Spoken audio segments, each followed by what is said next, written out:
get low. Yeah, now back it up a little more. Yeah, now bring it up slow. You need a stage the way you putting on the show. Now grab your bestie by the hand and let her know she bad. Say grab a baddie by the hand and let her know she bad. Where my baddies at? I'm bad, you bad. Where my baddies at? I'm bad, you bad. Where my baddies at? I'm bad, you bad. Where my baddies at? Yeah, I'm fed up, so shut up, don't need your opinion. I'm about to count up your pension. Get up, I need your attention. Hurry up. Keep calm, yeah, never in a rush. See a baddie with a big butt. She a stallion, don't get bucked. Now make it clap and get low. Yeah, now back it up a little more. Yeah, now bring it up slow. You need a stage the way you putting on the show. Now grab your bestie by the hand and let her know she bad. Say grab a baddie by the hand and y'all know what to do. Where my baddies at? I'm bad, you bad.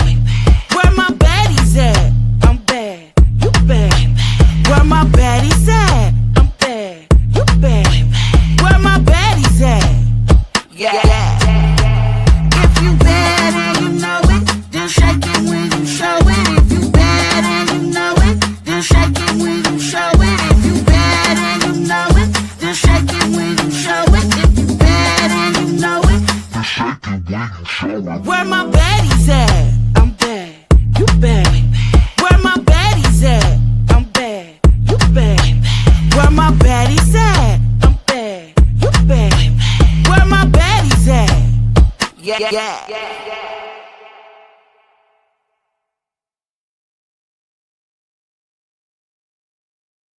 Yo. Good morning, everybody, and welcome to the Karen Reed coverage. Right now, nothing's going on yet. They have someone outside just standing around listening to people talk. We did go early to shake it when we show it for Griffey. Griffey, your dreams came true as we started a whole 90 seconds early. I know that's 45 seconds Australia time or New Zealand time, but still, yeah. It's still very early. I think Hank had an appointment this morning. I know Phil will be joining us later. And I got the paper out, but it was an extended slog tonight, so please, when we have a break, go over and take a look at what we did. We have a big story on Lane Myers, as I got the police report from the night where he says DirectD tried to assassinate him. It's very interesting to see what the police thought of him and the situation, because it wasn't the end of the world. They determined he had, well, they didn't say he did it, but someone had thrown a rock through his window, and they didn't find shell casings or any real connection to Christopher DirectD Ruff. Go figure. Lane basically waited till his wife went to walk the dogs. Then someone broke the window, I'm using air quotes here, and then he called the police to say that Christopher Ruff did it. And the police didn't, well, let's say they didn't stay long. It wasn't a shooting. They didn't find shell casing. There was no SWAT team, there were no helicopters, there was nothing of the sort. 4 or 5 units did show up on scene. We had that confirmed by the police report, of all things. But really, I mean, they took this as a nothing burger. Lane, who was later giving descriptions of Mitch Loving and everybody else, told the police he didn't have his contacts in, so he couldn't see anything. So he couldn't give a description of who allegedly did this to his window, let alone the make and model of the car that he so later went into detail on, accusing it of being the car driven by DirectD associate Jim Freedom. So, yeah. Hey, Mrs. Tom, good morning. It was very well. Hey, Shuggy and your ladyship. Your ladyship, please make sure that your Father is in a good mood today. Whoops, that was very loud. Yeah. And make sure that he pays his bar tab. That's all I'm going to say. Make sure Daddy pays his bar tab. Anyway, we also have Chile de Castro trying to learn the OBS software. Good luck to that. He was on the air. He did give a shout out to our own Pants yesterday on air. Of course, he didn't know he was on the air when he was experimenting with OBS. So we got a blank screen and him listening or watching a OBS tutorial video for most of the first broadcast. It was interesting to say the least as he started making phone calls and commenting on people in chat, including one gal where he said, "Oh, I've gotta block this crazy woman," and the crazy woman then posted inside chat that, "Hey, he's talking about me. I was just trying to tell him that he was on the air." So yeah. Yesterday's trial stuff was highlighted by Alan Jackson making no headway with any of the witnesses, really. He hasn't changed his tactics. That's the big deal. He has not changed from last year, while the new prosecutor looked at the footage from last year and adapted. So when Alan Jackson comes in with his gotchas, they've already seen his gotchas. They've already addressed his gotchas in direct, and there's nothing for him to do the surprise moment with. That was in the Katie McLaughlin testimony yesterday, where it was a long ordeal last year, where he was bringing up photos of her with Caitlin Albert and others. It went maybe 2 hours, if that, with this witness. She held up fine. There were no pictures shown. There were no bombs or anything like that. So, I don't know. Oh, no wonder. This is yesterday's coverage. Because Jim is an idiot. Hold on, let's go back.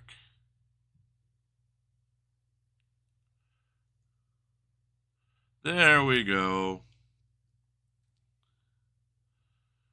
They didn't have this one up when I clicked it, so I apologize for confusion. We didn't miss anything. All we have is Lieutenant Fan.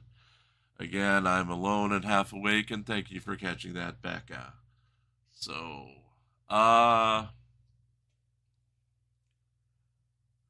we also had some fun with the Angry Vet in New News Stories last night, where he live streamed eating sushi for half an hour, bragged about his collection of credit cards, got sushi all over his beard, then started a new giveaway where for a $5 entry, by donating directly to his GoFundMe for the SCARS organization, you can win a free sushi dinner with him, where you'll be eating with him in person if you live in the Maryland area. So, yeah.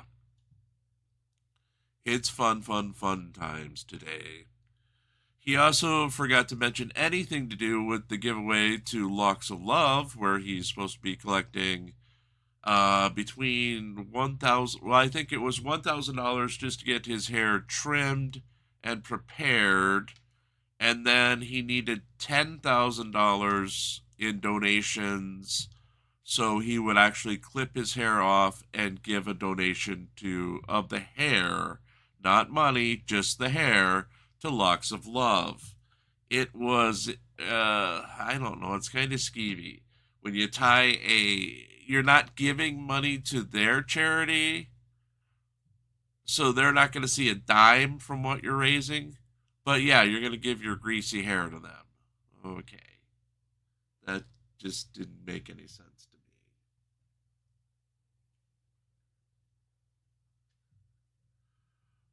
to me. Good morning, Parson. If you want me to call you Ladyship, I will.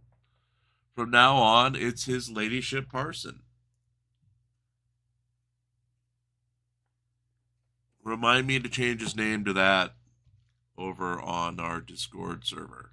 All the videos are here, or you can go to reallycoolsite.org. That's reallycoolsite.org, and take a look at the actual articles accompanying the videos, as we do have the text documents, including the Ironton defendants responding to Chili, pretty much decimating him, not giving him a chance to respond to theirs because he got confused and responded to, I guess, both motions to dismiss at the same time without address anything directly to Ironton. So basically, they didn't wait because he wanted an extension to respond to them. They just responded to what he had put out in front of them and pretty much said he was full of crap and that, he lacked jurisdiction in saying that, well, you should have known that it would impact people outside of Ohio was not legal justification for filing the lawsuit in Nevada. They also take on his claim that basically these were new claims because last time they're slightly different than the last time this case was heard. And they were like, no, this had a final outcome. This also went to an appeals court. And because it went to both with the final outcome, it was just the charges were dismissed without prejudice. Chili was able to file them again. So now they're seeking it to be dismissed a second time with prejudice and not to be moved back to Ohio because, frankly, this is just a nuisance and it shouldn't be going forward.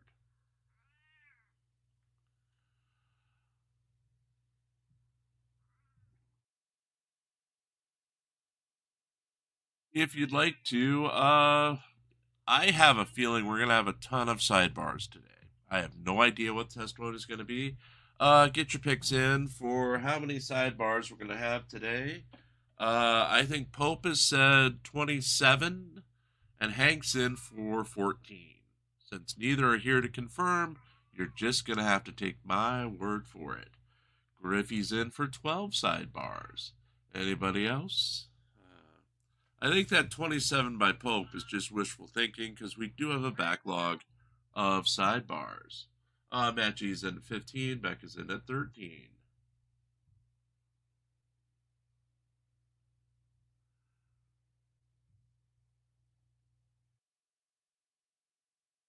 We'll also do some Drunk Girl this afternoon. I have no idea what they did last night, but the trial's about to start, and Parsons says one sidebar. All right, so I was told council wanted to see me. And we're having a sidebar, so that's Parsons' one sidebar for today.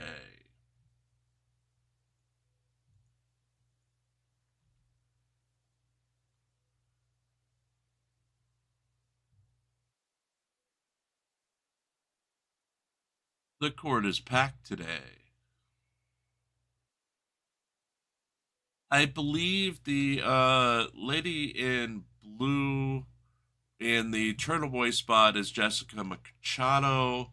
She's the one who got in an incident with Grant Smith Ellis that resulted in her taking out a protective order against Grant Smith Ellis, and that's why he is no longer eligible to be in the pool of reporters, because she basically may be on the scene and he's not allowed 100 yards from her. The incident, it was from last year, when instead of having a weekly drawing for spots, they had a first come, first serve incident. And basically, Turtle Boy arranged for those two to get an altercation with each other where they threw chairs and she felt in fear of her life. So Grant no longer provides coverage from inside the courtroom.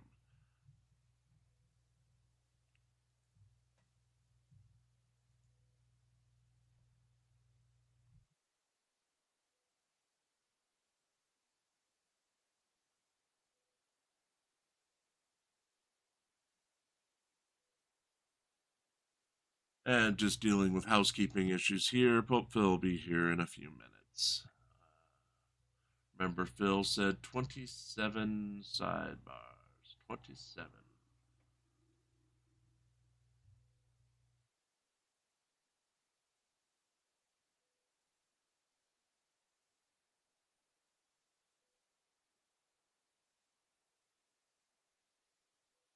Not sure what the sidebar is this early, but it looks like the John O'Keefe's family is there again. His mom is front and center in the white.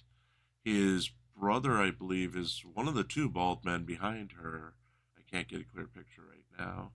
On the left side of your screen, the man who looks like Mr. Burns from The Simpsons, that is the father of Karen Reed. Her mother is being obscured, but sitting right next to him in the tan jacket.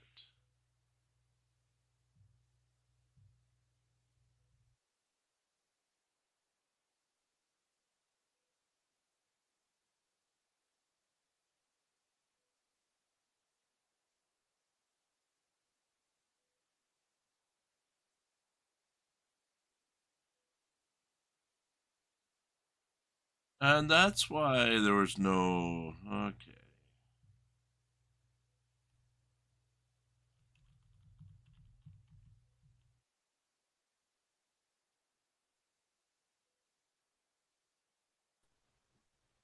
Okay then, good morning. Okay then. Yes, it was a long night. It seemed like it. I fell asleep at like 7 o'clock because I wasn't feeling good. I didn't lay down after we were on air all day yesterday. Right. I was up at 10:30 doing the paper because I got to get all the big articles done by 4 a.m. So I wrote from 10:30 p.m. till about 1. Took an hour nap, got up again to finish the paper and get everything ready for today. And apparently I put the back channel for tonight's show in our group chat rather than tomorrow or this morning's. I apologize. Nah, it's fine. Yeah, I was supposed to get everything done nice and neat for 4 a.m. for Pants to read it. And yeah, we got everything done. And then I was supposed to get the videos made, get them up, and be able to go back to bed by 5:30. No. That didn't work. And that's them buffering, not us. So I didn't get back to bed till about 10 after 6. I'm just dead. Yeah.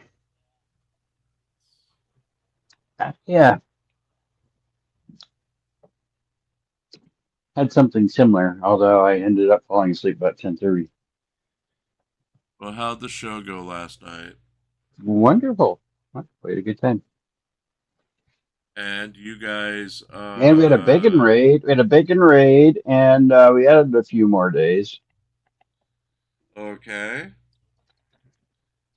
But I gotta get to my other laptop here in a second. And you're in for 27 sidebars today. 27. Yes, you don't remember it, but that's what you put down as your guess. 27 sidebars. Yeah, that is good because I was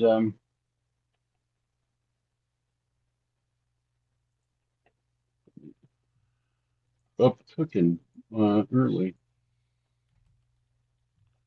Let's look at not long crime. Okay. If we need to, we're going to switch over to the court TV coverage. Let's see if they are also buffering. They are not buffering, but they're still at a sidebar. Sidebar. And this is the first sidebar of the day.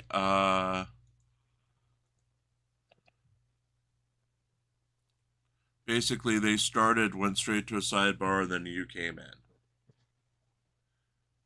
Okay, so I haven't missed anything. other than me being half awake and started to play yesterday's recording instead of this live feed. I told you it's a fun time in the old town tonight. Yep, with the old guys that like to go, get off of my lawn. Yes. Bacon Raid. Yeah, we're on Court TV now, Griffey. We had a bacon raid last night. Yes, the person thinks it was a bacon raid. No, but I do have a limited supply of the bacon wrapped side bags. Be nice. That would be nice. We did a little bit of talking. Chili tried to learn OBS yesterday. Right. Okay, OBS is the most complex of all of these softwares to broadcast. Right. And you have to have a good computer for it because all the streaming, everything is done off of your computer. It's not like StreamYard, which hosts it and streams in 4K or whatever. It's all on you. Right. Well, as they went live yesterday, there was a black screen.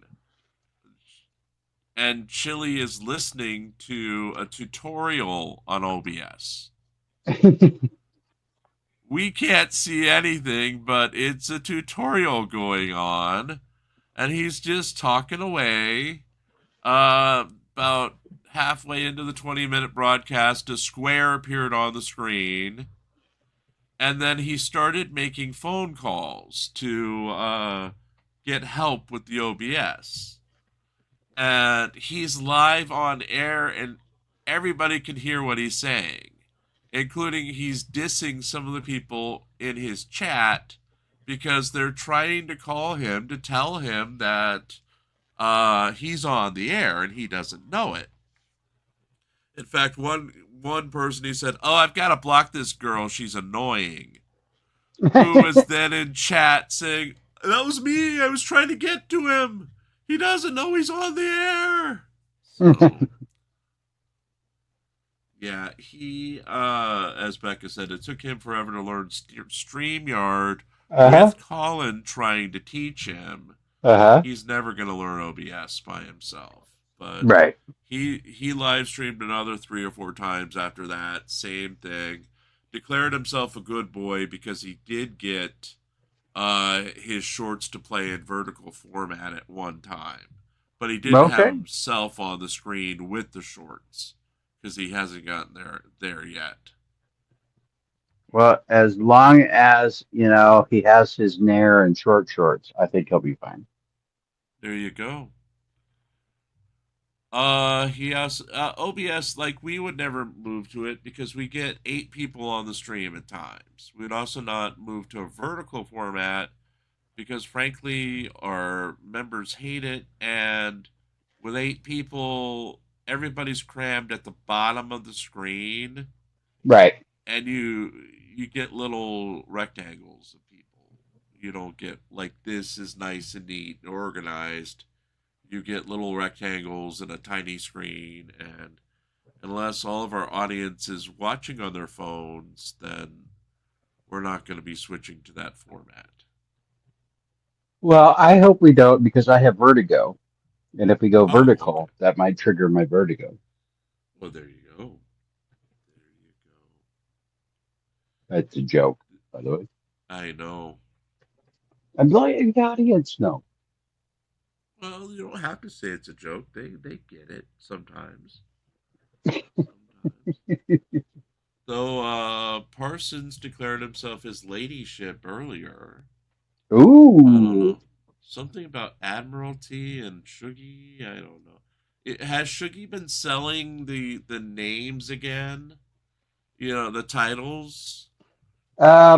He hasn't been, but, you know, I found out that if I just go over and plant my flag, I can declare myself the lord of that area. So, Well, remember, he does own property in Scotland, so I I know. guess if he sells you a square inch of his property, does that make you?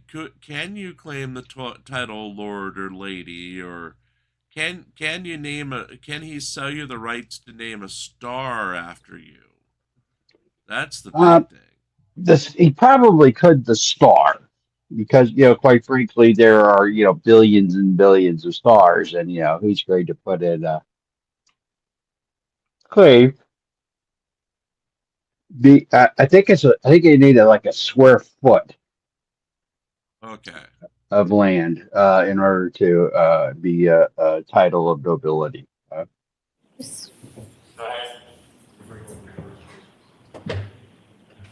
So Karen Reed is not her ladyship because she's been dealing with Shuggy. Okay.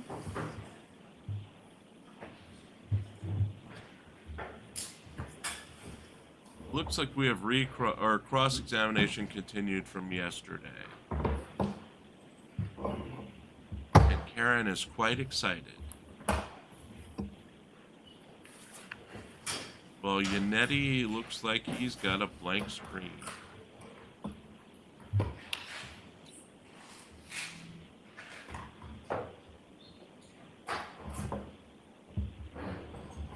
Good morning, Gia. Morning, Gia. Gia, use the second backstage link if you want to come up. The first one was for tonight, apparently.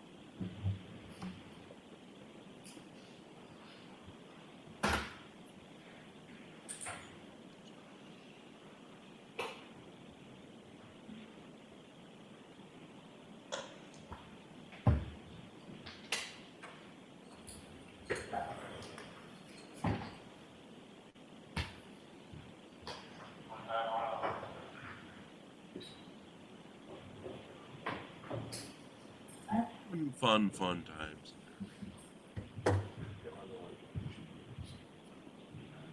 Yeah, there's no. All right, to the court, please. Jurors entering. All rise. All right, Lieutenant Pam.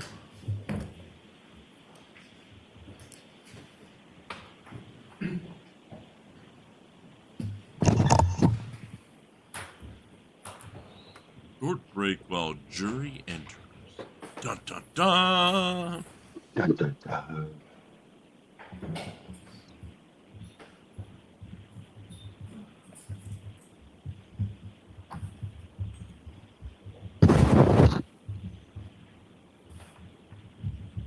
Hear ye, hear ye, hear ye.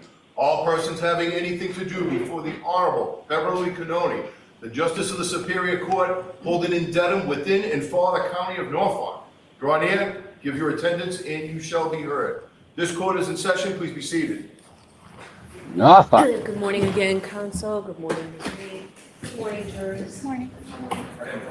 Thank you for your patience this morning. We were able to get some work done that will help facilitate things and make everything go a little more smoothly. So we appreciate your patience. I do have to ask you those questions. Was everyone able to follow my instructions and refrain from discussing this case with anyone since we left yesterday? Yes. Everyone said yes or nodded affirmatively. Were you also able to follow the instructions and refrain from doing any independent research or investigation into this case? Yes. Everyone said yes or nodded affirmatively. Did anyone happen to see, hear, or read anything about this case since we left yesterday? No. Everyone said no or shook their heads. Thank you. Can we have Lieutenant Gallagher again, please?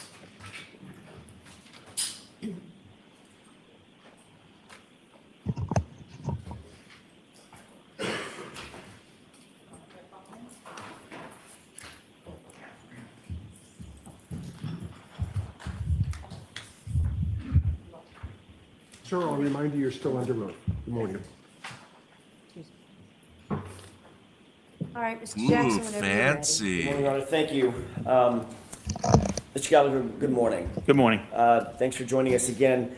I want to ask you a quick question about what we talked about yesterday concerning your search at the scene. If we could go back to that, when you engaged the leaf blower.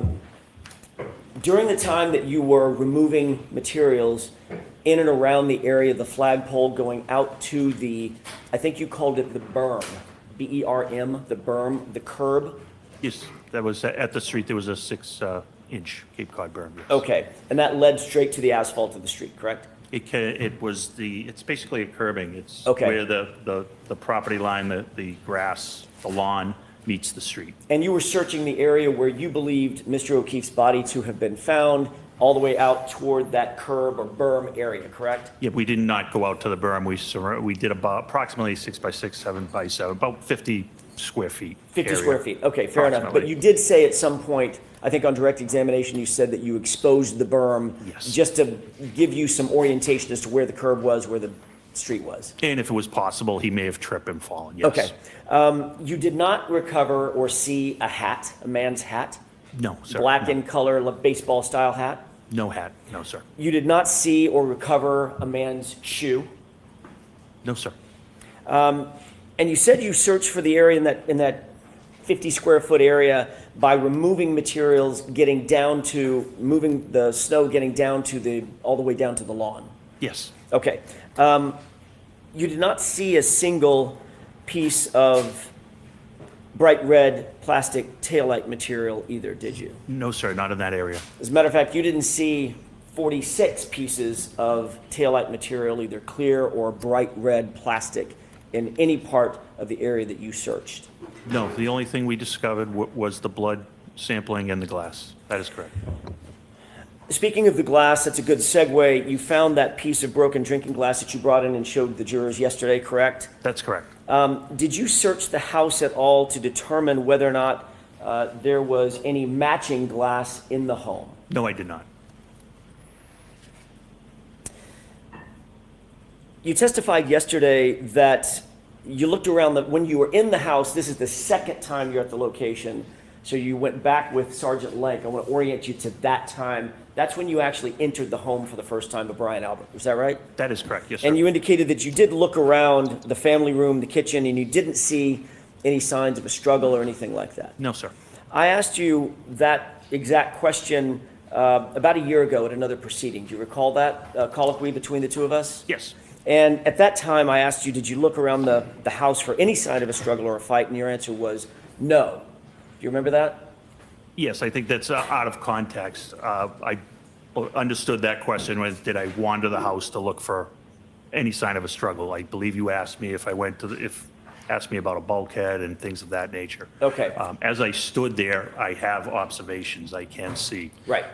So I think it's just a miscommunication on what type of search. Fair or enough. What type of observation. Fair enough. Let's clear that up right now then. Mr. Gallagher, with regard to your the time that you were inside the residence, you did not seek to or ask permission to look around any place other than where you happen to be standing, which is right inside that front door of the family room, sort of adjacent to the kitchen area, correct? That is correct, yes, sir. You didn't walk into any adjacent rooms? No, sir. No, sir. Okay, you didn't walk into any, you didn't search the kitchen area? I did not, no, sir. You didn't look through the cabinets or anything like that? Absolutely not, no. You didn't look at the glassware? Absolutely not, no. You didn't go down to the basement? We talked about that previously. Correct. And- No, absolutely not. Okay. You didn't go out to the garage? No, sir. You Nope. didn't look around the garage? No. Other than walking in and basically where you just described, standing while Sergeant Lank was engaged with Miss McCabe, you didn't do anything to search the interior of that house for anything? No, I wasn't there to search at all. Okay. You also didn't, subsequent to that, you didn't seek or receive a search warrant? No, I did not. Okay. You didn't believe that it was necessary, in your mind, it was necessary to seek a search warrant to search the interior of that house? That's absolutely correct. You were aware at the time that you did go into the house that Sergeant Lank had earlier reported at least the possibility that John O'Keefe may have gotten into a fight, correct? I don't recall that. We went over options on how he could have come to where he was, and an altercation certainly was one of them. Okay, so that's fair enough. So an altercation meaning was one of, when you say altercation, that means a physical fight, correct? Sure. So that was a possibility in your mind. Everything was a possibility at that time. And at that time, you had the information that you found, or Mr. O'Keefe's body was found on the lawn of a residence where there was alcohol, drinking, a party of some sort, or a gathering of some sort just hours earlier, correct? That's correct, but the house had nothing to do with the incident. At least to your mind. That's correct, based on the evidence, yes, at that time. And the evidence at that time was simply your communications with some, but not all, the occupants of the house, including Jennifer McCabe, correct? That is correct, yes.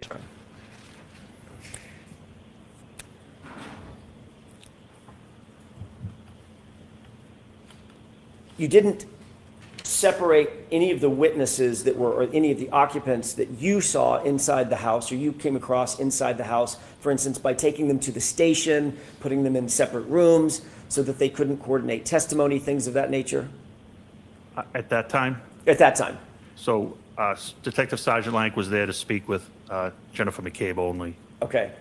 But there were others in the house? There were others in the house, yes. I'm just trying to figure out whether or not you took the added step of separating those witnesses, asking those witnesses potentially to join you down at the station, putting them in separate rooms, separating those witnesses. You did not do that? Not at that time, no. Okay. At any time, did you? No, we shortly thereafter, we were removed from the investigation. We removed ourselves from the investigation. And before you were removed from the investigation, you just left the house after the conversation that Sergeant Lank had with Jennifer McCabe, correct? Yes, after he took Jennifer McCabe's statement, we left the house, yes. Is the reason that you didn't seek a search warrant or separate the witnesses or ask any of the potential witnesses to join you down at the station, did that have anything to do with your knowledge that the homeowner was a police officer? Absolutely none. I've actually executed warrants on police officers' houses in the past, including police officers I personally worked with and had to charge some of their children. So that absolutely would not factor into a reason. And it didn't factor in this case? Absolutely not. That's my question. It didn't factor into your decision-making that Brian Albert was a police officer? Absolutely not. He didn't get any special treatment because of that? Not by me, absolutely not. Okay, not by you? Not. Okay. I can only speak to my personal knowledge. You were aware that, and you indicated yesterday, that the reason that Canton PD was removed from the investigation, or at least the interview section of the investigation, was because of a relationship of one of your detectives. You indicated your best detective, Kevin Albert, correct? That's correct. Or you gave Mr. Albert, or Detective Albert, very high praise? He's a very good detective, yes. And you were his direct supervisor? I was at one point, yes. Okay. You're aware that Kevin Albert was disciplined by the Canton Police Department for an incident occurring in July 2022, correct? I am, yes. Do you stand by your testimony knowing that Kevin Albert is your best detective, or was your best detective? He's an excellent detective, yes.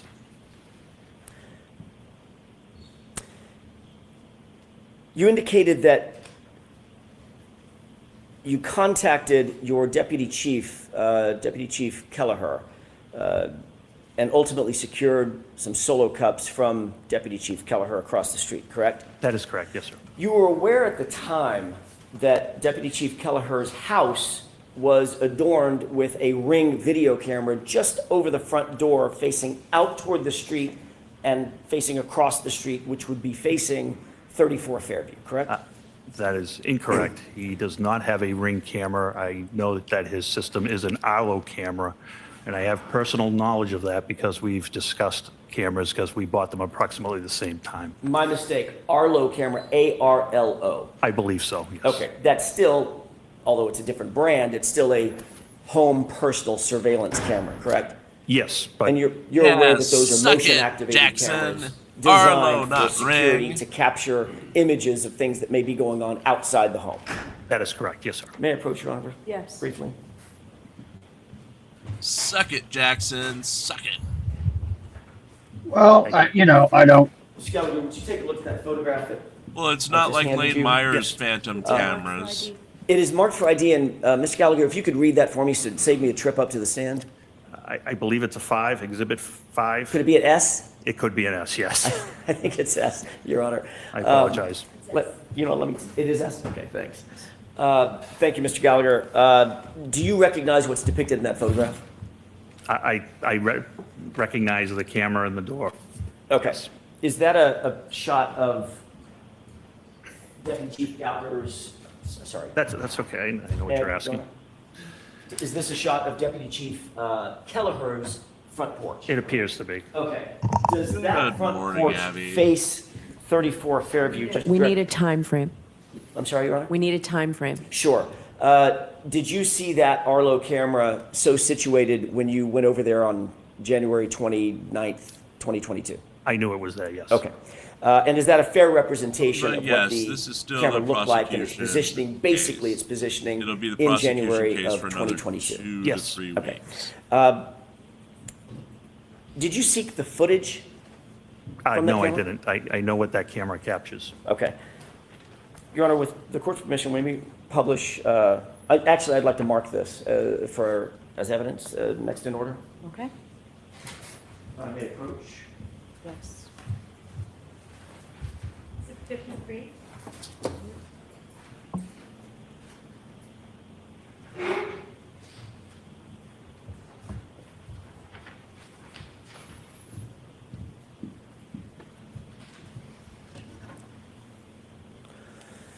May I publish, Your Honor? Yes.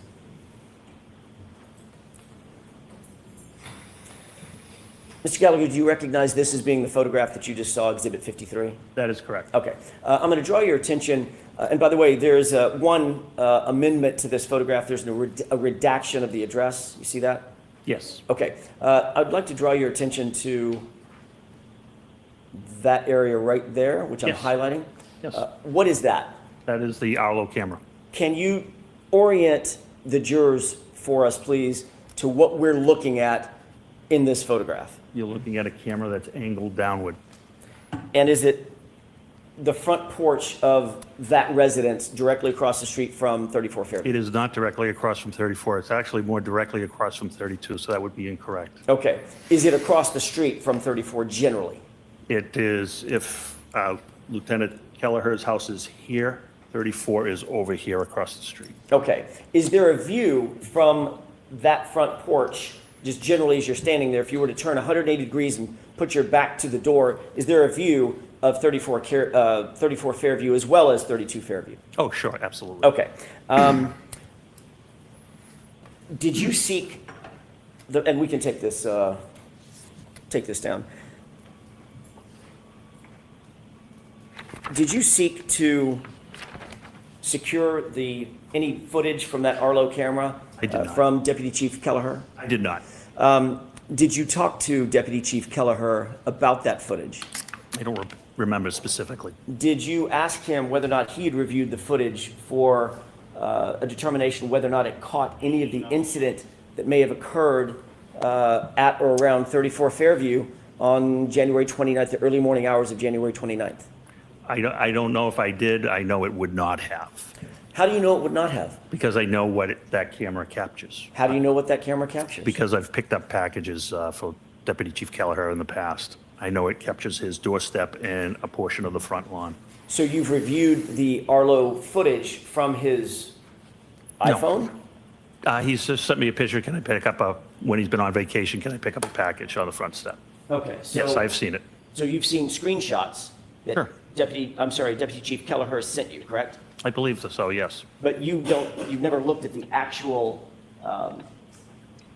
application to see what it might encapsulate or what it might capture generally. And for We've those coming compared in, what this we have our is, cameras set up as. investigator on the scene We had for the communicated Canton about Police, I security at our believe. houses They were multiple times. taken off I the know we case captured within the first the front door day and a as portion of the state- front lawn. state Do you troopers believe were that it would have taking been best over practices the to go ahead and investigation. secure that footage so we don't have to take anybody's word for it? We could actually look at the footage ourselves. I didn't do that.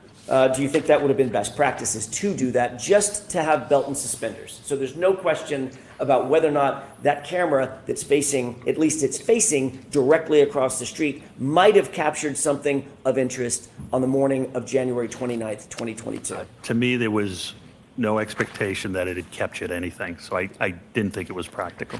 So because of your expectation, you didn't seek the footage and you didn't secure the footage. Because of my knowledge and expectation, yes. And you now know that that footage is gone.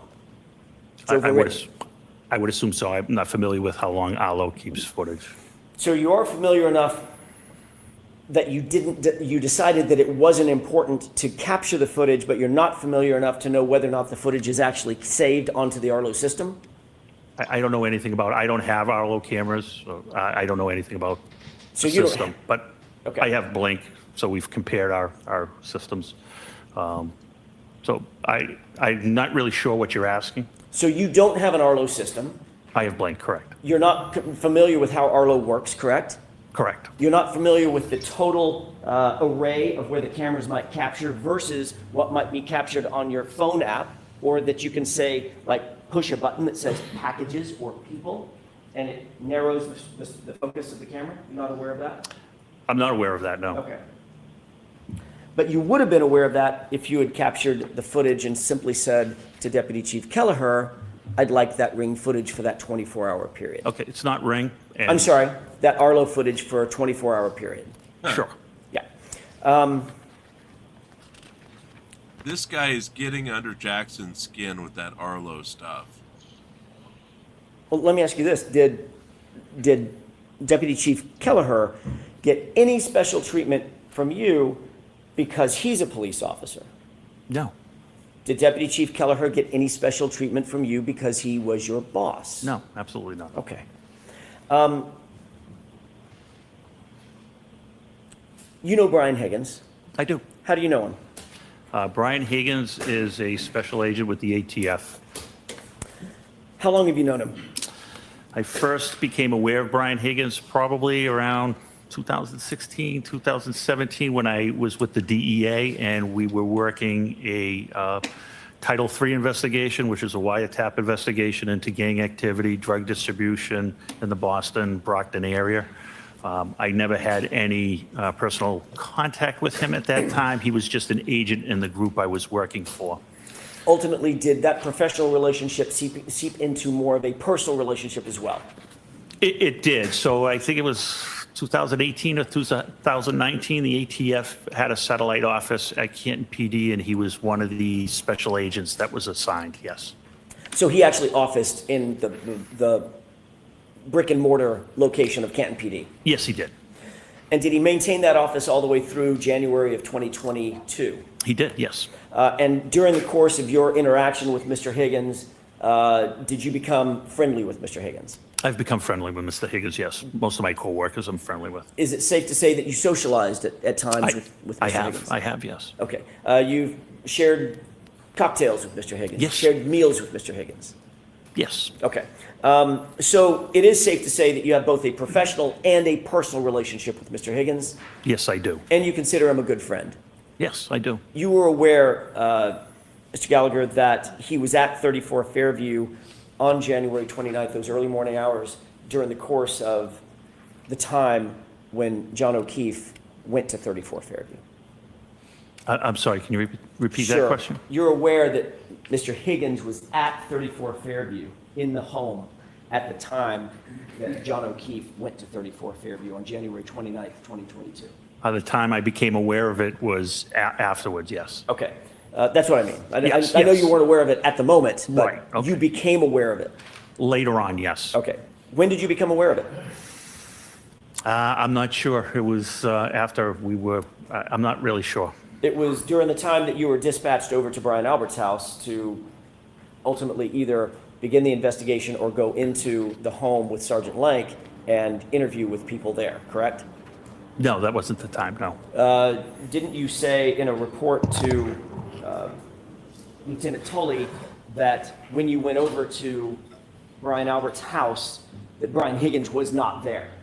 I don't recall Brian Higgins being there. Right, so what I'm trying to register is whether or not you knew at the time that you went to Brian Albert's house, at least that second time, that you might or might not have expected to see Brian Higgins there because you knew he was at the home when John O'Keefe arrived the night before.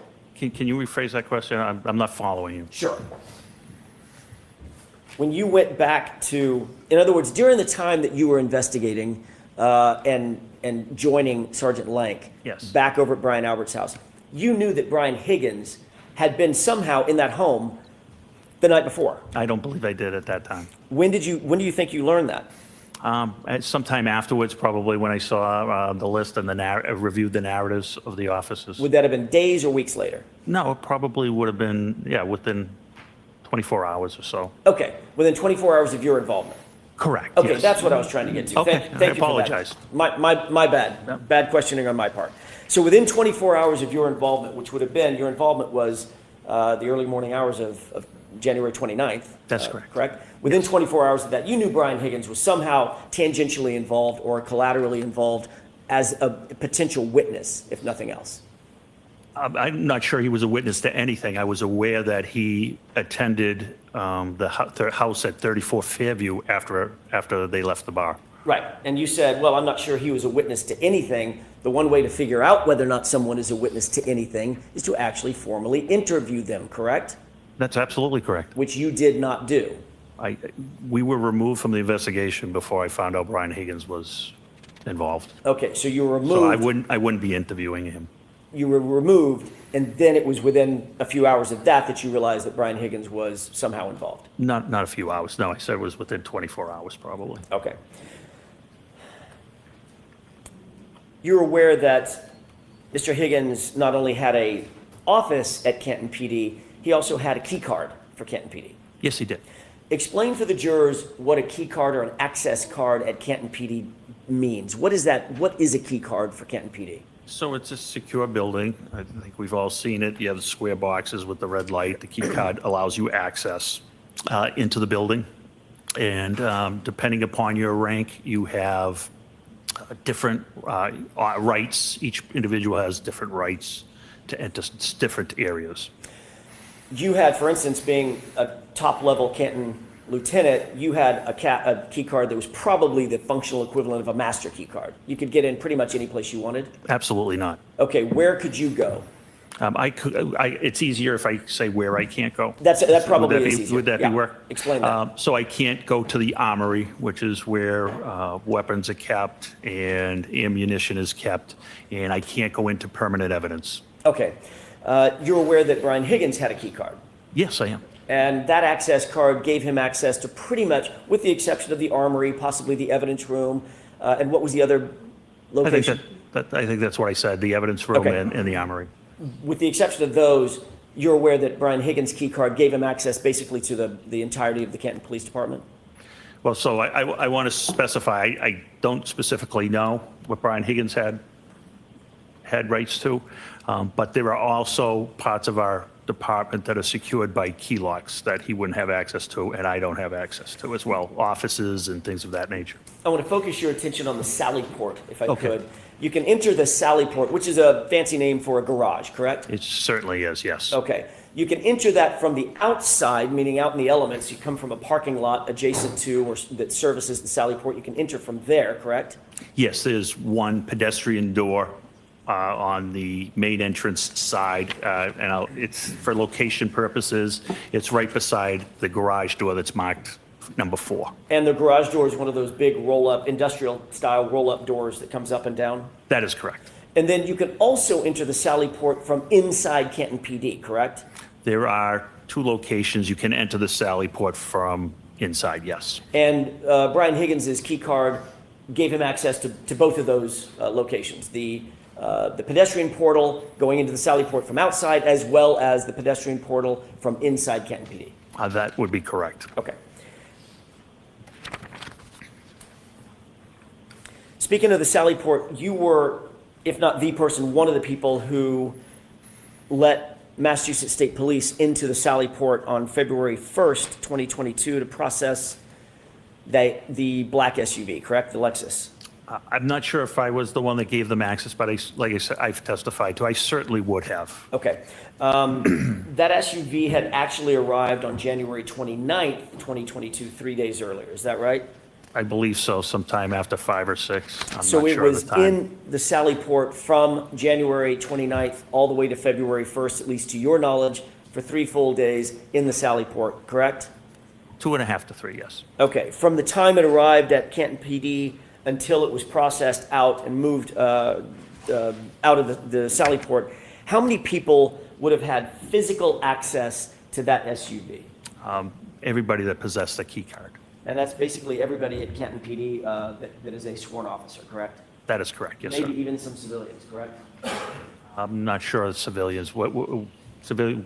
But do y'all have non-sworn civilians that We don't. negotiate things? No, we do not. Well, we do, but I'm not sure whether they would have access, what their access is. So at least the entirety of the police department, the sworn police department, correct? The uniformed police, yes.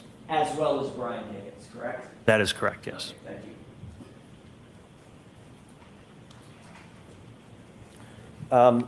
Oh, by the way, can I go back to something? Sure. When Nope. you were at 34 No, you Fairview, when can't. you walked in with Sergeant Lank, you walked in through the side door or the main door? Side door. Side door into the family room, correct? I believe it's a family room, yes. Walked into the kitchen, correct? I was by the kitchen. Adjacent to the Yep. kitchen. Did you see a dog? I did not.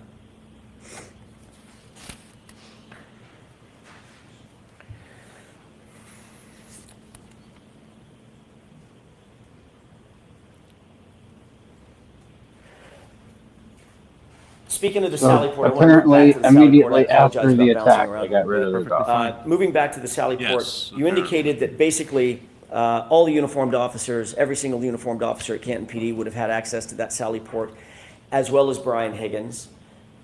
They also would have had access to everything inside the Sallyport, whatever was left there. Yes, The SUV and other stuff, for lack of a better technical phrase, correct? yes. Okay.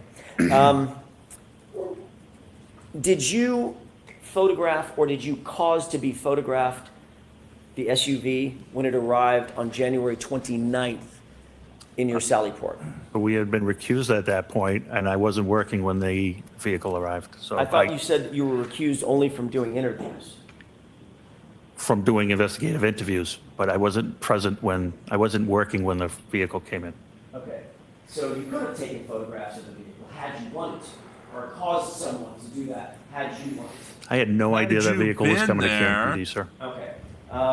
Once you got to, as the lieutenant in charge at the scene, was it important to you to know that a seminal piece of evidence had been moved into the custody and control of Canton PD?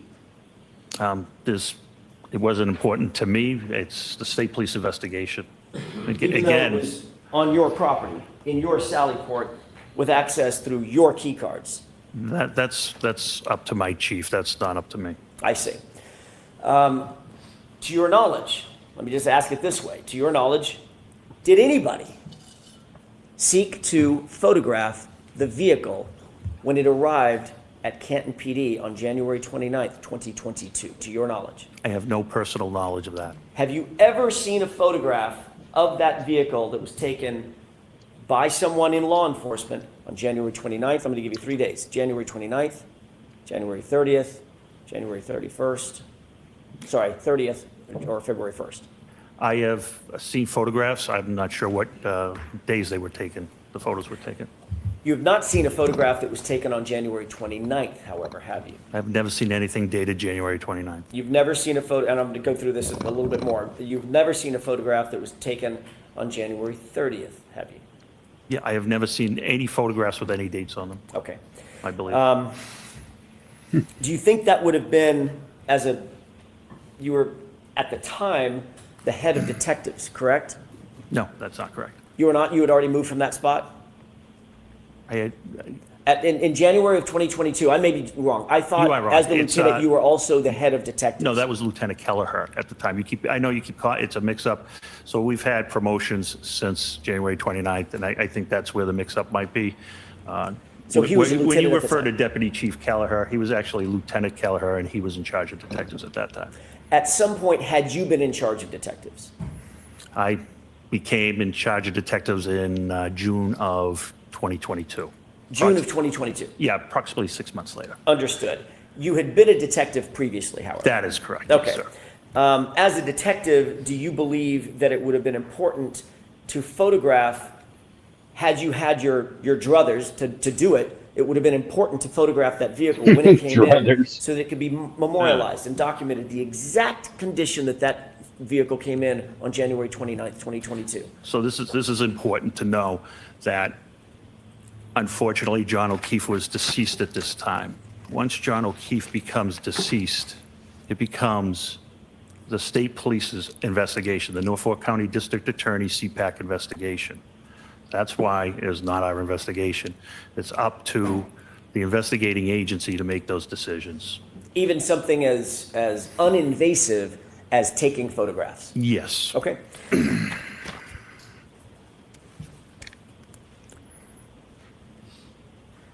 You would agree, as a former detective and former head of detectives, that there are protocols for securing evidence of all types, correct?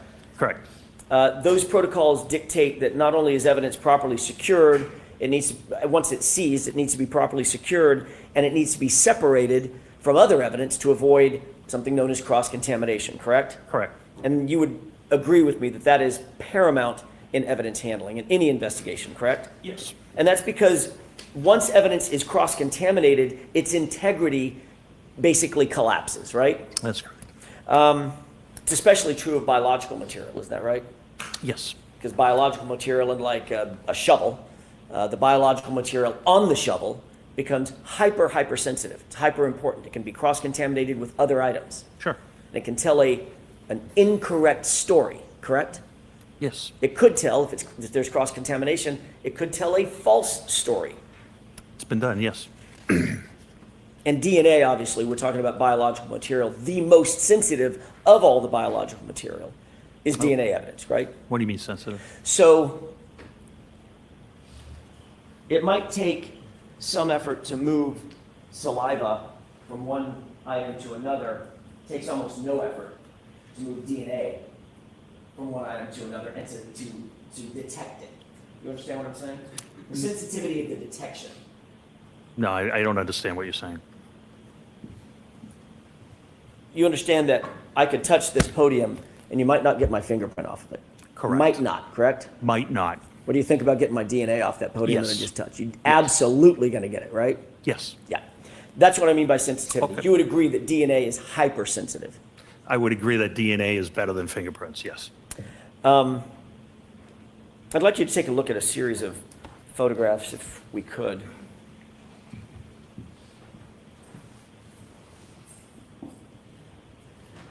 Can I approach you?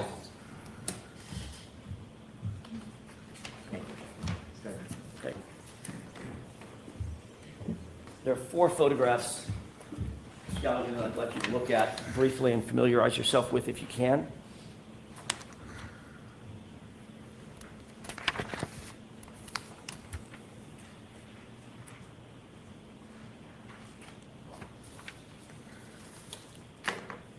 Mr. I'm all Kelly, do set. you recognize what's depicted in those photographs? I do. How do you recognize what's depicted in each one of those? There's 4 of them in front of you. Just generally, how do you recognize what's depicted in those photographs? Generally, I know this is the exchange of custody from the Canton Police to the Massachusetts State Police. Are those taken inside the Sally Port, to your knowledge? They are, yes. Some of those photographs include the SUV, One SUV picture, yes. and some of those photographs include the blood evidence that you've earlier described, the solo cups, the Stop and Shop bag. correct? That is correct, yes, sir. May I approach? Yes.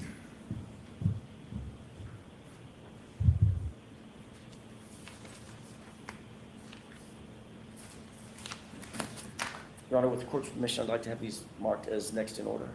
Any objections to running? No objection, thank you.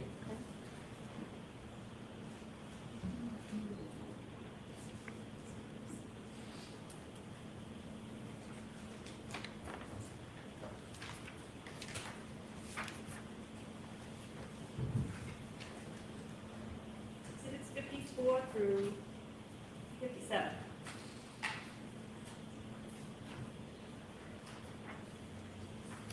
May I approach? Yes. Thank you. Permission to publish, Your Honor? Okay. I'd like to start with what's been marked as 54. It shows a license plate. Do you recognize what's depicted in this photograph? Yes, based on the location, the vehicle, the broken taillight, I believe that's Miss Reed's vehicle. And do you know when this photograph was taken? I do not. Do you believe it was taken between January 29th and February 1st? Yes. But you don't know when it was taken? No, I don't have personal knowledge, no. I just want to draw your attention very briefly, just to orient us to this area on the bottom right-hand corner. Do you see that, what looks like a white rag on the ground? Yes, based on the pictures, I think it might be a paper towel, but yes. Okay. If we could look at the next photograph, which is 55, looks like a paper bag.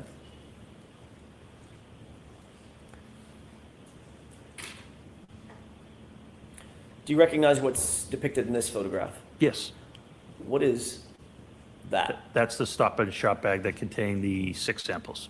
Do you see the rag in that photograph as well? Yeah, we could call it, agree to call it a rag or You paper think it's a towel. paper towel? I'm not sure. It looks like a paper towel on the picture, in the pictures, but it's a white object, yes. For all I care, it's the white thing, that's fine. Yes. All right, and do you see that that's next to a tire just at the top of the picture? Just for Yeah, orientation purposes? Yeah, it appears to be 18 to 2 feet, 18 inches to 24 inches behind the tire, yes. Okay, and that, of course, is the tire of the SUV. Yes, I would think So so. that would be the right rear of the SUV, just a few inches from this bag, correct? It would be a couple of feet from the bag, yes. Okay, if we could take a look at the next photograph. This is Exhibit 56 for the record.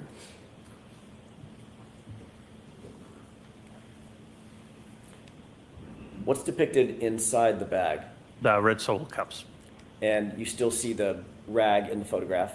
I sure do, yes. So the SUV would be right here, correct? At the top of the left Well, I front. can't see the top of it. It would be, it's nearby, yes. Okay.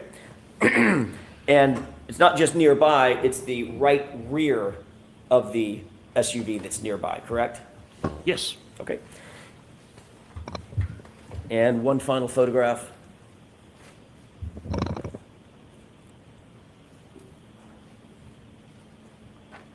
This is Exhibit 57 for the record.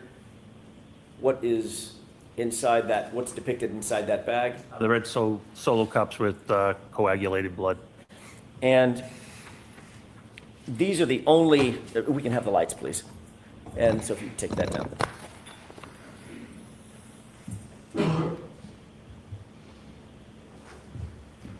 These are the only photographs that we have or that you've ever seen of those red Solo cups, that Stop and Shop bag, and the biological material in those red Solo cups. The only ones I have seen, yes. And those photographs that you see are within 2.5 feet from the right rear of that SUV, correct? Approximately, yes.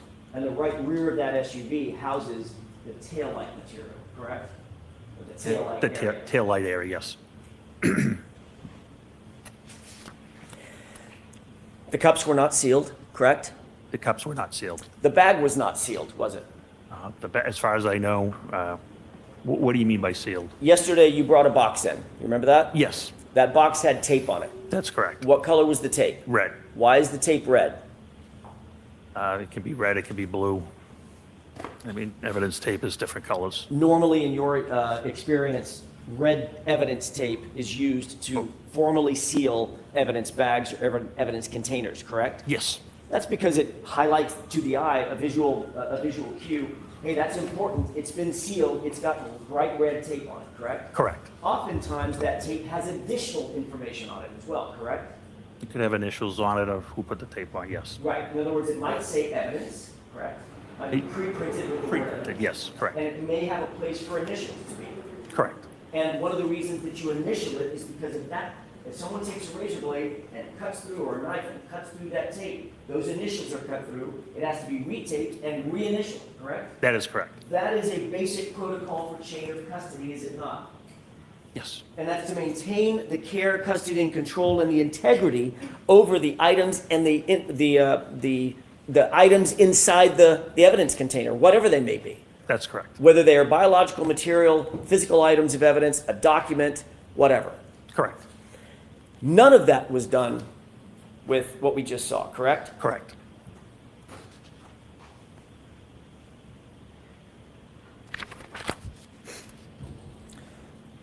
We've agreed already that the blood was stored in non-sterile solo cups, correct? Correct. We've agreed that those cups were not sealed. The cups themselves were not sealed. There was no cap, there was no plastic, plasticine, saran wrap, nothing put over the cups, correct? That is correct. So they were open. Yes, They were not in an evidence bag. They were in a grocery bag, correct? they were, yes. Yesterday on direct examination, it may have been on cross-examination, Mr. Gallagher, I don't remember. You said, I have no idea where Sergeant Lang got that grocery bag, correct? I don't know where the bag came from, no. Could have come out of his back of his car seat, correct? I'm assuming it came out of one of the cars, yes. No idea what had been in that bag previous to those cups with blood being in the bag, I have correct? no personal knowledge of that. And obviously that bag, it goes without saying, is not a forensically sterile item either, correct? Most bags are not sterilized. And not only the cups were not sealed, the bag that the cups were in was not sealed. They were only closed, correct.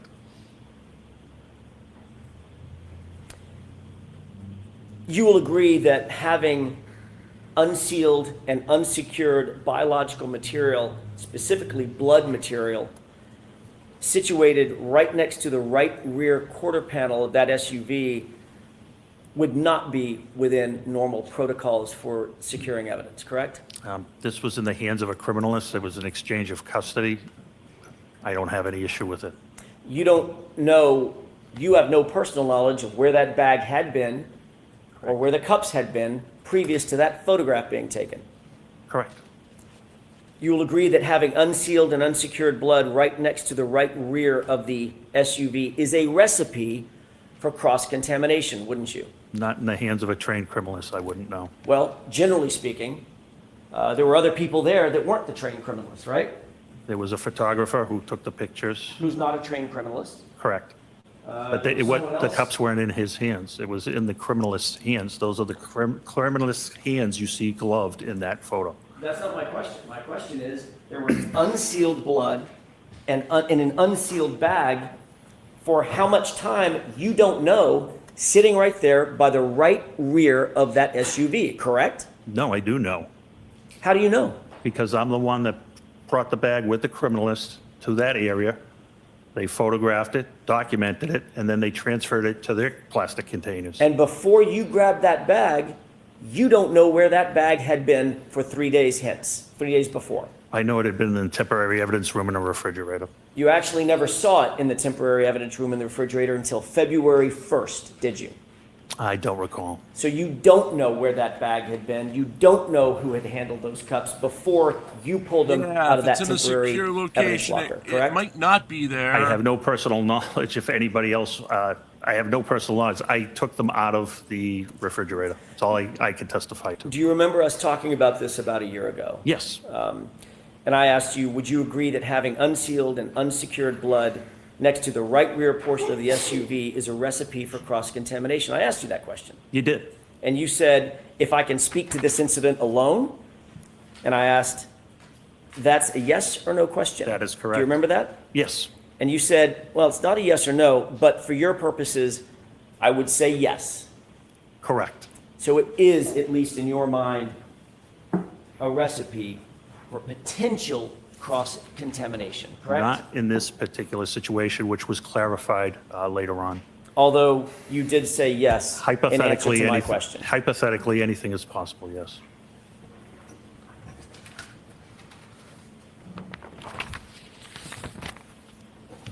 Thank you, Your Honor. That's all I have. All right, Mr. Brennan?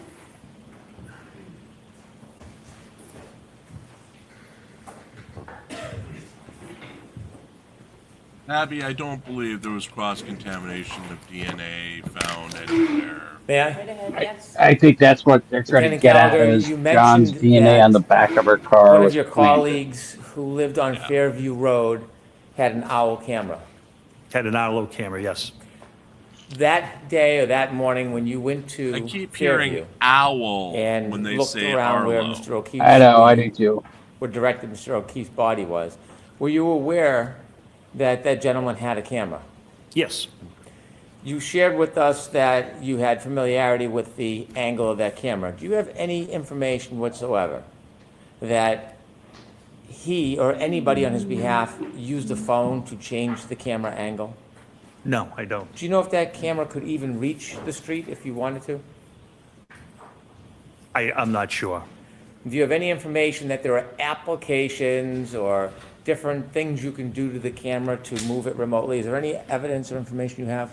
No, When you decided not to ask him about the camera, was that based on anything other than your already familiarity and knowledge of the angle that camera was set? no, At any time he's ever shown you, you've ever seen clips from that camera, were they consistently showing the same area or did it change over time? I'll allow it. they were the same. In Yeah. your mind, why I would did object to you that too, Jack. go seek footage from that camera? In my mind, Yes. because I knew it wouldn't have captured anything. Activated cameras, and he didn't have them on the street because it's a busy street, and the batteries would die, and and who knows, very quickly if they captured the street. You said that's a very busy street. Are you familiar with Fairview Road? Yes, Is that a road, is that a public road? it's a public way in the town of Canton, yes. As a public way in the town of Canton, do you know who operates and cleans and monitors that road? Who's responsible for that? Yes, the Department of Public Works for the town of Canton. You were asked about a claim of a fight. Did any witness ever suggest to you that Mr. O'Keefe had been in a fight? No, When you first learned about Mr. O'Keefe, did you get a chance to actually look at his body? no, I did not. Did you get a chance to look at his wounds? No, I did not. Did you get a chance to examine his clothing and whether there was any trace evidence left behind? I'll allow it. No, I did not.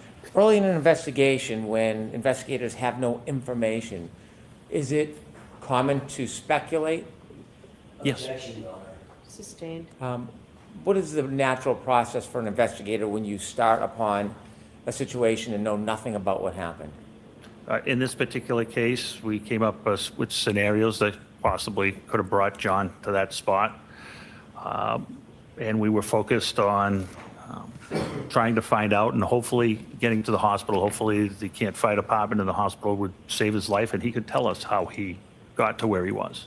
Was that anything beyond the surmise or speculation of detectives, or did that information come from a witness? No, that was us, I guess you would call it spitballing on possibilities.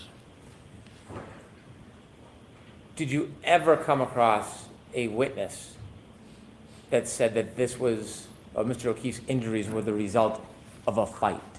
No, we did not. If we could play Exhibit 51, please. I want to ask you some questions about you searched where you were directed Mr. O'Keefe was.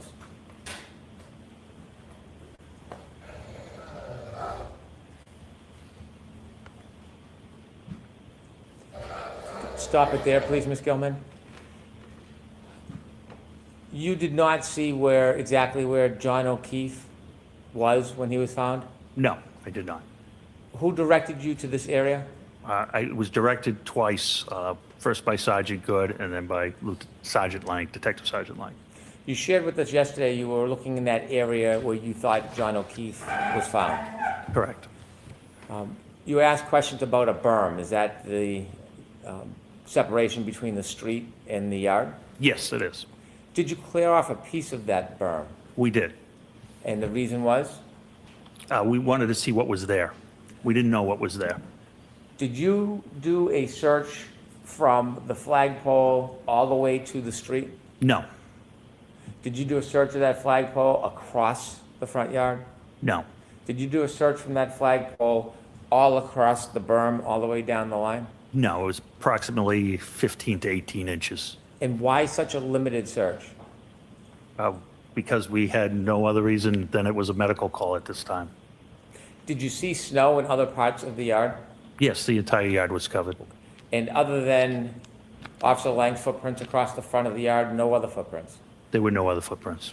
Any other visible signs that anything was moved or dragged across that side or front lawn? No, not at all. Any doggy prints in the snow? No, not at all. You were asked whether you sought a search warrant. Is there a difference between a witness and an eyewitness? Yes, You were asked questions about people in the home, and they were characterized as witnesses. Did you have any information that anybody inside that home was a witness to what happened to Mr. O'Keefe? no, Did you have any information when you made these decisions about search warrants? Did you have any information from anybody, anywhere, that Mr. O'Keefe ever stepped 1 foot inside that home? I'm going to allow it. Briefly, can we turn the lights on, Mr. Brennan? Yes, please. You can take that down, Mr. Brennan. Thank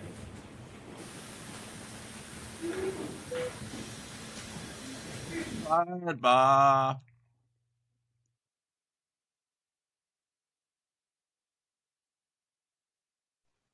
So they had the dog attack him, kill him, got rid of the dog quickly, but yet there's no dog prints in the yard. And no dog DNA on his body. Yeah. Yeah. Okay. And remember, according to Turtle Boy, Jen McCabe distracted Karen Reed long enough by going to John's house and all the other stuff that they then brought the body from the basement and placed it there. Right. And then their tracks were somehow all covered up by the 15-20 minutes it took for Karen Reed and associates to get to the address. Yeah. So magically the prints disappeared, and I guess the dog prints disappeared, and everything else. And the dog disappeared. And the dog disappeared. Hey, Virgo Wraith.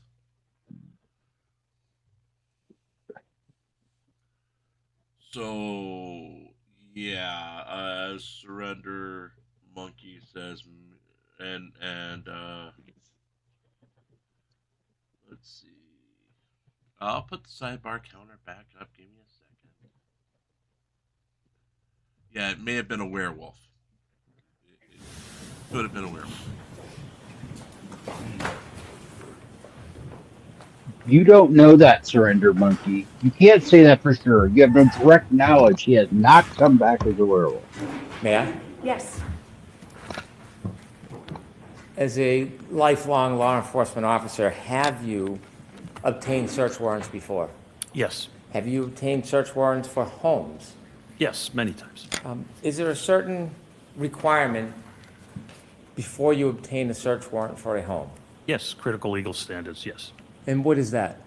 Probable cause. And for us, what does that mean, probable cause? So probable cause is a reasonable belief that a crime has been committed or evidence of a crime can be found in a specific location. Can you obtain a search warrant if you do not have a reasonable belief that evidence exists somewhere? No, you cannot. Is there a process in getting a search warrant? Can you just walk in a home and say, I have a search warrant, or do you have to do something? You have to write an affidavit in good faith, swearing before the court that all your information is accurate and truthful, and present the facts, circumstances, witness statements that would make you believe that there was a reason to violate your Fourth Amendment constitutional right. When you walked into Fairview that morning with Sergeant Lang, did you have a search warrant? No, I did not. Did you have any reason to get a search warrant? No reason at all. When you walked in, were you invited? Yes. Did anybody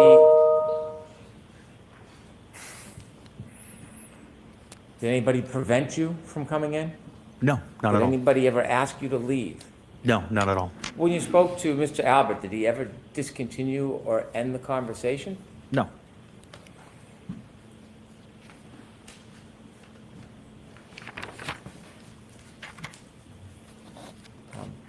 Were you doing any favors for anybody that morning? No, of course not. If you had probable cause to search anywhere that morning, would you have? Absolutely. You were asked questions about memorializing your efforts when you were in the area of Mr. O'Keefe's body. And you were asked about written reports. Are there other ways to memorialize efforts other than writing a report? Yes. You videotaped, or you had Sergeant Good videotape your search? That is correct. Who told him to do that? I did. Why did you tell him to do that? Because I want, in case it ever became an issue, I wasn't familiar with it being used before. I wanted people to understand how effective it was. Do you know whether or not the police cars have dash cams? They do, yes. Do you know if any of the police cars had dash cams that day? 3 of them did, yes.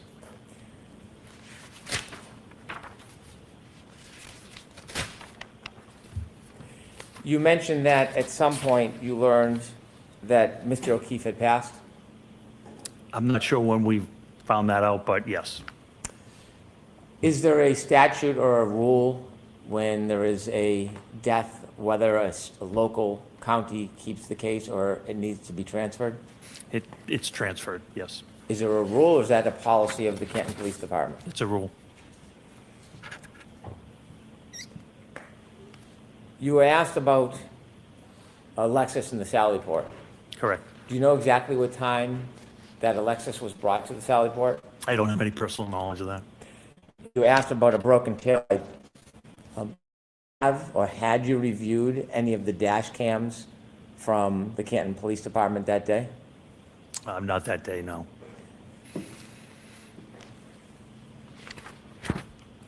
You were asked about cross-contamination with the cups. When you brought the cups to the criminalist, where did you give them to him or her? I carried them down to, we walked together, I carried them down to the Sally Port. Did you see anybody using a white rag or a paper towel to dip it in to any of the cups? No, Did you see anybody shaking the cups or splashing? no, they were handled very carefully. Sustained is Did you see anything that would cause you concern that there was some type of purposeful or inadvertent contamination or transfer? Absolutely not. And you've been trained. Yes. Did you see anything during that time that caused you any concern about the potential corruption of evidence? No, I had complete faith in the criminalist.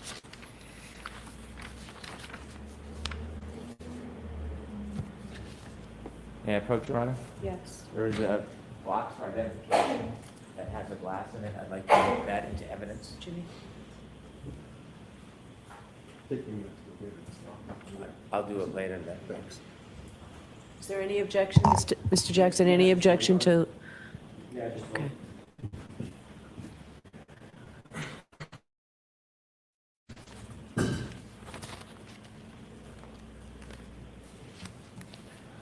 No objection, Your Honor, thank you. All right, so we can put it in at any time then? And At any when time. Mr. McDermott comes back Thank you. with it? The glass that you showed the jury yesterday, That's what she said. when you showed it to us yesterday, did it look any differently than when you recovered it from the ground where you were looking that morning? No, Did you have any information that that glass came from inside Fairview Road? no. Do you know where that glass came It's from? coming from inside I have no the personal house. knowledge where that glass came from. Thank you. I have no further questions. Very briefly, Your Honor. Okay. You indicated,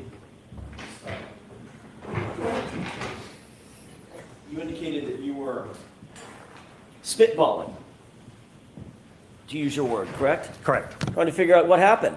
correct. That's the job of an investigator, correct? That is correct, You yes, don't sir. just take witnesses' words for things, do you? That is correct. You have to corroborate things. Yes, You have to look deeper, yes, ask more questions, absolutely. actually investigate. That's why we're here today. You don't rule out anything or anyone We right didn't- off the bat, correct? Correct. and we No did not. one is ruled out, nothing is ruled out, correct? That is correct, yes. You follow where the evidence leads you, period, amen. Absolutely. You didn't seek, to separate the occupants at 34 Fairview, correct? No, You didn't interview Brian Albert formally, did you? I did not, no. You were asked by Mr. Brennan, did he ever end the conversation precipitously? Did he end it early or anything like that? He didn't end any interview because he wasn't interviewed, correct? That is correct. You didn't interview Brian Higgins.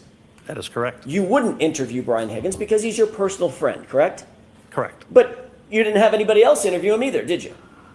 Again, we're talking, I think we've gone over this and maybe you didn't understand it. I didn't know Brian Higgins was at the house at that time.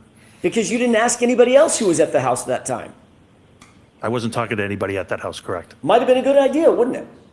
Not at that time. We were there for one specific reason. We wanted to get to the hospital. So no. Might have been a I good disagree. idea to sit Mr. Albert down and say, there, you're Here shaking your head comes the again. I'm not done red. with my question. He's going to Might have been either a good have a idea, heart Mr. attack at the Gallagher. end of this Since you trial, happen or to he's be going to there, turn into no the red sweat off your ball. brow to sit Mr. Albert down and say, by the way, I got a pen and a paper. Who was here last night, just before John O'Keefe was found dead on your lawn? Who was here? Might have been a good idea, correct? So that was already done by Detective Sergeant Lank, and it was documented in his report of everybody of what Mr. Jackson is asking. Then how did you two not know that Brian Higgins was there? I don't know where. At I 34th. mean, I'm confused. At what time? Right. At what time? Exactly. At what time? John Exactly. O'Keefe arrived. You're confused. Okay. At 34 Fairview. After You're midnight. lying. You are a liar. So when I discovered Pope, Brian you've Higgins lied was about there, everything. wasn't until I read the Right. report. Lied. You were standing in the house. All lies. Sergeant Blank, you just told these You jurors are the liar. You must be punished. that Brian Higgins and everybody else was there. He had Facebook obtained the Karen. names. He hadn't written the Hey, report Karen. yet. And hadn't told his boss. You I must don't be recall. paddled with a ping pong ball or a ping pong That's correct. There was a Yeah. very fast-moving scene and pace. That is correct. by the Vestal Virgins for the next half an hour. Do you accept While you this were punishment? spitballing, you also didn't secure the camera footage that Apples we've talked ping about, the Arlo pong footage. tournament. Yes, that's correct. You also didn't formally search the house, correct? Absolutely We correct. just talked about that. You didn't seek consent by Brian, pardon me, by Brian Albert to search the house, correct? That's correct. You also didn't seek a search warrant. You talked about that, correct? Correct. You don't get punished or in trouble if you seek a search warrant and a judge who has to sign the search warrant. Normal citizens can't do that. It requires a judge's signature. You don't get in trouble or get spanked or get slapped or get fined if you seek a search warrant that is denied, correct? In this particular situation, I would need to articulate facts, certain circumstances, and witness statements. What I had was nobody could put John O'Keefe in the house, including Miss Reed, and that we had a glass where they were coming from a bar, and I had 3 separate police officers, including myself, that had been in that house on 3 separate occasions and saw nothing amiss. I have a good faith obligation to present the truth to a judge. And if I don't, I can be found, end up on a Brady list or a Giglio list, as you know. And my credibility to testify in my career is basically over. So yes, you can get in trouble. You're talking about lying in an affidavit, sir. I'm talking about misleading. Correct. I would have to twist circumstances to have the right to search Brian Albert's house. We had no reason, and there's been no reason since. How about this? How about this? There's a How about dead this? guy How on the about this? lawn that looked like he How about potentially could have been in a physical altercation. How about that? Might that be of some concern? To go inside the house and see if there was a struggle that started in the house? Yes or no? There's still no evidence to go into the house. You're the guy that's out on the lawn with no coat on. You think the coat might be inside the house? That might be a reasonable assumption? Yes or no? No. You got a guy outside with no shoe on. You think the shoe might be inside the house? That might be a reasonable assumption? I never saw Mr. O'Keefe. I wasn't aware that he Because you didn't didn't have his seek shoes. to find out the details. Other people knew every single fact that I just suggested at the time you walked in the house, correct? Objection. Sustained. The fact is, you didn't seek a search warrant. I wouldn't. Correct. The fact is, you never searched the house. That's correct. The fact is, you never searched the basement. That's correct. The fact is, you never searched the garage. That's correct. That's all I have, Your Honor. Have you ever learned one fact that would have justified searching that house? Not to this day. Objection, Your Honor. Sustained is to form, and you can put the glass in right now, Mr. Brennan. Thank you. Move that into evidence, please. Exhibit 58. All right, Lieutenant, you're all set, sir. Thank you. Your next witness, Mr. Brennan? I'd like to play clip 18, please. Okay. Here we go, clip 18. Thank you. Your Honor, leave it alone. Sidebar. Yo, Yo, yo, yo. Yo, Ma. good morning, everyone. Good morning. It seems like you're in a I apologize for better not mood. seeing you. I am. I apologize for not seeing you. Hank was doing this yesterday. I got used to Hank doing it. I slept like a dead goat. Oh, that's right. Sidebar. We need a sidebar. You slept like John O'Keefe on the lawn. Yep. And much warmer and snugglier. And you had someone with you who wasn't a cold, did. clammy Karen Reed. I did. And, but did you find the shoe? No. Yes. Gia, what would happen if you woke up next to Karen Reed this morning? Karen Reed? Yes. Why would I be next to Karen Reed? We're just asking hypothetical. And Mr. Sergeant Fan has stopped. Or Lieutenant Fan has stopped. Oh my Lieutenant God! Van! Lieutenant Van! That's Is it. he dead? Mistrial. Oh, He's dead. no! Mistrial. He's dead. Oh my God. Everybody can go home. Oh my gosh. We saw it live. They killed Lieutenant Fan. But what I want to know is, does the assistant police chief's Ring doorbell catch the footage, That's right. even though it's Arlo. Jackson was very, very infuriated. I keep telling you, he's gonna. If have you seen his arms lately? He Right. is jacked to the point Yeah, I know. where the veins are bulging out, and that's not natural. He's on something. I would allegedly say that he's on something, just from knowing so many pro wrestlers over the years that his arms do not look natural. Especially for someone who spends 10 hours a day in court. He would have to spend at least 4 or 5 hours working on those arms every day to do it naturally. Did seem a little bit like roid rage here at the I end. think Karen pinches him every time she wants him to object. Or sticks her fingernail in his side. He might enjoy that, A though. good place You to never take know. a morning recess, so we'll take Oh, God. Yeah. All rise, please. Here's closing notebooks and follow me. So we're gonna have a 20-minute break, folks. Let's do 3 minutes of music, and then I think I have a short video, drunk girl video we can watch during their break.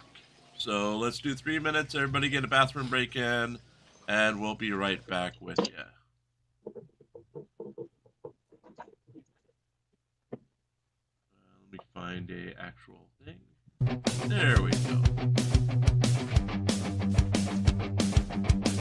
All these little things driving me crazy. I just wanna be free. All these feelings got me seeing hazy.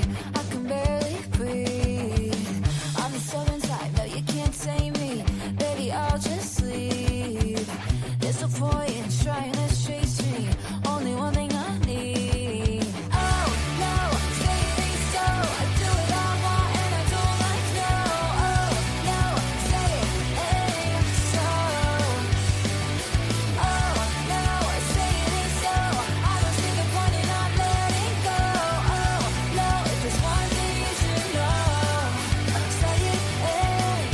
I don't live my life for anyone. I just live it for me. Why does everyone have a problem with what I'm choosing? Oh no, say it ain't so. I do what I want and I don't like no. Oh no, say it ain't so. Oh no, say it ain't so.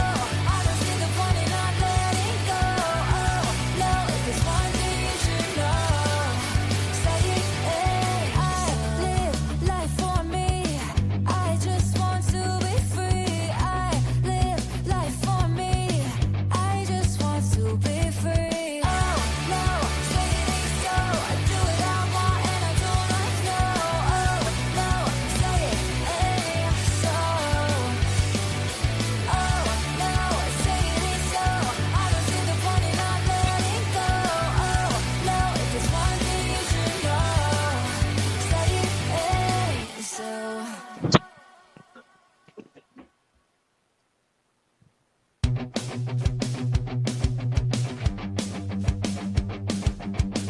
All these little things driving me crazy. I just wanna be free. All these feelings got me seeing hazy. I can barely breathe. I'm the southern type, no you can't tame me. Baby, I'll just leave. There's no point in trying to chase me. Only one thing I need. Oh no, say it ain't so. I do what I want and I don't like no. Oh no, say it ain't so. Oh no, say it ain't so. I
So I've been sitting here talking to myself for the past 3 minutes. Yeah, I forgot to unmute myself. So I'm sitting here doing a nice little commercial for our, yeah, goodness gracious. So that song was the artist I'm putting inside chat. I was going off on how your donations help us do things like renew the music license, which is due later this week. It's going to be $260. We use the music license instead of random music that you may have heard of just to protect the channel. Now that we're monetized, we don't want to risk that, so we use licensed music. We also use licensed music in the bumpers, the trailers, anything we do for the channel. You may not recognize them, but they're covering our butts because when we weren't monetized and using songs, we were getting limited once we became monetized, and it was counting against the channel. So we went to protect our butts to basically license music. Some of this is pretty good. Sorry for That's making you think you went been deaf. good, but you know, it's okay. Yeah. Sorry, Mrs. Tom, for making you think you went deaf. That was entirely my fault. It's all So part how of our you plan. doing, Pope? It was all part of our plan to drive her crazy. To make her think she's deaf. Speaking of your plan to drive you crazy, we Mhm. do have the ongoing campaign scrolling at the bottom of the screen. From now until June 5th, you can add to my punishment from not eating Subway, Chick-fil-A, Taco Bell, Long John Silver's, Arby's, or KFC for another day. $5 donation to any of our Cash App, PayPal, or whatever's. Or you could do a gifted membership. For every gifted membership, it's another day.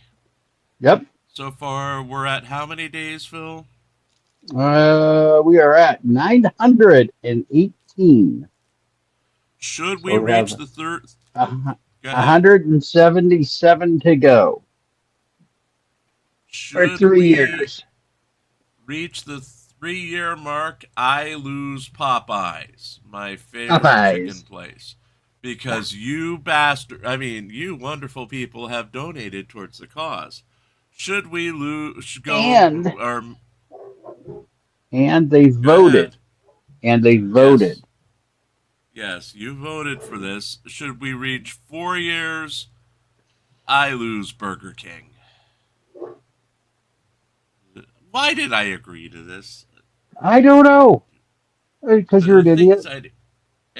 Don't call me an idiot. I'll call you an idiot for encouraging me.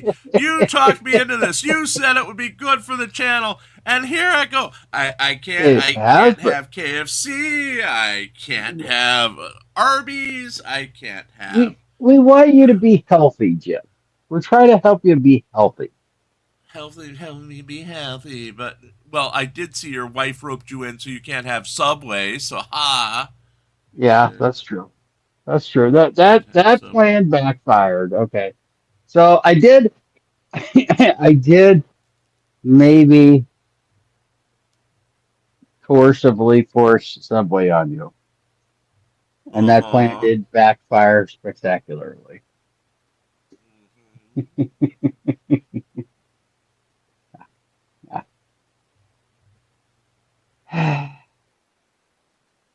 Stereo, I'm not going to do Caleb's cookbook. I barely have time as is to cook. Let alone go to the store and all that. The store is a scary place. The outside world is scary for Jim.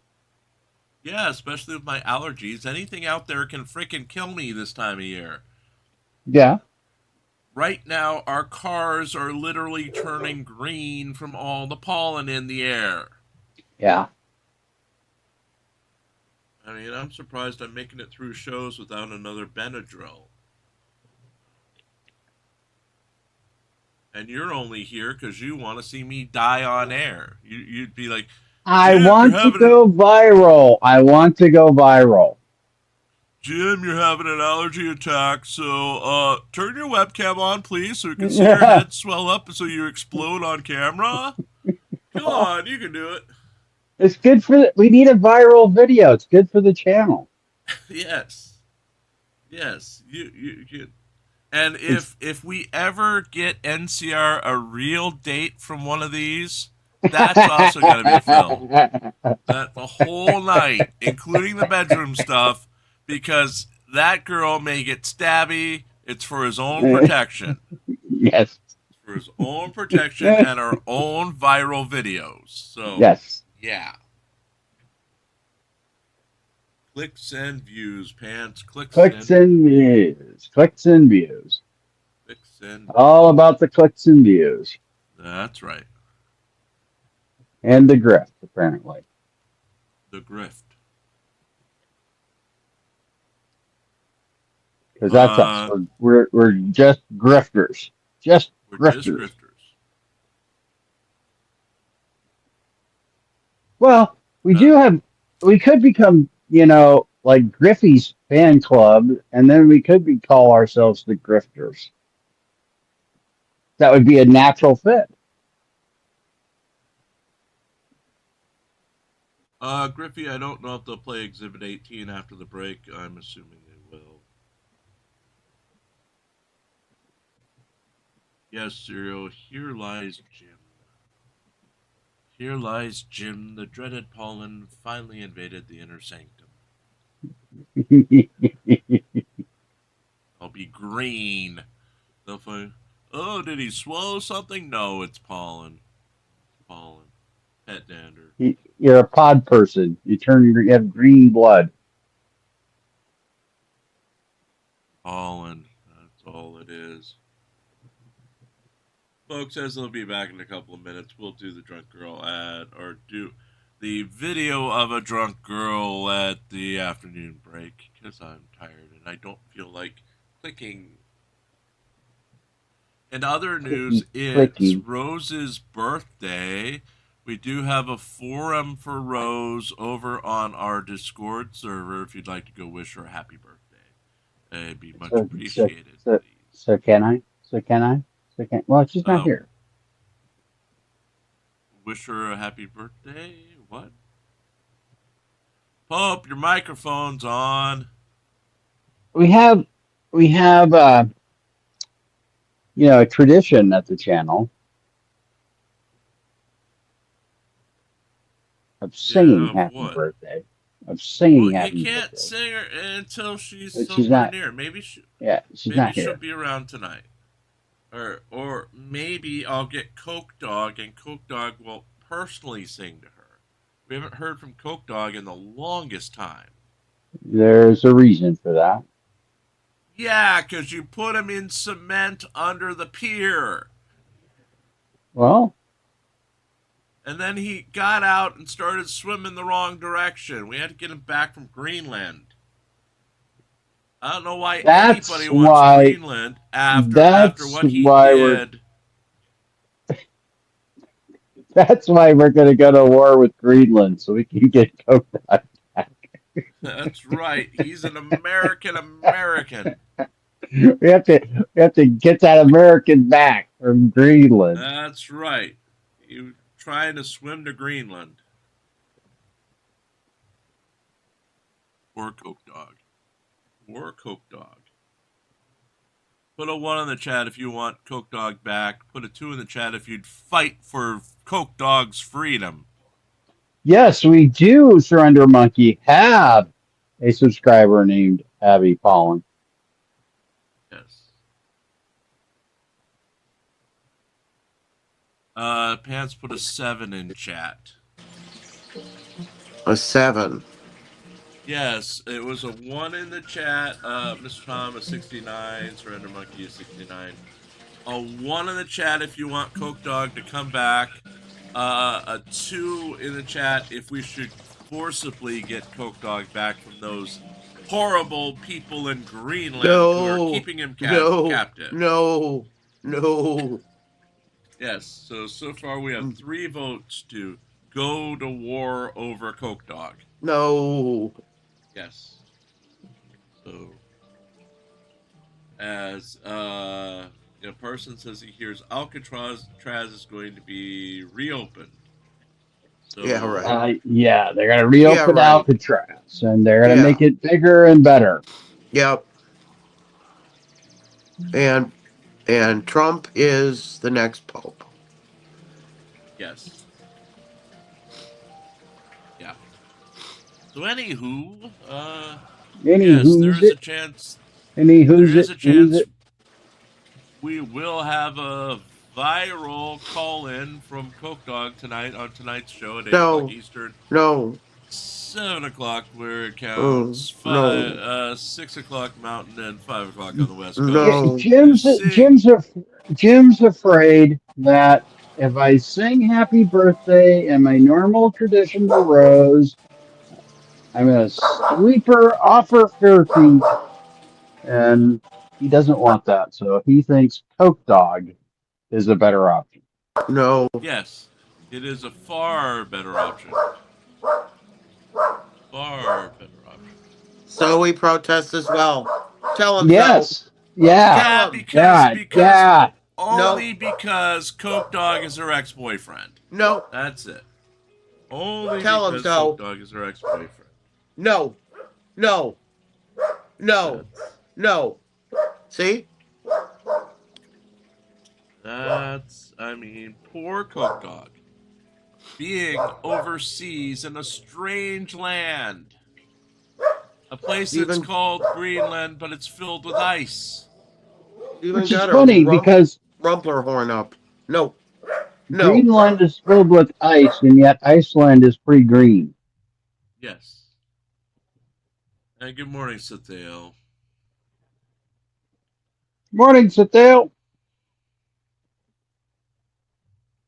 I'll take a look, Serial. I'll be right back. I gotta feed the fluff. Okay. That's...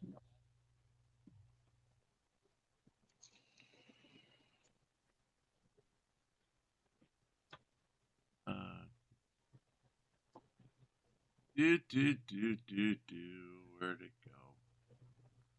I've got 2 StreamYards open. Wonderful. Wonderful. Wonderful. Let's see. Add music. You don't mind me, I'm up to no good.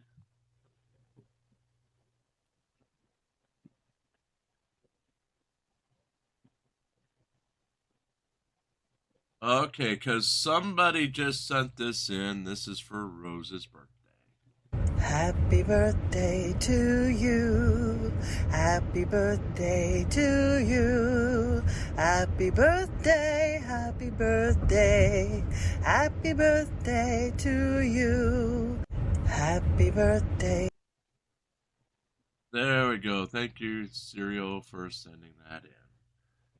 We'll play that should Rose come around, and then we will play the sequel, a duet with the grandiose Coke Dog, and maybe Pope Phil II.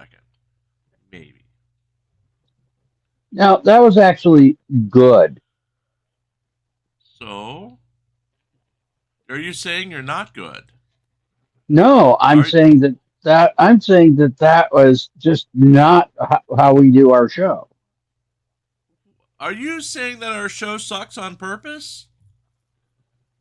Yes. In front of our 20 viewers over 2 platforms, you're saying that our show sucks on purpose. Yes, I'm saying we do things for fun. Yes, Lieutenant Fan has started to spin, and he is fully in support of the Coke Dog medley of songs tonight. Medley of songs. Medley. Medley of songs. Medley. Medley. He also wants Pants to sing again on the paper. Because Pants sang the other day and amazed people with the sound of his beautiful singing voice. He does have a beautiful singing voice. I'll grant you that. Do you know what he sang? I do not. He sang parts of It's Time to Change by the Brady Bunch. Oh, And you missed it because you don't turn into the paper every morning at 8 a.m. for our newscast. I use the paper at 8 a.m. for other things. Exactly. Yes, and Pants is just finding out now that it was a Brady Bunch song. So yes. Because the Brady Bunch were from before he was born, when he was just shorts. That's right. He hadn't grown into pants yet. And this is an extended break, because who knows? The Brady Bunch. The Brady Bunch. That's how they became the Brady Bunch. Dun-dun-dun-dun. I may or may not have watched that when it was original. You read this one. Hope. Can you see the screen? If I can see it. Hold on. Jim, if Coke Dog comes back, I'll make it my life's mission to make sure you never get fast food again. So on one hand, yeah, that would be great for our Yeah. campaign. Yeah. So I should bring him back. On the other, You are unmuted. that means Coke Dog would be around all the time again. All right, I'll see counsel at sidebar, please. Sidebar! Sidebar! Sidebar number four. Bacon wrap sidebar is going well. So on the other, Coke Dog would be around all the time. Yes. No. Know what? Okay, but did you hear that if we bring Coke Dog back, that Sethel will make it his life's mission to make sure Jim never has fast food again?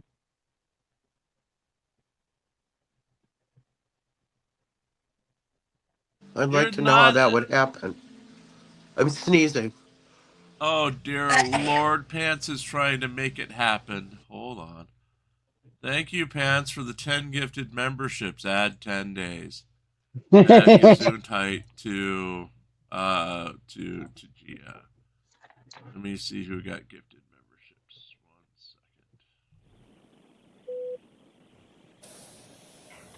second. Let's bring them in, please. Yes, sure. Sure, they're on the way.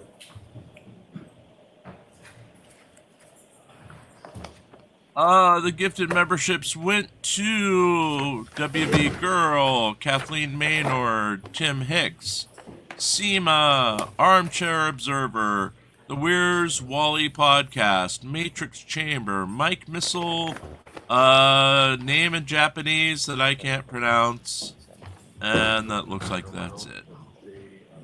Thank you again, Pants, for the gifted memberships.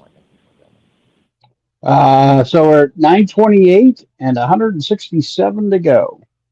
Oh, I missed Oda May MBM. Oda May MBM.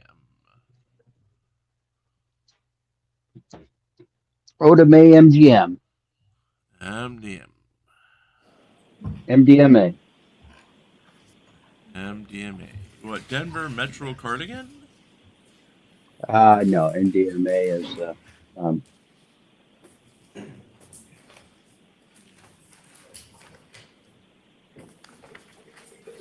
ecstasy. Do you need another one, Chrissy? Oh, how would you know that? Huh. Used to be on the Molly, remember? Wow. Yes, and he dated Madonna for a whole week and a half. Oh. Folks, we have just hit. And it was so successful, she didn't even know it. Folks, we have a membership milestone. We just hit 6,502 Wow. subscribers. Damn. Wow. Nice. Wow. I think we're about to overtake Merb. Bert has something like that. His numbers. So in comparison. You might.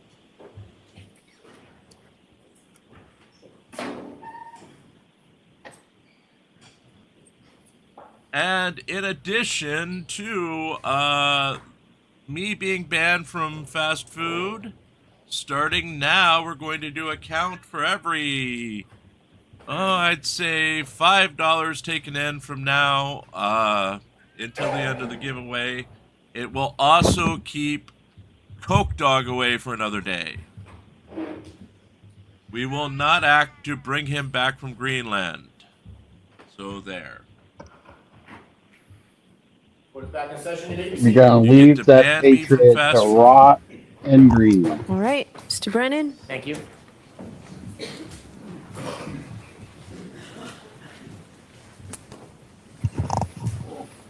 The Commonwealth moves into evidence and asks to play clip 18. Okay. Here we go.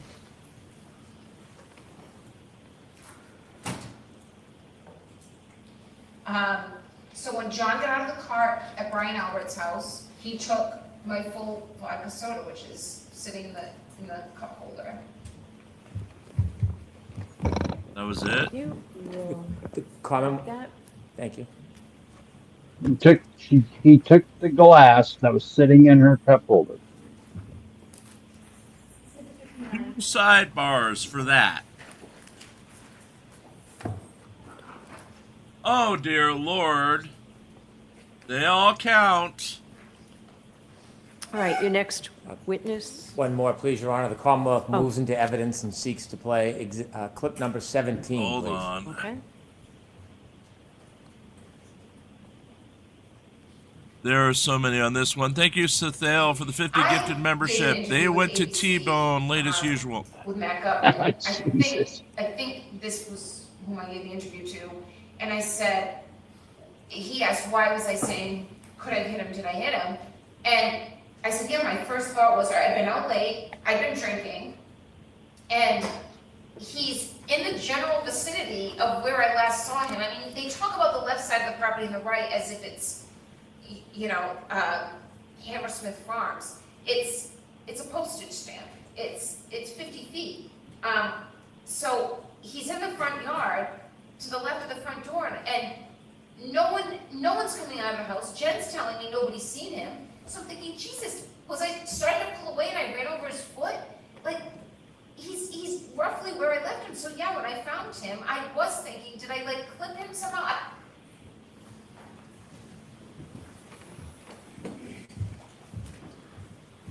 Okay, we are actually going to do the rare thing and pause this for a second.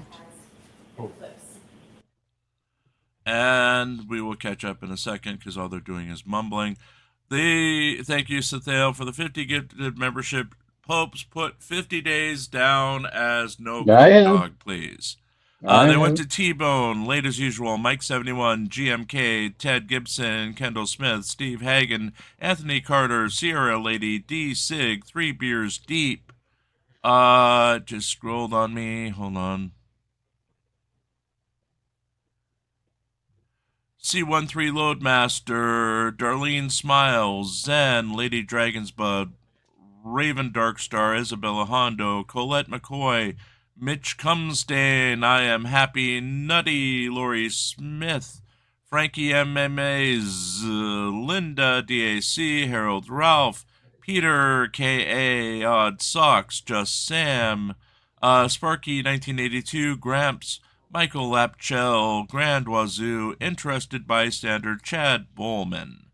Thank you again for the 50 gifted memberships to keep Coke Dog away for another day, or another 50 days, that is, and to keep me from having fast food. So we are 978. All right, Mr. Lally, whenever you're ready. Thank you, Your Honor. Morning, sir. Good morning. Could you please introduce yourself to the jury, stating your last name, spelling your last name for the court? Good morning. My name is Robert Gilman, Gilman. And what is your occupation, Mr. Gilman? Meteorologist, And where did you go to school? Northeastern University and the Pennsylvania State University, Penn State. And what degrees did you receive from those institutions? And while we're going I through his received a pedigree, Bachelor of that Science leaves in Earth 117 Science and in days left to Meteorology. go for 3 years. Now, following your education, where did you first go to work? I worked at the U.S. Geological Survey while I was finishing my education. I also worked at the Nuclear Regulatory Commission in Washington. I worked at AccuWeather at Penn State. And then I started my own business when I came back to the Boston area, working both in media, writing a column for the Patriot Ledger, radio, 95.9 WATD, and also providing information to municipalities about snow and ice in consulting. Now, starting first with the U.S. Nuclear Regulatory Commission, what did you do there? I worked in the Division of Site Safety and Earthquake Analysis. That was primarily involving siting nuclear power plants. And as far as AccuWeather Inc., what was it that you did there? Meteorology, I worked starting out drawing maps. We drew our own maps back in those days, providing observations to meteorologists and helping develop forecasts. Now, you had worked, you had mentioned earlier in your testimony, you'd worked as a meteorologist in New York for the radio, for the Patriot Ledger, and New England Weather Service, is that correct? New England Weather Science, that's correct. And how long a period of time span are we talking about as far as your work as a meteorologist? Over 45 years. Now, if you could explain to the jury just in general terms, what is meteorology? Well, the term is actually a shortened term of hydrometeorology, one who studies falling water things. And it's a study of the atmosphere. Now, in your work as a meteorologist, what are the different types of data that you study and examine? Mostly measured data such as temperature, humidity, wind, precipitation, Night, Griffey. but also sensing data with satellites that orbit the Earth and with radar that shoots electronic beams out and comes back and forms images that we can analyze. Now, beyond the satellites and the radar, where does that other data come from? Well, the observing stations generally are at airports, for instance, but they're also at utilities, and there are private networks. And these, either automated or amateur weather observers, take down data such as I just mentioned, temperature, precipitation, visibility at these different locations. And what is your current occupation? Meteorologist. And where is it that you currently work? I work for Precision Weather Forecasting Incorporated, and I also do work to assist requests for past weather data, both for clients of ours at Precision Weather Forecasting and other requests for weather data. And is that a company that you started yourself in conjunction with other people? Yes, thank you. It's a company that we founded, my partner and I've been working with meteorologist Bill Guile for 30 years. We're both local, and we found that we had a lot of interest together. I don't stay up 24/7. He stays up overnight a lot of times, and we work much better, on that shift kind of work during the day, answering questions of clients about snow and ice especially. So we formed our own corporation, a Massachusetts corporation, in 2016. And how long, even prior to the incorporation in 2016, how long have you been working in that capacity for building that company? Oh, I would say over 45 years, going back to 1979, 1980. And what type of service does your company provide to your clients? precise snow and ice information. I own the website snowandice.com, and our clients depend on very local, precise snow and ice guidance. It's for safety, it's for efficiency, environmental concerns of not putting down a lot of chemicals when snow is going to change to rain, that kind of thing.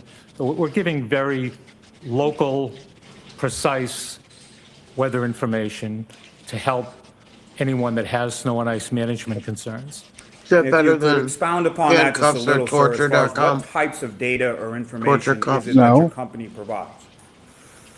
Mainly precipitation better. timing, when snowfall might begin in a particular place. Oh, yeah, and The intensity of the snow. 7 Whether it games might have be been expected sold. to change to ice or rain or go back to snow or ice to help with those kinds of operations.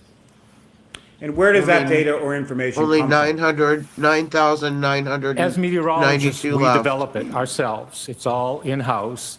We take a variety of different data from numerical modeling, guidance products, and observational information, and develop the forecast specifically for the client. And as far as your clientele is concerned, to whom are you providing this data or information? We work for most of the towns and the city in Norfolk County. We work for the largest cities in Massachusetts, some of the largest colleges and universities and other facilities, hospitals. And what is the purpose of you providing that information to the clientele to whom you give it to? Again, safety, efficiency, environmental concerns, to give them the best information to do the job they need to do. And it's a difficult job, as you can imagine.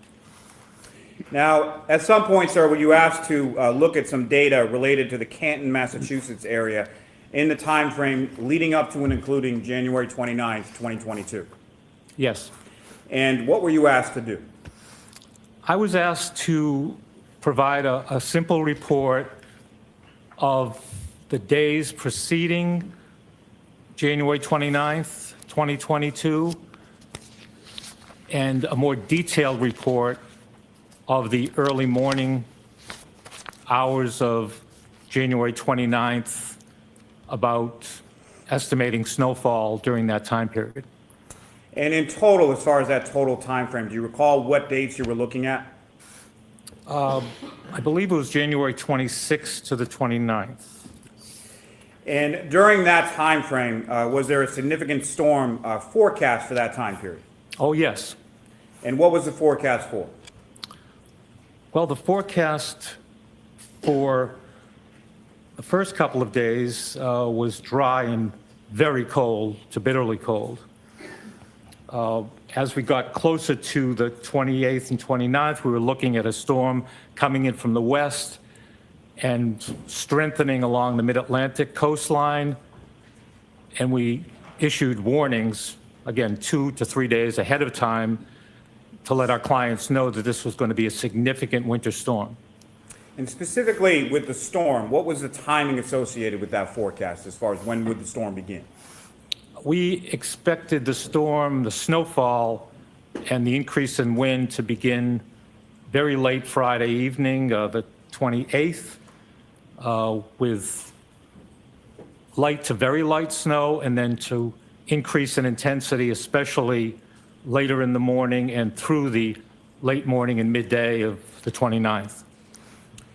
Now, from a scientific perspective, what is a blizzard? A blizzard technically requires a great reduction in visibility. It doesn't even have to be snowing, either falling or blowing snow, visibility a quarter mile or less, with winds of 35 miles an hour, either sustained or frequent gusts for 3 hours or more. Now, did this particular storm meet that criteria? The storm did, absolutely, for Boston and much of the greater Boston area, including in Canton at the Blue Hill Observatory. However, not every spot had all of those criteria during the entire time period that the snow was falling. Now, how significant a storm actually occurred, not taking away from your forecast, but actually occurred during that time frame? This was the biggest January storm in history, with 27 inches of snowfall. And it snowed heavily for several hours, visibility under a quarter of a mile. And the temperature was dropping during that time, and the winds were gusting frequently to 40 and 50 miles an hour in this area. Now, that data that you looked at from that time frame of January 26th through the 29th of 2022, what types of data specifically did you look, or actually, we'll get to specifics in a moment. What data in general terms did you look at in your analysis?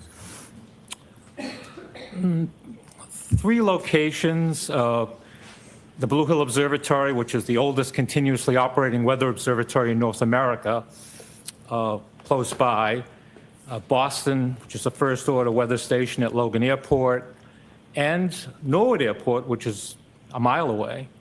And those were the 3 locations. I was considering the surface observations from those locations, also considered other types of observational data. I mentioned the radar data, so the National Oceanic and Atmospheric Administration maintains a NEXRAD NOAA database. And third was the National Operational Hydrologic Remote Sensing Center, which categorizes snowfall and snow depth. So those 3 different types of data at those 3 different locations. Now, when you talk about the Blue Hills Observatory being the oldest in the country, how old is it? It was established by Abbott Roch, who left his family home at 5 Commonwealth Avenue in Boston and built this really strange little structure at the top of Great Blue Hill on February 1st of 1885.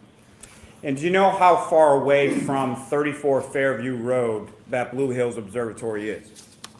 Yes, I do. If you don't mind me consulting my note for a moment.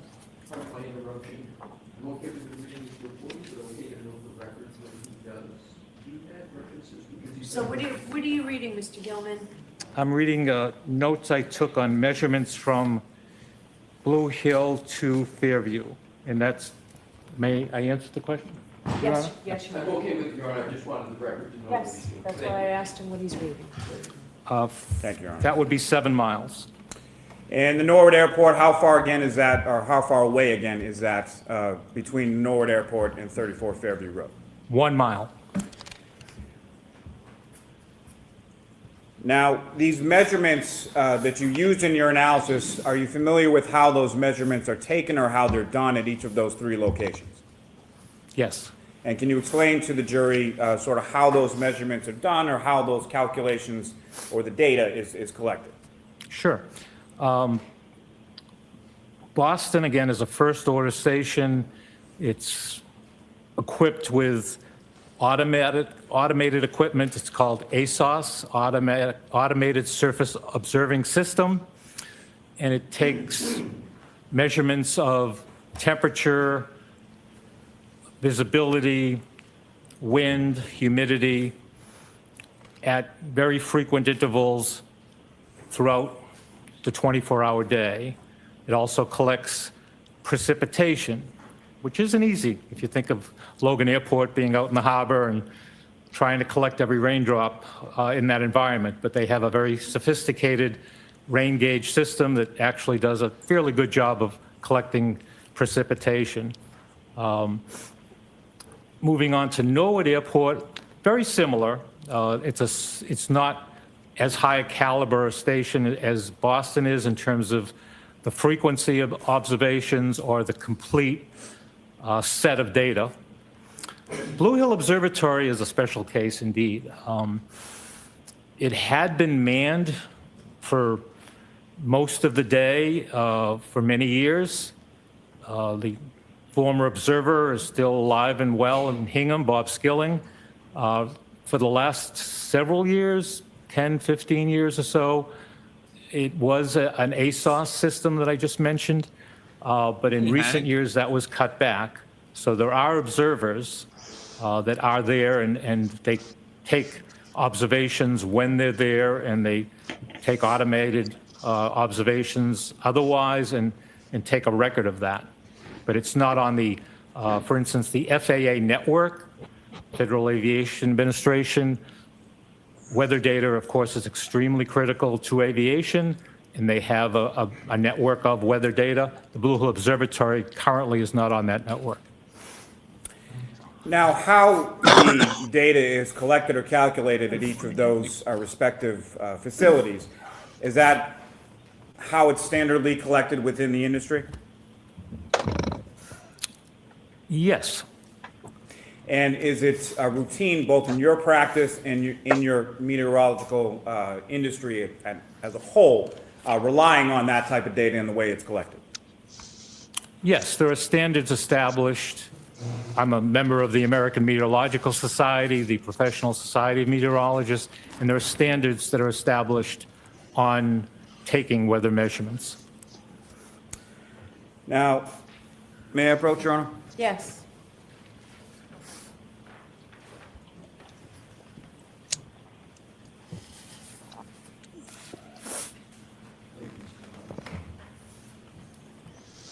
Mr. Gilman, Your Honor, may I remain here just Sure. a moment? Mr. Gilman, I'm handing you a series of, I believe, about a 6-page document. Do you recognize that? Yes. Back a little bit more so the jurors can see the witness, please.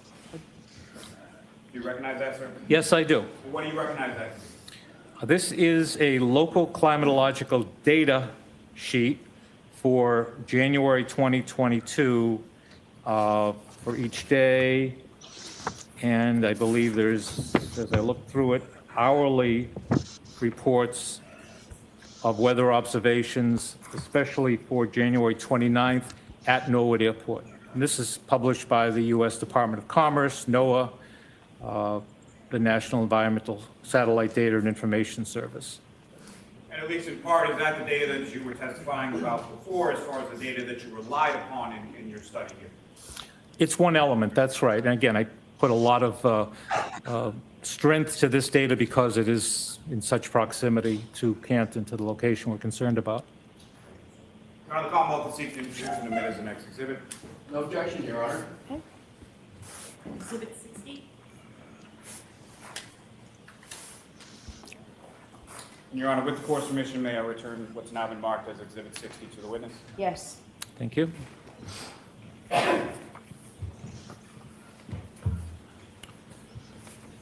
So, Mr. Gilman, starting with snow accumulation, during the period that you were looking at, what is it that you found? The snow began to accumulate during this winter storm. And by the way, I think I can use the term nor'easter, blizzard, bombogenesis, bomb cyclone, winter storm, all referring to the storm event of the 28th, mostly the 29th. The first snowfall began late in the evening on the 28th and continued into the 29th. Just starting with that snapshot of the evening of the 28th, how much snow accumulated on the 28th before turning the page to the 29th? Very little, enough to track a cat, 0.2 of an inch. Now, with reference to the 29th, were you able to determine from that data sort of the hourly snowfall as it came down? Yes, as the hourly precipitation data, temperature, and other information was reported, I was able to analyze it each step of the way as the storm progressed. Game, that's crazy. And from your analysis, sir, could you describe to the jury, What was that, Jim? going bit by bit, what was that hourly may have snowfall bought for me the the 29th? game, and welcome, Hank. As I said in the report, Chili's it's game. estimated that as it began, it was on What the did order you do of to piss off 0.3 of an Parsons? inch an hour on the 29th I until 1 don't know, o'clock. but we are working and it stayed in that we light have range. added Anything a ban of Coke Dog under onto an the inch an hour of bans. accumulation is termed light snowfall. As apparently they are so that protesting the by return 3 of and Coke 4 Dog, a.m. we were which looking had at planned for 3, 4, tonight. 5/10 of an inch an hour. There started to be an increase more noticeable in the intensity by 5 a.m. with another inch, and then by I 6 thought a.m. you'd- with another you'd 1.2 back inches. the return of If I Coke could Dog so you stop can you there shoot just him for one again. moment, Mr. Gilman. So from the time period from when the storm began on the 28th, to the time not period using- of, I'm not 6 shooting a.m. them on the anymore. 29th, how much in total High snowfall explosives had are accumulated the at that preferred point? method now. Well, he's Believe apparently that being was- held in Greenland Do my as arithmetic. a captive. Well, that's unfortunate because I've got the 3.9 Raccoon Army inches back up in to your 6 house. a.m. And I'm sorry, sir, if you could continue now going forward from 6 a.m. on the 29th.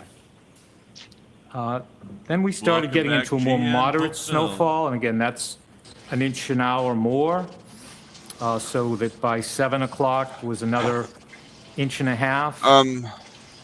By 8 o'clock, another inch, inch point one.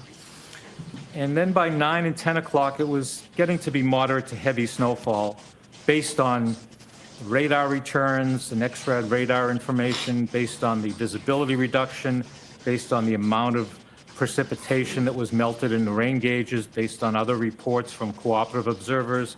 So that's on the order of an inch and a half an hour of intensity, and that continued through the middle of the day, rapidly accumulating on the ground, and it accumulated at even 2 inches an hour by the early afternoon before it started to wind down in intensity, as these types of storms always do. By 7 or 8 o'clock in the evening, it was back down to light snowfall, half inch to 2/10 of an inch, and the snowfall accumulation had ended by 10 o'clock at night. If I could take you back just a little bit to right before it turns from the moderate inch and a half per hour to about the lighter snow. About how much snow had accumulated at that point? Around 6 p.m. or so? Around 6 p.m.? Yes.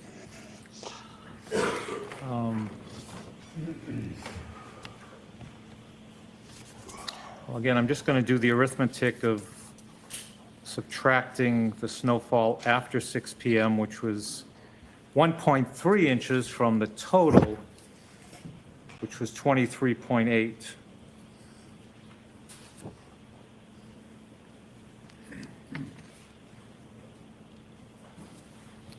Do that arithmetic. 23.8 was the total snowfall, and 1.3. That's a lot of snow. 22.5 inches. 27 inches was expected. Wow. 22 and a half inches, just short of 22. Yep. Excuse me. Just short of 22 and a half inches by 6 p.m. Is that correct? That's correct. 2 inches And an what hour. was the total snow Wow. accumulation from the storm in its entirety again? 23.8 inches. So just short of 2 feet. My is that question correct? was The Elsa, biggest was Elsa snowstorm present in saying let January it in our go? history. Now, sir, have you prepared some visual aids to assist the jury with the snow accumulation? Yes. May I approach the witness again, Your Honor? Yes.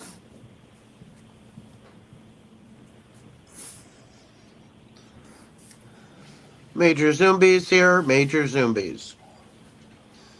Inside, Running around outside, the house, Gia? inside and outside, major zombies. Okay. Yep, Gentlemen, showing you 3 documents. after breakfast zombies. Finish. Got to get those steps in. Yep, Yes, I've seen these, yep.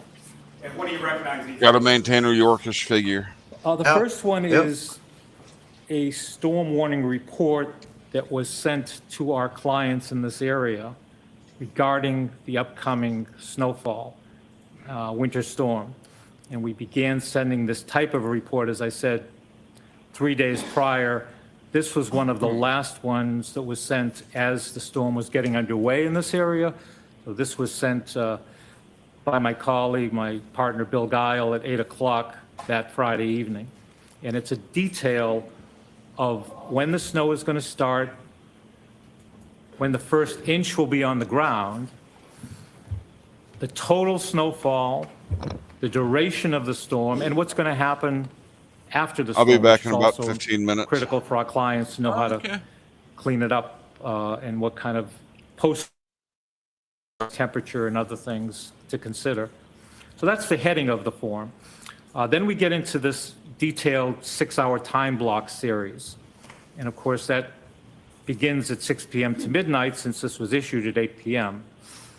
And we talk about the weather conditions and how much, if any, snowfall. I don't mean to interject, but just You recognize what's on that, and that is a forecast that you sent out, correct? Yes. Our company sent out, my partner Bill Guile actually sent it.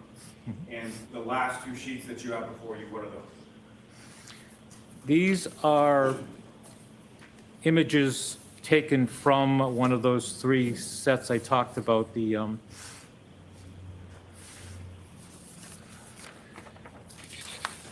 a second.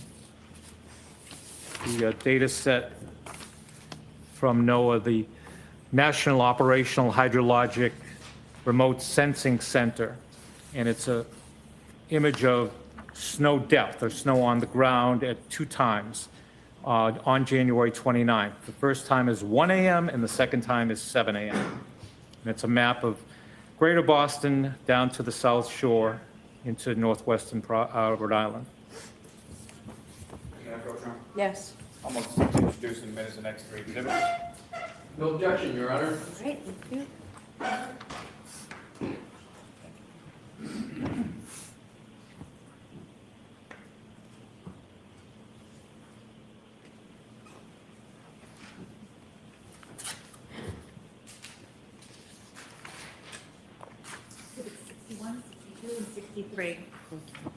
And again, Your Honor, may I return those to the witness? Yes.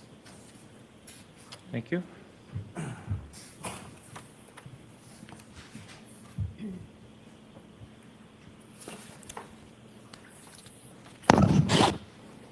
Now, Mr. Gilman, what is the difference between a forecast versus a report of actual conditions or weather measurables?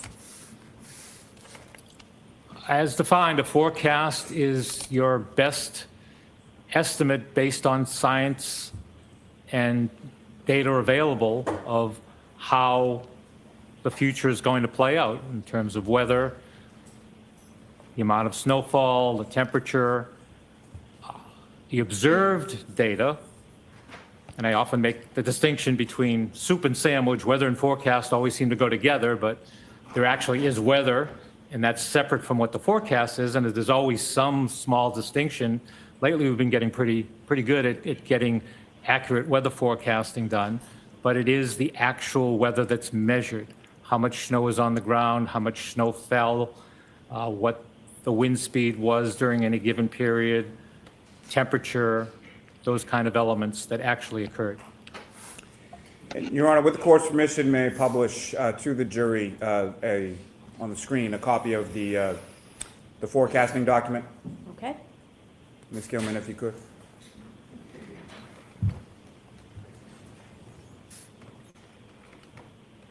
Thank you.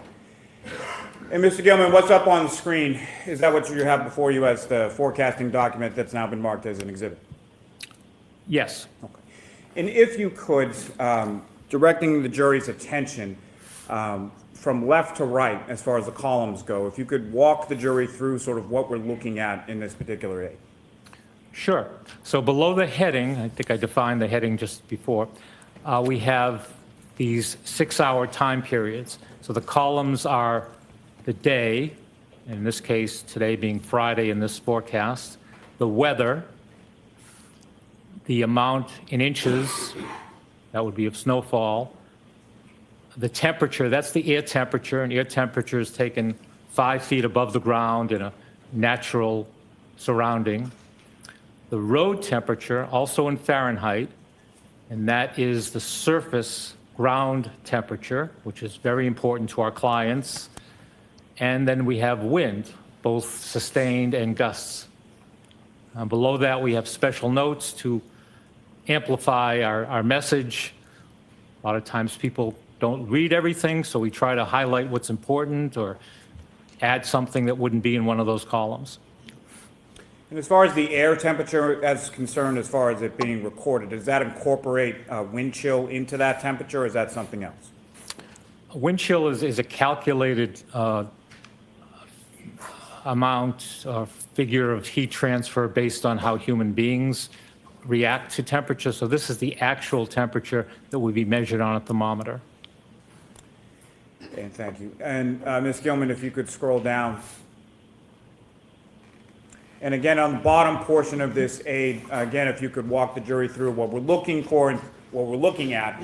And specifically, if you could draw their attention to the snow accumulation that's forecast in this. Certainly. The same applies to the columns. Now we're into the tomorrow. So since this was issued at 8 p.m. on Friday, tomorrow is Saturday. And we're going through each 6-hour period and how much snowfall could be expected. You see it starts with 3 or 4 inches and then ramps up as we get later in the morning to as much as 6 to 10 inches of snow. And you can calculate what that hourly rate might be based on the 6-hour period. We give that type of range because it's scientifically accurate. People really want to know every minute, every hour, and that's just not something that modern science can do. So we give this period to be as accurate as possible while still being extremely precise. 7 to 9 inches during the afternoon period, and then it winds down to 2 to 3 inches toward midnight. Thank you, sir. Ms. Gilman, you can take that down. Now, Mr. Gilman, the snow accumulation, how is that measured as far as the measurements that you get from each of these 3 sites? How is that measured at those sites? At Blue Hill Observatory, there is often an observer, a trained observer, making measurements. The standard is to use what we call a snowboard. And if any of the members of the jury do weather observing or no weather observers, you might be familiar. It's just like a piece of plywood, something that doesn't radiate like pavement would or a house would. Just something that would allow the snowfall to accumulate in a natural way. And then that's cleaned off every 3 hours. And those amounts are added throughout the duration of the snowfall event. So that's the way the observers at the Blue Hill Observatory literally have been doing that since 1885. When you come to Logan Airport, you don't have an observer right there. There was back in before the 70s, 80s, around that time period, before ASOS came into play. There were people that were in the weather office that would go out and make those measurements. Now they contract with an observer, and I'm not sure of the location right now or during this event in 2022. I believe it may be in Winthrop, but it's very nearby to Logan Airport, and this is a contracted observer that makes these measurements. At Norwood, there is no snowfall measurement made right at that location. Now, you've used a term a couple times as far as heavy snow. What is scientifically, what do you mean by heavy snow? Heavy snow, again, can be defined in 2 ways. Either by the reduction in visibility or by the accumulation rate. So it's an intensity of snowfall. And in terms of visibility, it would be less than 1/4 of a mile. So something like 3/8 of a mile. That's when you get into the heavy snowfall range. Intensity, in terms of the way it accumulates, might be more familiar to most of us since we don't know what that visibility might or might not be, but it's 1.5 inches an hour or more. It's not something that you want to be driving in, or very hazardous and big impact on a lot of our activity. Now, what is the scientific definition of whiteout conditions? I don't know if there's a scientific explanation, but it's a good term that is used quite a bit, and it would be heavy snowfall. Again, snowfall can reduce visibility to near zero, even below 3/8 of a mile. You may be getting 2 inches of accumulation, 3 inches per hour. When you have a very convective, energetic storm, like a thunder snow event, a lot of upward motion in the atmosphere, you could get 4, even 5 inches of snowfall per hour, and that certainly would be termed whiteout. I think it has a lot to do with the fact that we drive a lot these days, that people are familiar with limitations to being able to drive a car. And, if you're driving along, the windshields are going, wipers are going at maximum speed, and you just can't make out anything on horizon or the car in front of you, you say, it's whiteout conditions, that's the way it's reported. And did each of those, as far as heavy snow and whiteout conditions, occur in this storm? Heavy snow definitely occurred in this storm. I've heard it referred to as whiteout conditions, and it's somewhat in the eye of the beholder, but I would say yes, whiteout conditions did occur. Now, turning your attention, Mr. Gilman, now to the topic of visibility, can you describe to the jury what your understanding of that term is as it applies to what you do?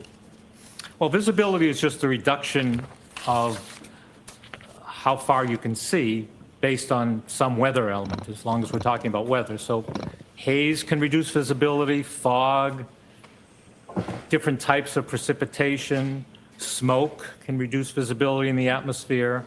But in terms of snowfall, the heavier the intensity of the snowfall, the lower the visibility. And so from a meteorological standpoint, how is that measured? Well, it's measured in miles, or quarters of a mile, which is the standard here in the United States. And you sometimes see it in eighths of a mile, but generally with these automated systems, it would be 3/4 of a mile or half a mile, or as the snow intensity lightened up quite a bit, it may go up to 7 miles. I've seen snow falling at 10, even 11-mile visibility, which you'd hardly notice if you were out.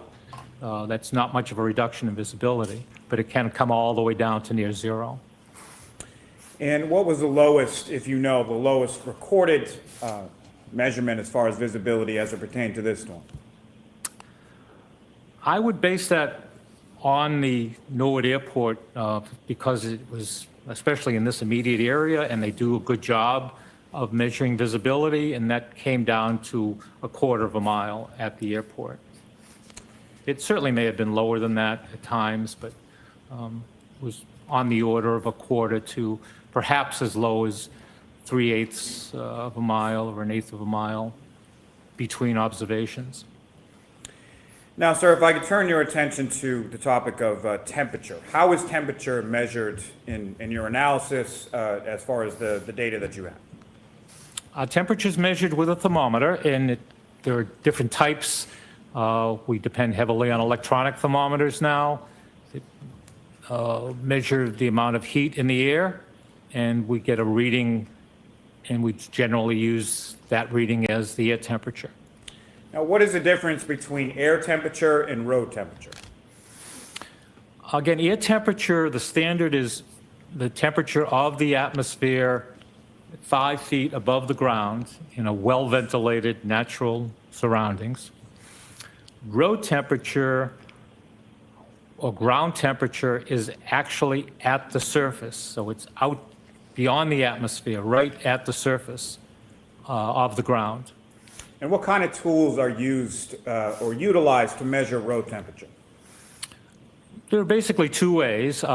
One way would be to put some kind of sensing device, a probe, in the surface, just below the surface. And the other way would be to use infrared radiation. So you'd mount a sensor on a pole, and that infrared wavelength measurement would give you a road temperature or surface temperature. Now, you mentioned earlier in your testimony that road temperature in particular is important to your clients. Why is that? And I've heard this so many times from our clients, you can forecast or expect an inch of snowfall or 3 inches of snowfall. If it's going to melt because the road temperature is 34 degrees or 35 degrees Fahrenheit, they don't really want to do anything. They don't want to put a lot of chemical down. They don't want to hire private contractors with plows. Whereas if it's going to accumulate, especially on the road surface, they need to be prepared. And there's so much demand now on having black pavement during winter storm events. There's so many automobiles on the roadways in this area that each of these municipalities is constantly under demand to make sure they do the best job they can. And in order to do that, they need to know what the road temperature is going to be or the ground temperature is going to be in order to best have snow and ice operations to meet those demands. Now, is there a difference, or what is the difference in the changes to air temperature as opposed to the change in road temperature? They're different substances, so they have a different pattern of temperature change. Air temperature changes much more quickly. And of course, when we're talking about temperature, we're talking about energy, the way the molecules in the atmosphere are moving. The faster they're moving, the higher the temperature, the more energy. So depending on what is causing that change in temperature, the atmosphere is going to react more slowly. The ground will react more slowly to the change.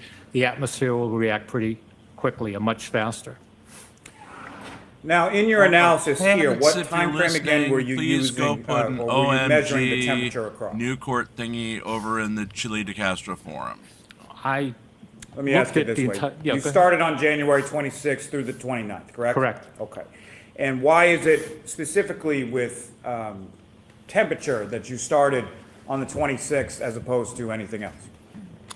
I was asked to start at the 26th, and I said that that's a good way to go because it establishes a period of seasonal freezing ground. It typically happens in this climate in the midwinter that our ground freezes. So if you look a few days before, you get a good sense if that was the case. I mean, there have been winters, there have been months of January in recent years that we've reached 60, even 70 degrees, and nothing is going to be frozen during that time. This was not the case in late January of 2022. It was an unusually cold period, and it was important to record that. Now, can you describe to the jury or lay out for the jury the temperature readings throughout that period of time that you analyzed? Yes. I'll start with the 26th and just go without going through more than just a day high and low. A high of 28, a low of 12. On the 27th, the high was 27 and the low was just 9 degrees Fahrenheit. On the 28th, Friday, the high temperature reached 36 and the low was 22. And then on Saturday, the 29th, the high temperature was 29 and the low was down to 15. Now, sir, if I could ask you specifically within that time period, a specific time period of approximately 1:30 a.m. on the 29th through 5 a.m. on the 29th, what does the data demonstrate with respect to the air temperature during that period? From 1:30 to 5:30? Yes, please. On the 29th? All right, I'll consult this data from Norwood Airport if that's the way we should look at this. I would suggest to do that. And at 1:30, the temperature was 31. By 5:53 in the morning, it was down to 24 degrees. During that time period, before that, is the temperature relatively stagnant during that time period of 1:30 to 5 a.m.? Before that time? During that time. Oh, during the early part of the time. And again, this is right at Norwood Airport. It might have been a little bit colder in Canton. It certainly was colder at the Blue Hill Observatory, but I don't have a lot of that, so I'm using this. Sure. So based on this, it was pretty steady through around 2 in the morning.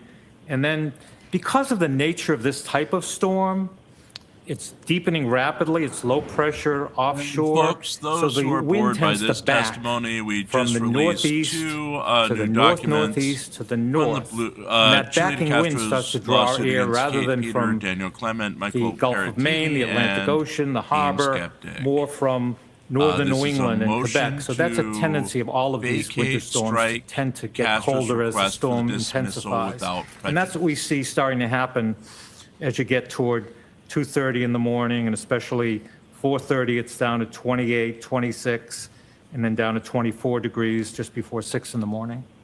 And that temperature sort of fluctuation or lack thereof, is that consistent with what you would expect in this type of storm?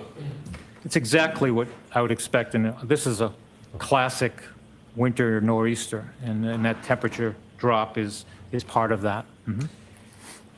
And lastly, sir, if I could just take you back to the road temperature you were talking about before. How would you describe the temperature readings generally from the 26th through the 29th as far as what type of temperatures were recorded during that time frame that you just testified about? As I said, it's the coldest time of the year anyway, in late January, here in the Boston area around Canton, midwinter. And this particular year, 2022, it was colder than normal.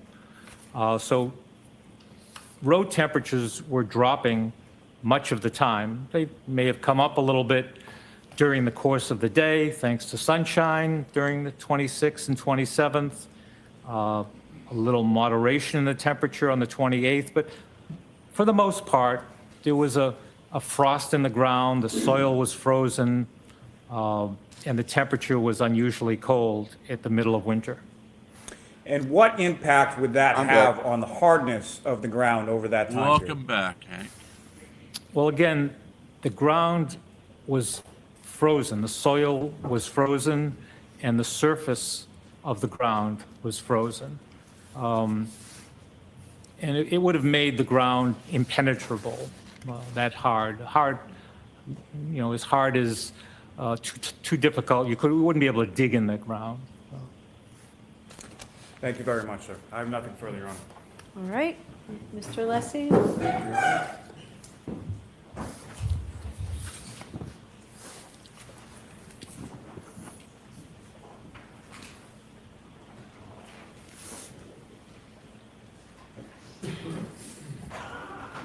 May I approach, Your Honor? Yes. Thank you.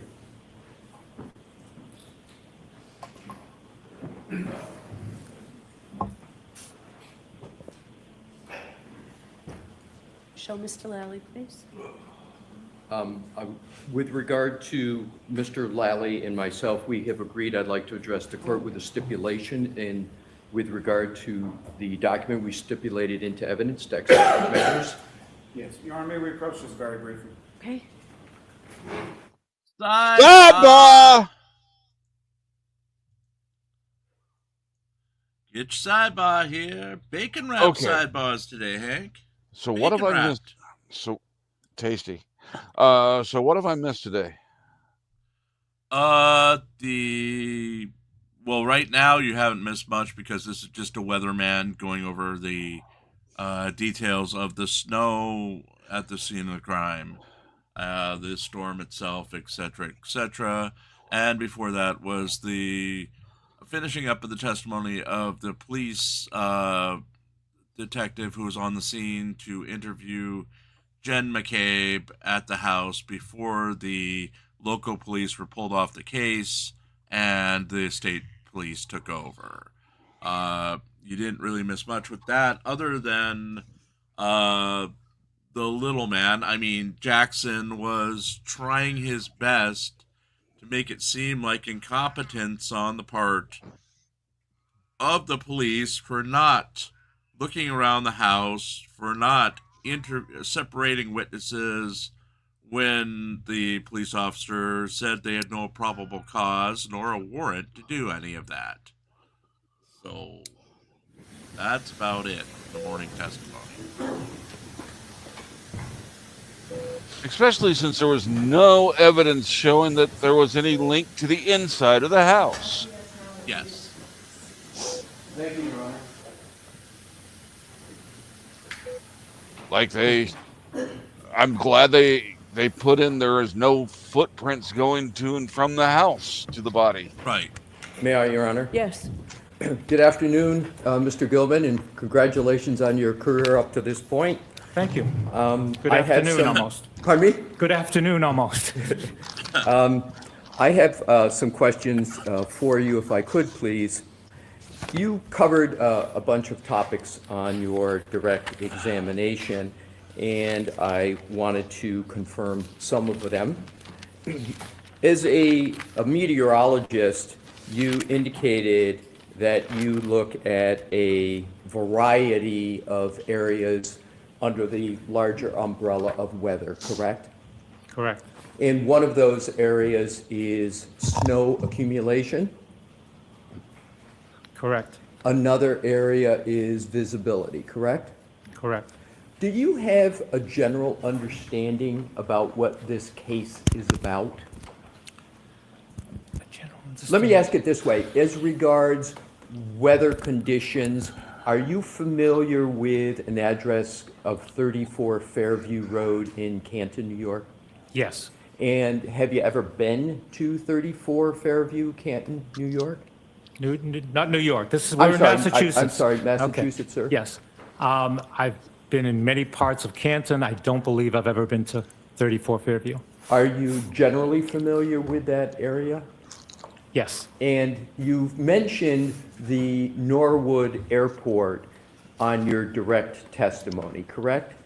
Yes. And is the general area of Fairview, is that in close proximity to the Norwood Airport? I mentioned it's a mile away. Right, so it's fairly close, right? A mile. Right, so you would expect that the readings you talked about on your direct examination would have a direct bearing and relevance to the 34 Fairview Road in Canton, is that correct? Yes. Relevance, yes. Yes. So what I would like to do is to draw your attention to the exhibit that was just marked, if Your Honor. We have that. May I approach, please? Yes. Thank you. Mr. Gilman, this is Exhibit 64. If I could hand that to you, please. Thank you. And you can keep that in front of you.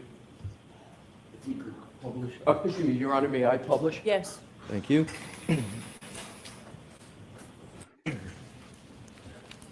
If you can enlarge, just, no, not the whole thing, just the chart up above, and make that as large as you could for the jury, please.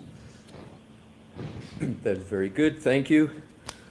You see where we are, and Mr. Goodman, you can either look on the screen or look on the document, whichever is best for you. Thank you.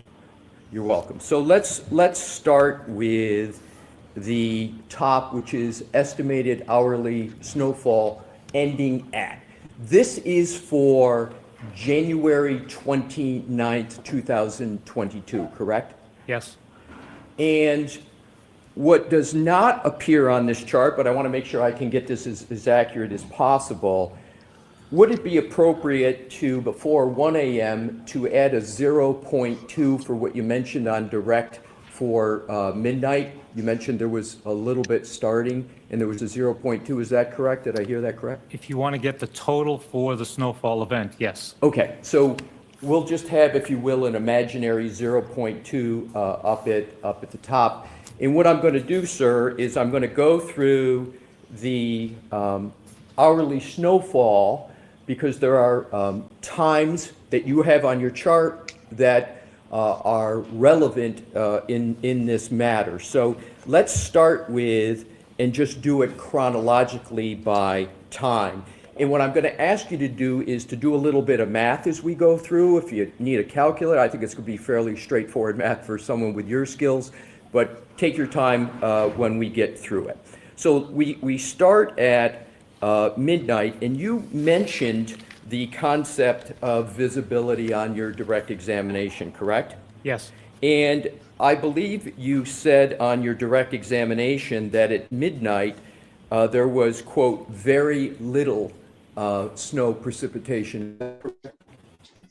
I believe I said there was very little snow on the ground. Very little snow on the ground. I think you used the phrase track a cat. Enough to track a cat, exactly. Right. Enough to track a cat, but a fairly small amount, correct? I don't know how to define it any better than enough to track a cat. Very good, sir. I'll go with track a cat. That's as small as amount as you can get. And again, that would be on a natural surface, not necessarily on pavement. Right. And what would the variation be, if at all, on pavement? Oh, a lot of factors would come into play. Most importantly, since this was a forecasted storm event, the town may have pre-treated the road. That lowers the freezing point of the precipitation. So it would, even if it was 25 degrees, it might be melting on the road. So in terms of the factor you just talked about, for example, pre-treatment, that could cause the accumulation, the numbers here to be lower than what we're seeing on the chart, correct? Definitely, correct. On But there's the not a road, scenario where it could be higher, is it at this point? Well, there are places, especially with this kind of wind and dry, fluffy snow, that you would have drifting. Right, but with just 0.2 inches on the ground, would you expect drifting? No, Okay. absolutely not. Not Right, unless I was a very small animal. I was going to say, tracking a cat wouldn't Yeah. seem to work very well if you've only No. got drifting with 0.2. I thought you were asking about the larger numbers. No, sir, good point. What I'd like to do is to just concentrate on the beginning here and midnight and 1 a.m., and then we'll progress down through, okay? I Okay. want to snapshot it, if you will, starting at the very beginning. So we then move to 1 a.m., which is 0.3 inches, correct? Correct. Now, if you add, and it seems like to be most accurate, to each number here, we would add a 0.2 to get the total, correct? Correct. So if we go to 1 a.m. on January 29, 2022, we've only got 0.5 inches of snow per this chart, correct? Total so far, yes. And that could, on the road, that could be less because of municipal pre-treatment. If they pre-treated for the storm, they could have put some chemicals down that would have caused a melt and therefore less. That's a possibility. That's one factor. Another factor would just be the road may be warmer for a number of reasons. So that could be another reason why it might be less, another factor. Absolutely. Okay, so now let's go to, I want to go between 1 and 2 a.m. Let's assume a time of 1:45 a.m. on January 29, 2022. Is it correct that the accumulation would be less than 0.8 inches at that point, according to your chart? By 2 a.m., it would be less than 0.8, yes. Therefore, correct. Therefore, by 1:45, it would be less than 0.8, yes. Right, so- Or equal to, if yeah. I'm sorry, I didn't mean to interrupt you, Less sir. than or equal to. Right, so you used 2 a.m., right, which would mean that it was 0.8, correct? Correct. And then if you work back 15 minutes, at 1:45 a.m., it would be less than 0.8, correct? If it was still snowing in those 15 minutes. Right. yes. So, but I just want to focus on the number. At 1:45 a.m., it's less than 0.8 inches, correct? It's less than 0.8 inches. Yes, Okay. right, alrighty. So, and that is, to state it another way, is it correct to say it's just 0.8 of an inch? Is that correct? 0.8 is 0.8 of an inch. yes. Right, another way to say it. So, in terms of the time now, and this may get a little more complicated, sir, but if you take just the time between 1 a.m. and 1 a.m. and 2 a.m.,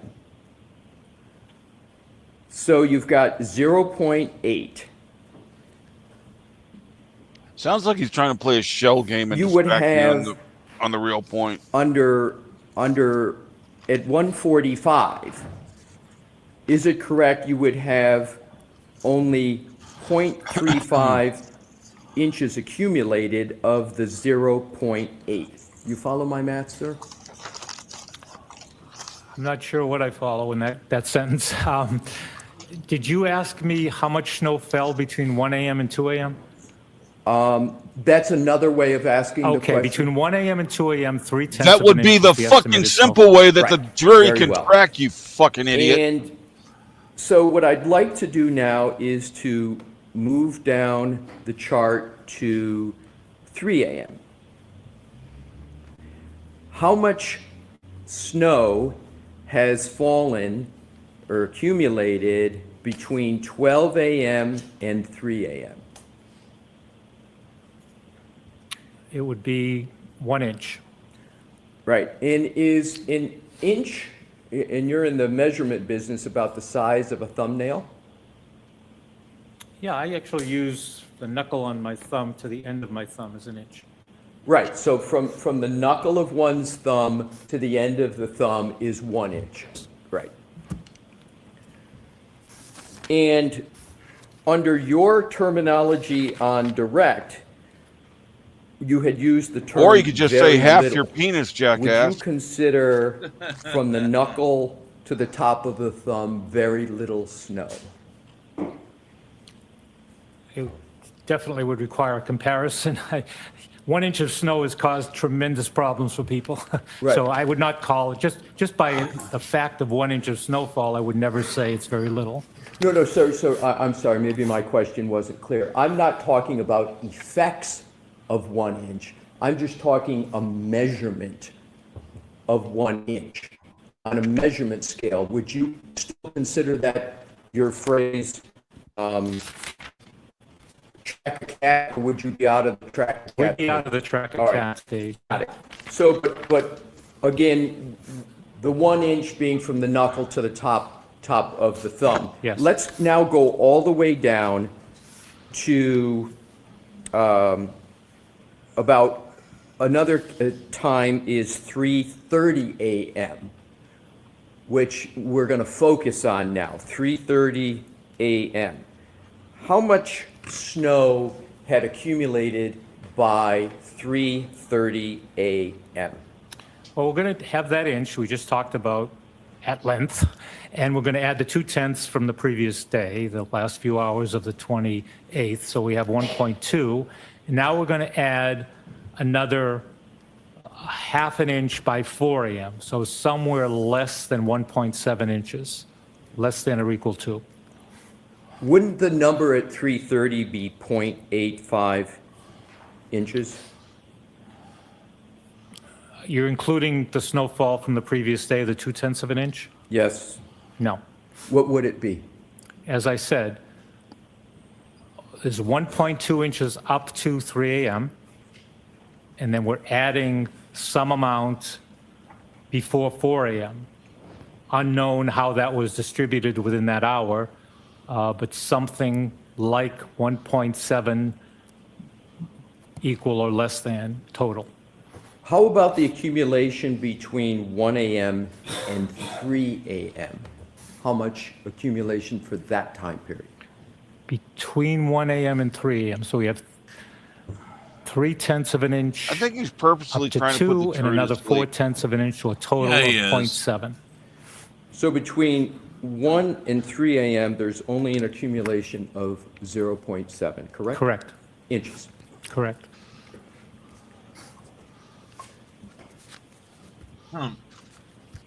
Ted Gibson, You had you're very welcome. spoken a lot Yeah. on your direct testimony about the magnitude of the storm, a variety of other measurements. But what I wanted to draw really a line at 6 a.m., which you said was an accumulation of 3.9. What I want to do is to now move on to from 7 a.m. on January 29th until noontime. And you can check my math, sir, but I get 12.5 inches total as of noon on January 29th. I can do the arithmetic if it sounds about right.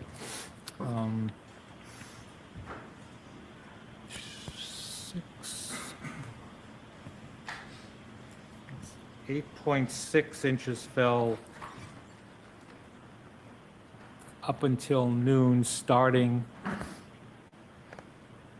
at 6 in that time period, which is about the amount we forecast. And did you ask about the total going back to the night before, or Yeah, the total starting at midnight, starting at midnight? right, going until noon, so it's a 12-hour period of the same day, January 29th. My quick calculation is 12.3 inches. Right, and then you'd add the .2 from midnight? Previous to midnight, yes. Right, so 12.3 is what shows with all those numbers, but then you have to add the 0.2 from midnight, which would get you to 12.5, correct? Exactly, yep. Good. So just to summarize the first column there, all the way down from 1 a.m. to 12 p.m., at 6 a.m., we've got 3.9 inches. And then moving down to 12 p.m., we're at 12.5 inches, correct? I believe so.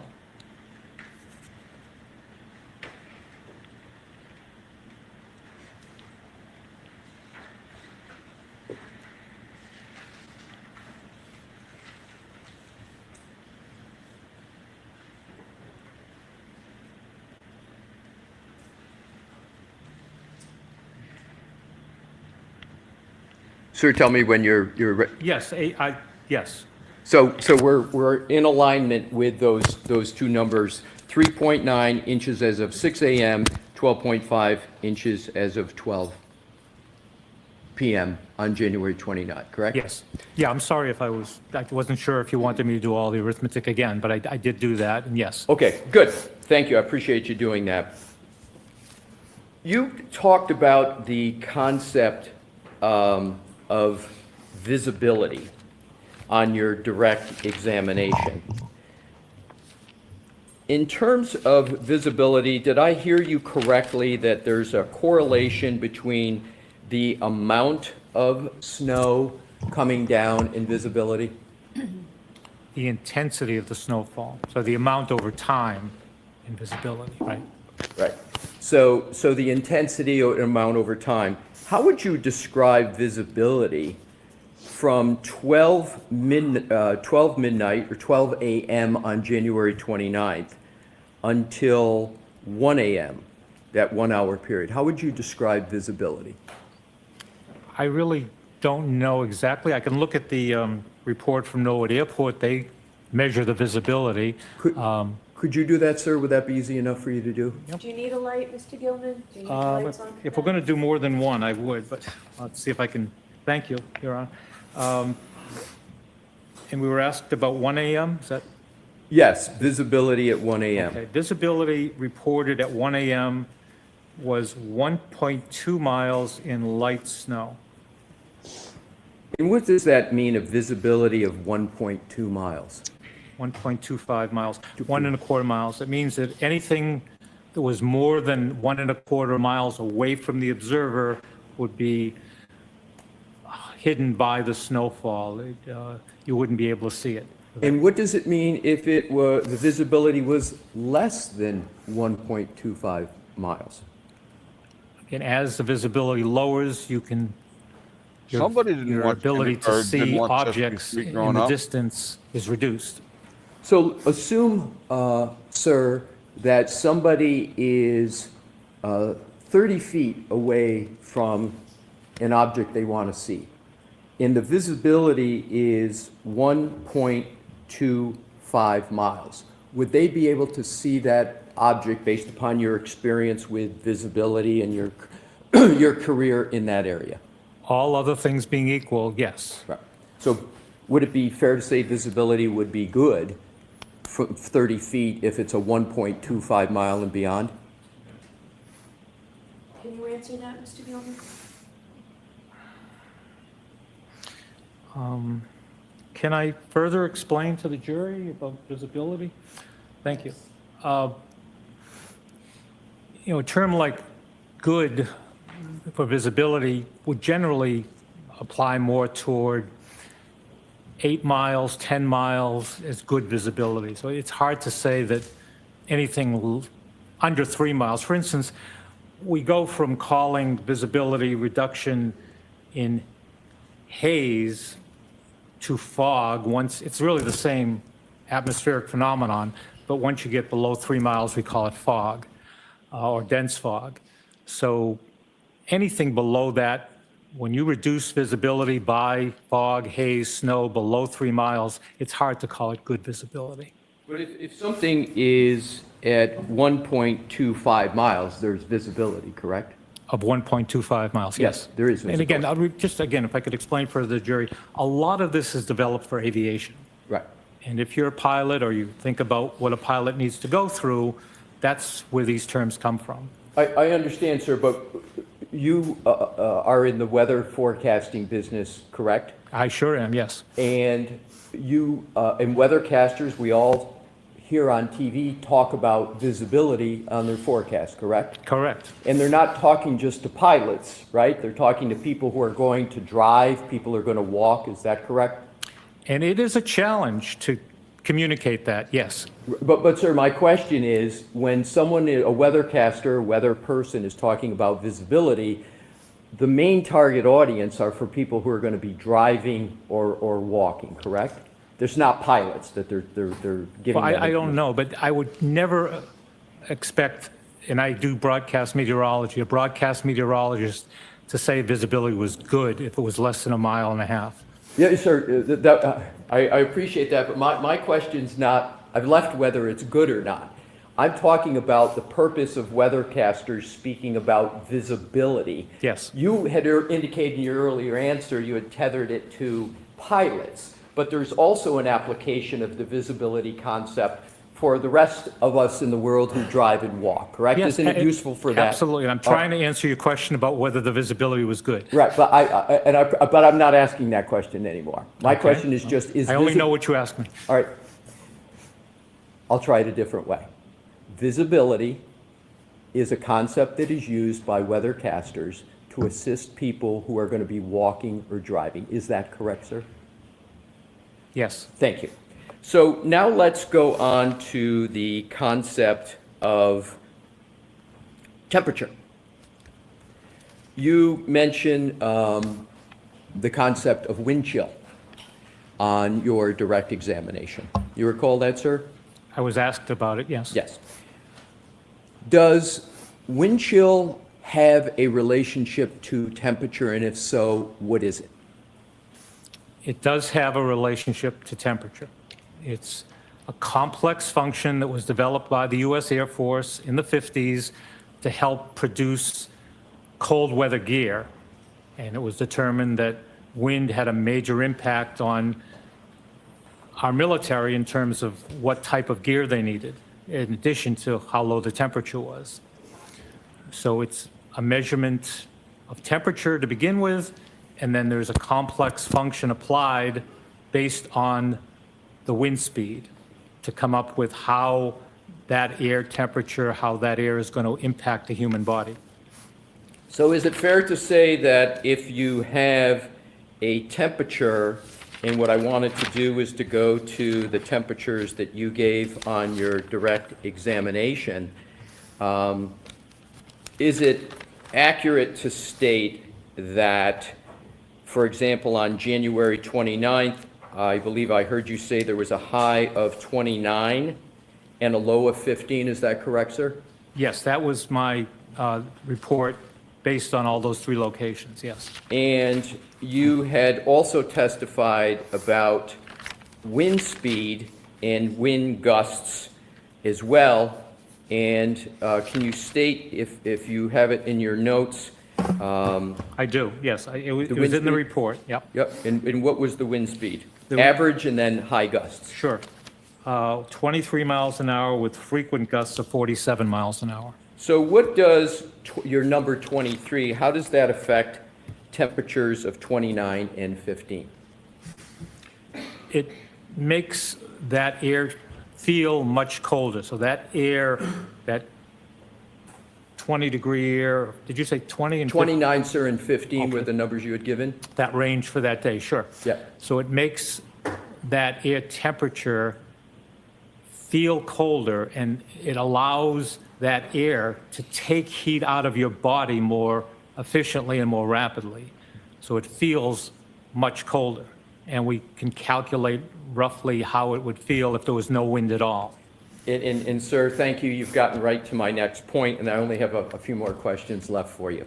So if you have the highest temperature on the 29th of 29, January 29, 2022, do you know what the wind chill factor would do in terms of a calculation number to bring that 29 number down? Do you know what that number would result in applying the most conservative wind speed of 23?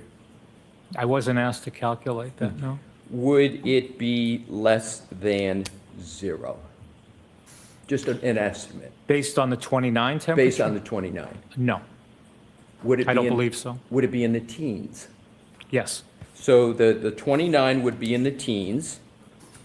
And then for the low of 15, approximately what number might that get down to? Again, depending on the wind, if you looked at 5 miles an hour, again, it wasn't that wind all day, and that 15 degree might not have been corresponding to any wind at all. Just using your average that you used on direct of 23. The average wind, again, made it feel much colder, bitterly cold, extremely cold when you were out in the highest wind at the lowest temperature. So it may have felt like 0 to even 10 below 0 at the lowest temperature and the highest wind gusts. So if I got that correct, so 15 was the lowest temperature you gave in direct on January 29th, and you state that it would be, with the wind chill using about an average of 23, would be 0 or maybe minus 10? Is that the number correct? Again, I'm just guessing. I didn't do the calculation. I wasn't asked to do the Fair enough. calculation. But based on my experience of reporting in this area for 45 years, I basically get the idea of what it's like when the temperature is that low and the wind is that high. Yeah. Right, and if we could please have the chart published back up, please.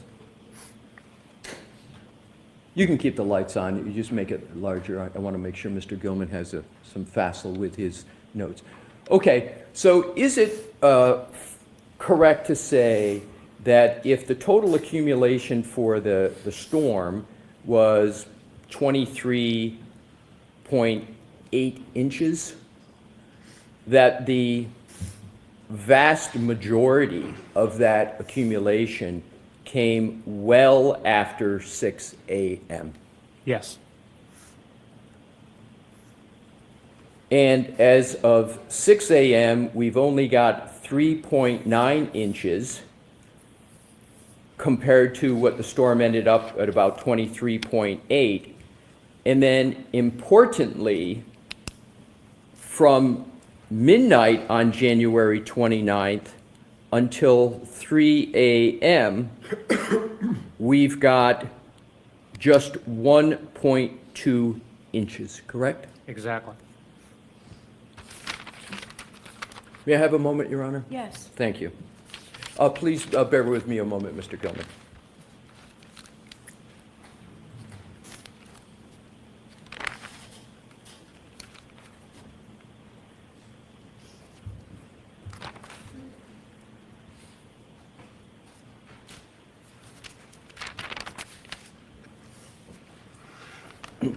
Thank you for answering my questions, Mr. Gilman. You're welcome. Anything else, Mr. Lally? Okay.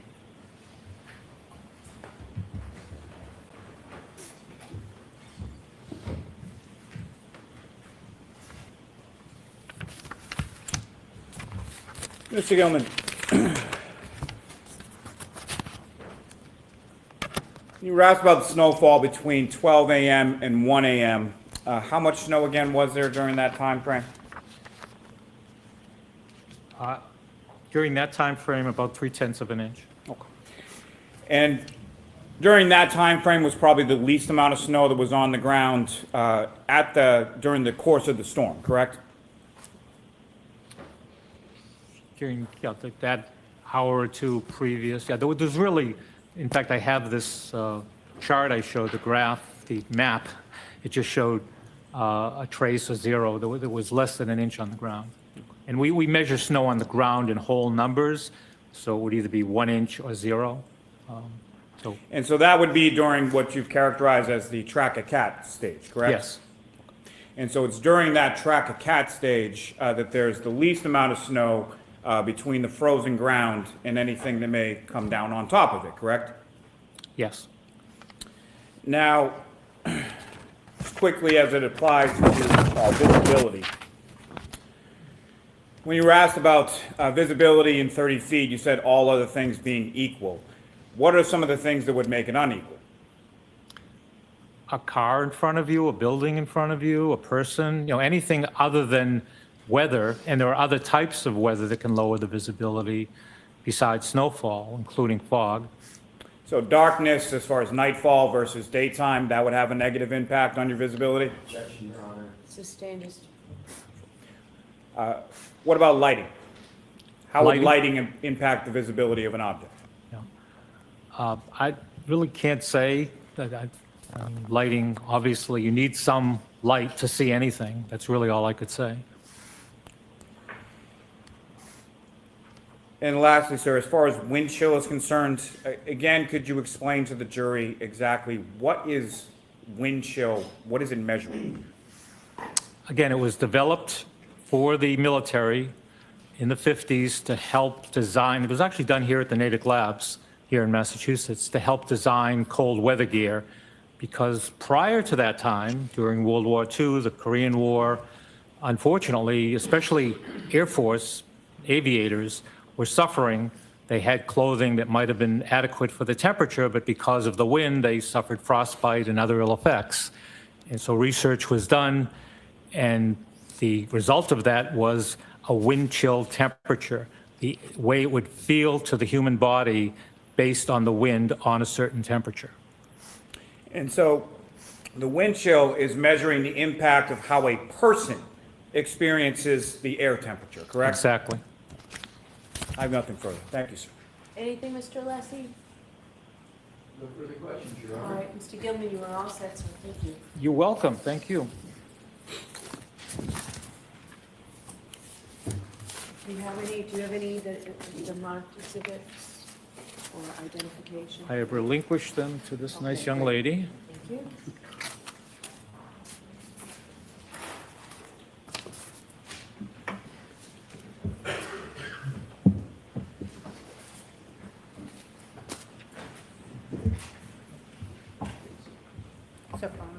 Next witness. Thank you. The Commonwealth recalls Nick Garino. Your Honor, I'll inform this will be the last recall for Mr. Garino. Thank you.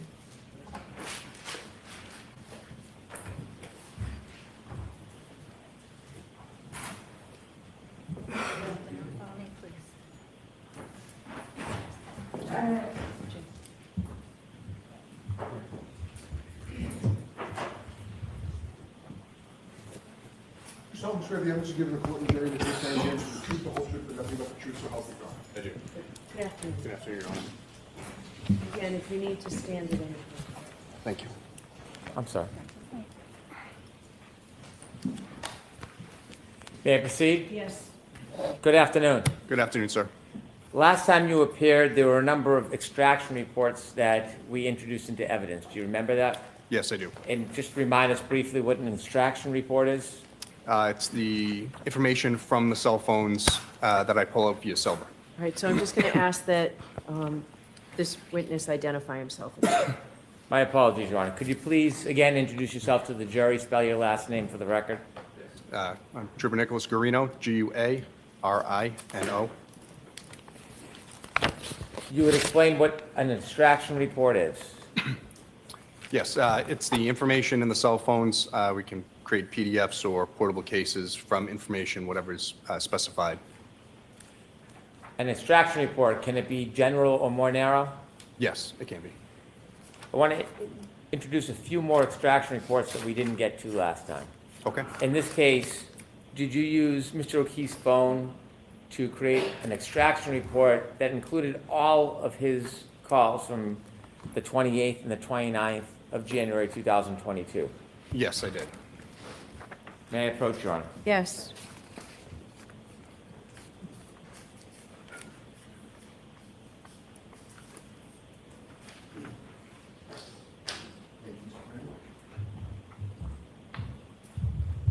you a document, do you recognize that document? Yes, I do. And what is it?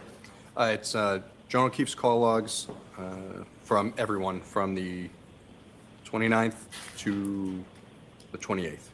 Thanks. I move this into evidence, please. No objection, Your Honor. Thank you. 65.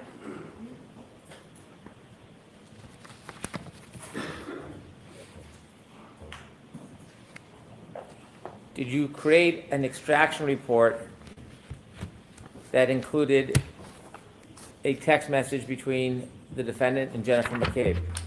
Yes, I did. May I approach, Your Honor? Yes.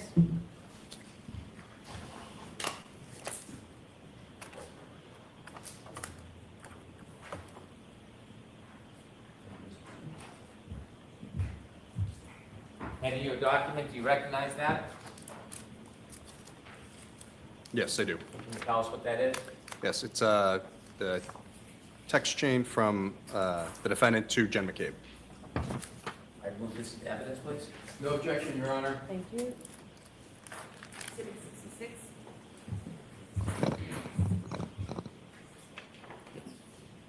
One moment. Thank you. With the court's permission, could Mr. Guarino read this to the jury? Okay.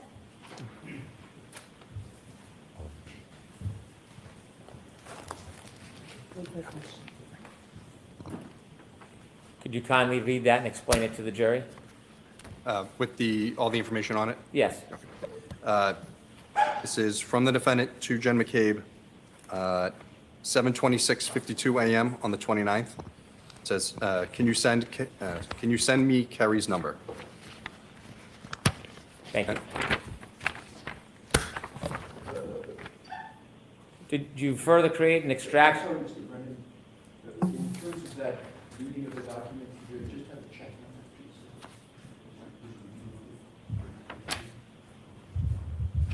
Sorry. No problem.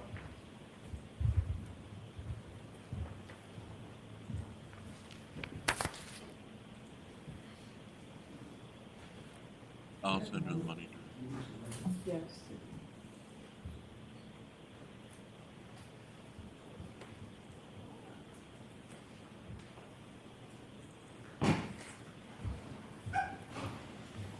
Can you review that again?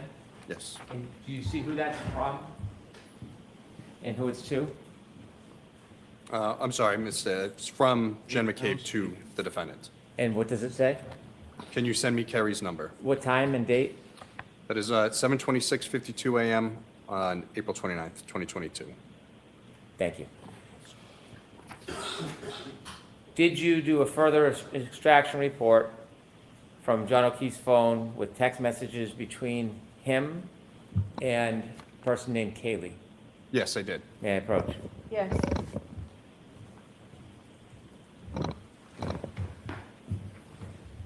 You recognize that?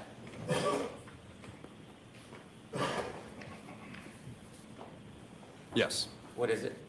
It's the text chain between John O'Keefe and Kaylee.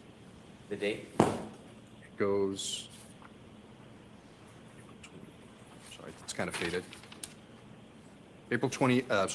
January 28th, 2022 to January 29th, 2022. Thank you. I'd move this into evidence. No objection, Your Honor. Okay. Thank you. 67.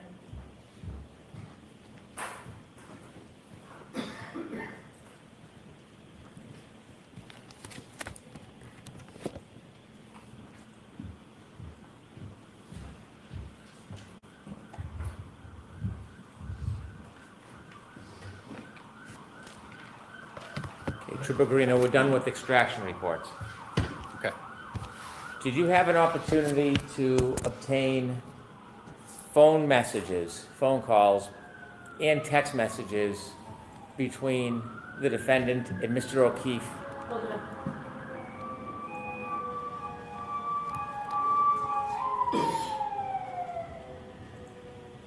Thank you. Thank you, Your Honor. Trooper Guarino, did you have an opportunity to obtain phone calls, voice messages, and text messages from the defendant to Mr. O'Keefe's phone on the evening of January 29th, 2022? Yes, I was. Where did you get the phone call records from? From John O'Keefe's phone. Where did you get the voicemails from? Also from John O'Keefe's phone. Where did you get the text messages from? From John O'Keefe's phone. Did you have an opportunity to take those phone calls, the voice messages, and the text messages and put them in a chronological order? Yes, I did. Did you include all of the phone calls, all the text messages, and all of the voicemails? Between John O'Keefe and the defendant, yes. Did you create a PowerPoint to put them in a chronological order? Yes. May I approach, Your Honor? Yes. Show Mr. Alessi. Sorry.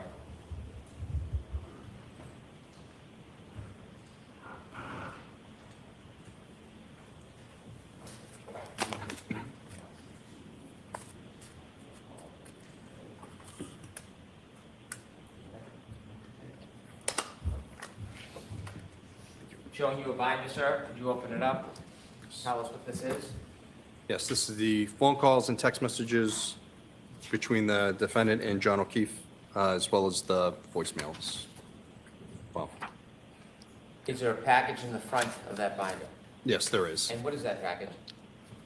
It says defendant's voicemails and on 1/29/2022. The USB thumb drive that should have those files on. Your Honor, I move this binder as the next exhibit. It would include both the PowerPoint presentation as well as a clip of the phone calls. No objection, Your Honor. Should, yes. Do you need the thumb drives? I don't. Okay. Mark this, please. Exhibit 68. Thank you. Thank you.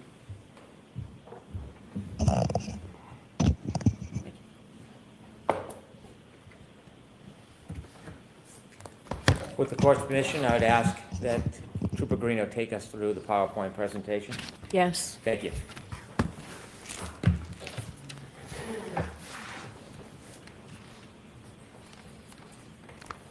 Is it okay to begin? Okay. Please. So these are the phone calls on the 29th. So at 12:35 a.m., the defendant calls John. That phone call is not answered. 12:34:09 a.m., the defendant calls John. It's not answered. 12:34:38 a.m., the defendant calls John. It's not answered. 12:35:09 a.m., the defendant calls John. Not answered. 12:35:35, the defendant calls John. It's not answered. 12:36:09 a.m., the defendant calls John. It's not answered. Trooper Greeno, let me stop you there for a second. Mhm. Did you look into any internet connection between the defendant's phone and the router and the internet connection at Meadows Ave, John O'Keefe's home that night? Yes, at 12:36:39 a.m., the defendant's phone auto connects to the Wi-Fi PatsFam 123. Are you familiar with the router at Mr. O'Keefe's home? I have not done a look at it in person, but that's the known network that's listed under it. There's two, PatsFam 123 and O'Keefe 74. Did Two you names learn listed. the range that a connection must be in order to connect to his router? Yes, so depending on the router, it's either a 2.4 gigahertz or a 5 gigahertz radio band or signal band, I should say. Depending on which one it's connecting to, which band, it's either 150-foot indoor range or up to 300 feet outdoor. So again, when you pull into your home, sometimes you can still be connected to your home Wi-Fi in the driveway. And again, can you give us the time of the connection between the defendant's phone and Mr. O'Keefe's router at Meadows Ave that night?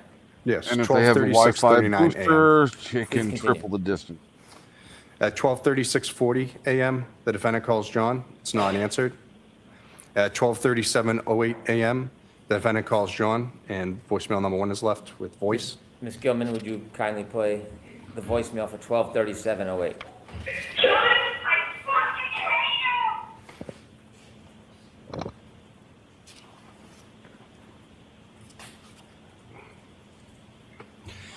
At 12:38:26 a.m., the defendant calls John. It's not answered. 12:39:03 a.m., the defendant calls John. It's not answered. God, what a thorn. 12:39:37 a.m., the defendant calls John.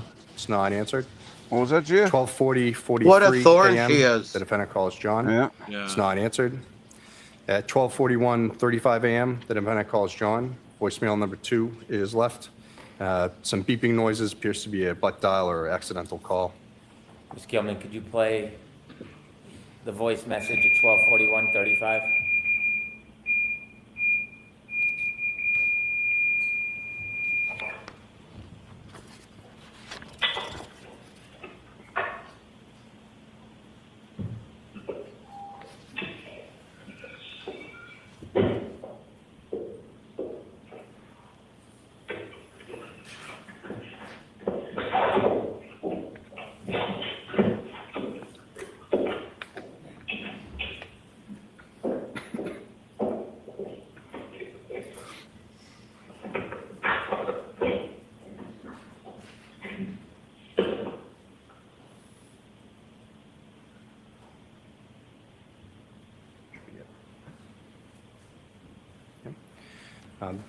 The defendant then texts John O'Keefe at 12:55:31 a.m. on the 29th, "I'm going home."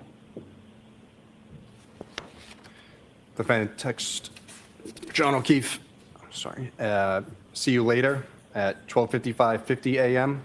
on the 29th. At 12:58:19 a.m., the defendant calls John. It's not answered. 12:58:47 a.m., the defendant calls John. It's not answered. 12:59:24 a.m., the defendant calls John. Voicemail number 3 is left with voice. Ms. Gilman? John, I'm here with your fucking kids. Nobody knows what the fuck you are, you fucking pervert.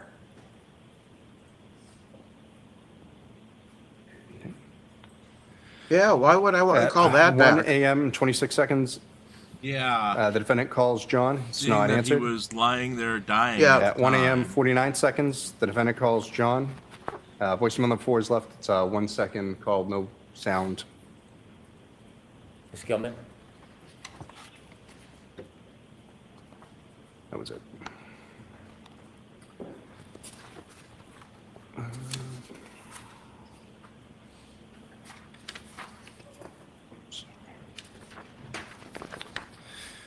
The defendant texts John O'Keefe, "Your kids are cucking alone," at 1:02 a.m. on the 29th. Defendant texts John O'Keefe, "I'm back in Mansfield. The kids are home alone," 1:04:14 a.m. on the 29th. At 1:10:17 a.m., the defendant calls John. Voicemail number 5 is left with voice. Ms. Gilman?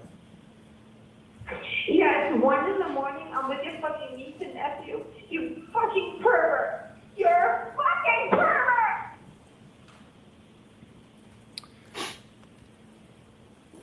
At 1:10:44 a.m., the defendant calls John. It's not answered. At 1:12:18 a.m., the defendant calls John. It's not answered.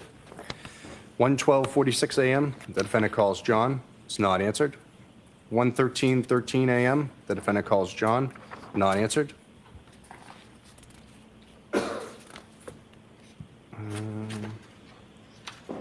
Sorry. At 1:14:11 a.m., the defendant calls John. It's not answered. 1:14:44 a.m., the defendant calls John. Not answered. 1:16:10 a.m., the defendant calls John. Not answered. 1:16:38 a.m., the defendant calls John. Not answered. At 1:17:37 a.m., the defendant calls John. So when voicemail 6 is left with voice. Ms. Gilman? John, I'm going home. I cannot babysit your niece. I need to go home. You are fucking using me right now. You're fucking another girl. Kim's sleeping next to me. You're a fucking loser. Fuck yourself.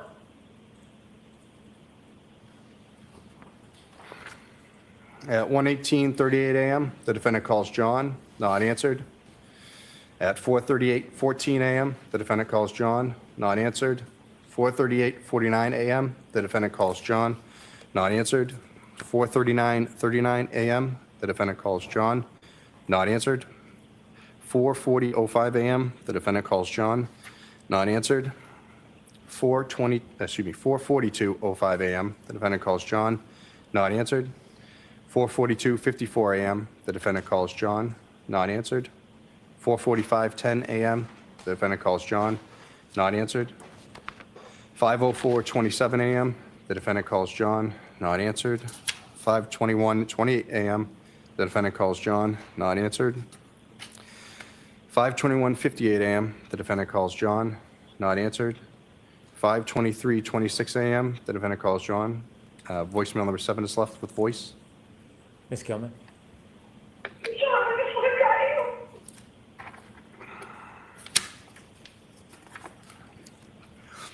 At 5:24:27 a.m., the defendant calls John, not answered. 5:25:28 a.m., the defendant calls John, not answered. 5:26:14 a.m., the defendant calls John, not answered. 5:28:16 a.m., the defendant calls John, not answered. 5:28:43 a.m., the defendant calls John, not answered. 5:29:21 a.m., the defendant calls John, not answered. 5:29:46 a.m., the defendant calls John, not answered. 5:30:15 a.m., the defendant calls John, not answered. 5:30:52 a.m., the defendant calls John, not answered. 5:31:21 a.m., the defendant calls John, not answered. 5:36:29 a.m., the defendant calls John, not answered. 6:03:02 a.m., the defendant calls John, and voicemail number 8 is left with some voice and noise and background. Ms. Gilman, could you play that, please?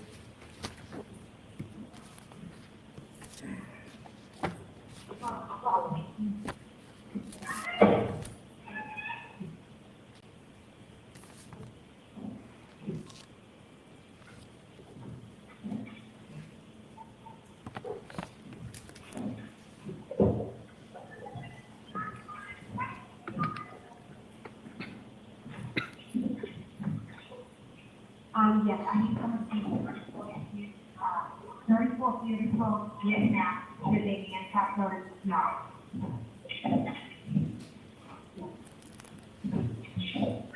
Yeah.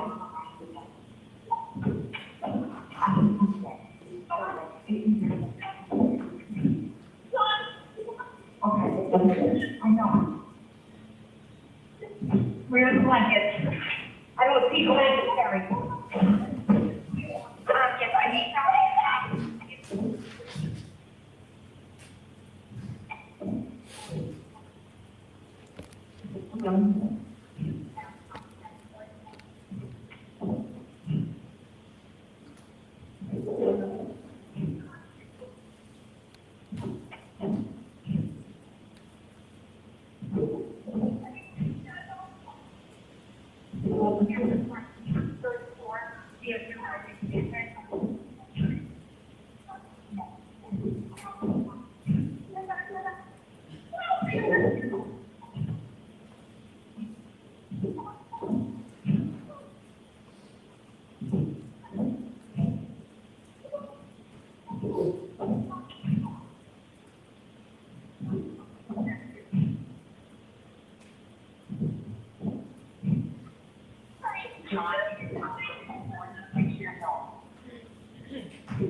So much for the idea that Karen was composed and dignified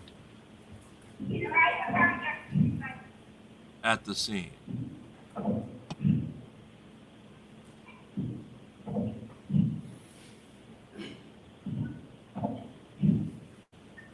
Yes, I don't think anybody believed that fantasy.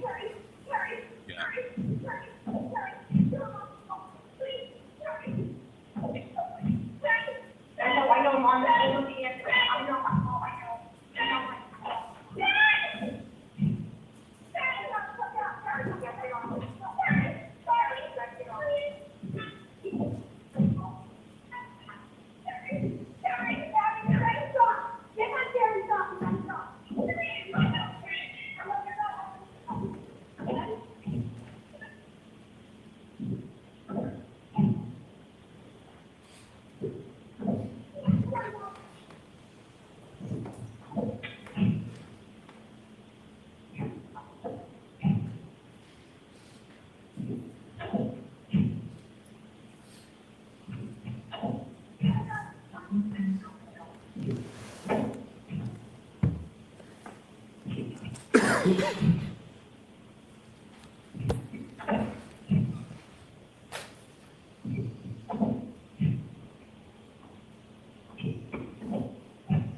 If we have the lights on, please.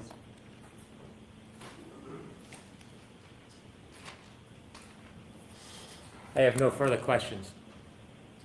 All right. Mr. Alessi, does this seem like a good time to take the luncheon recess? Does, Your Honor. Okay. All right, so folks, we will take a 45-minute. What a good way to end, Brennan. Yeah. Court, all rise, please. Jurors, close your notebooks and follow me. Goodbye.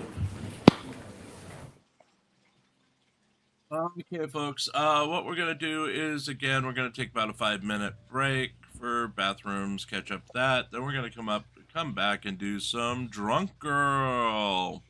I'll pull that up in a second. For those following along at home, during the weatherman's testimony, we did release new documents related to Chile de Castro's lawsuit against Blue Bacon over in the Chile de Castro forum on our Discord server. Basically it's a motion to strike de Castro's motion to dismiss with prejudice, or without prejudice, that is, and it only applies to Blue Bacon's involvement in the case. They are saying that de Castro had motions to terminate and was ordered to reply to the motion to terminate or terminating sanctions, never did.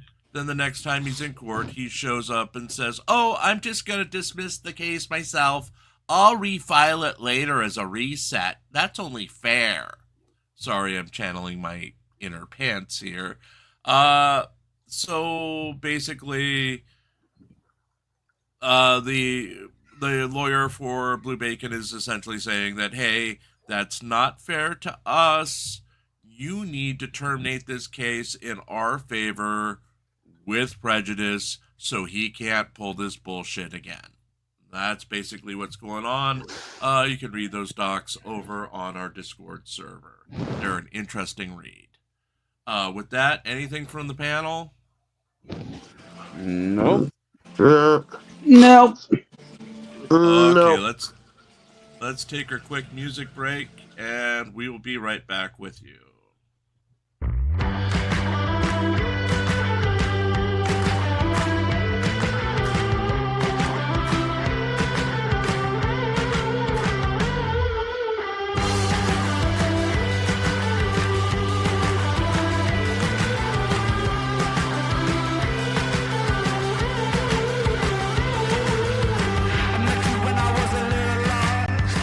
Back when I was standing up for calm, listening, I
Okay, you ended the music.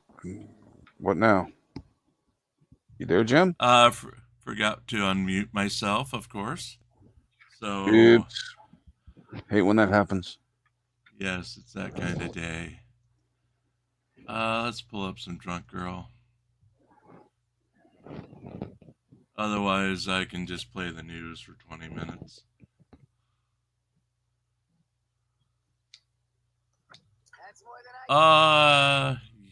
Yeah, let's go with this one. 1 second. Stop screen. Present. If I can move this over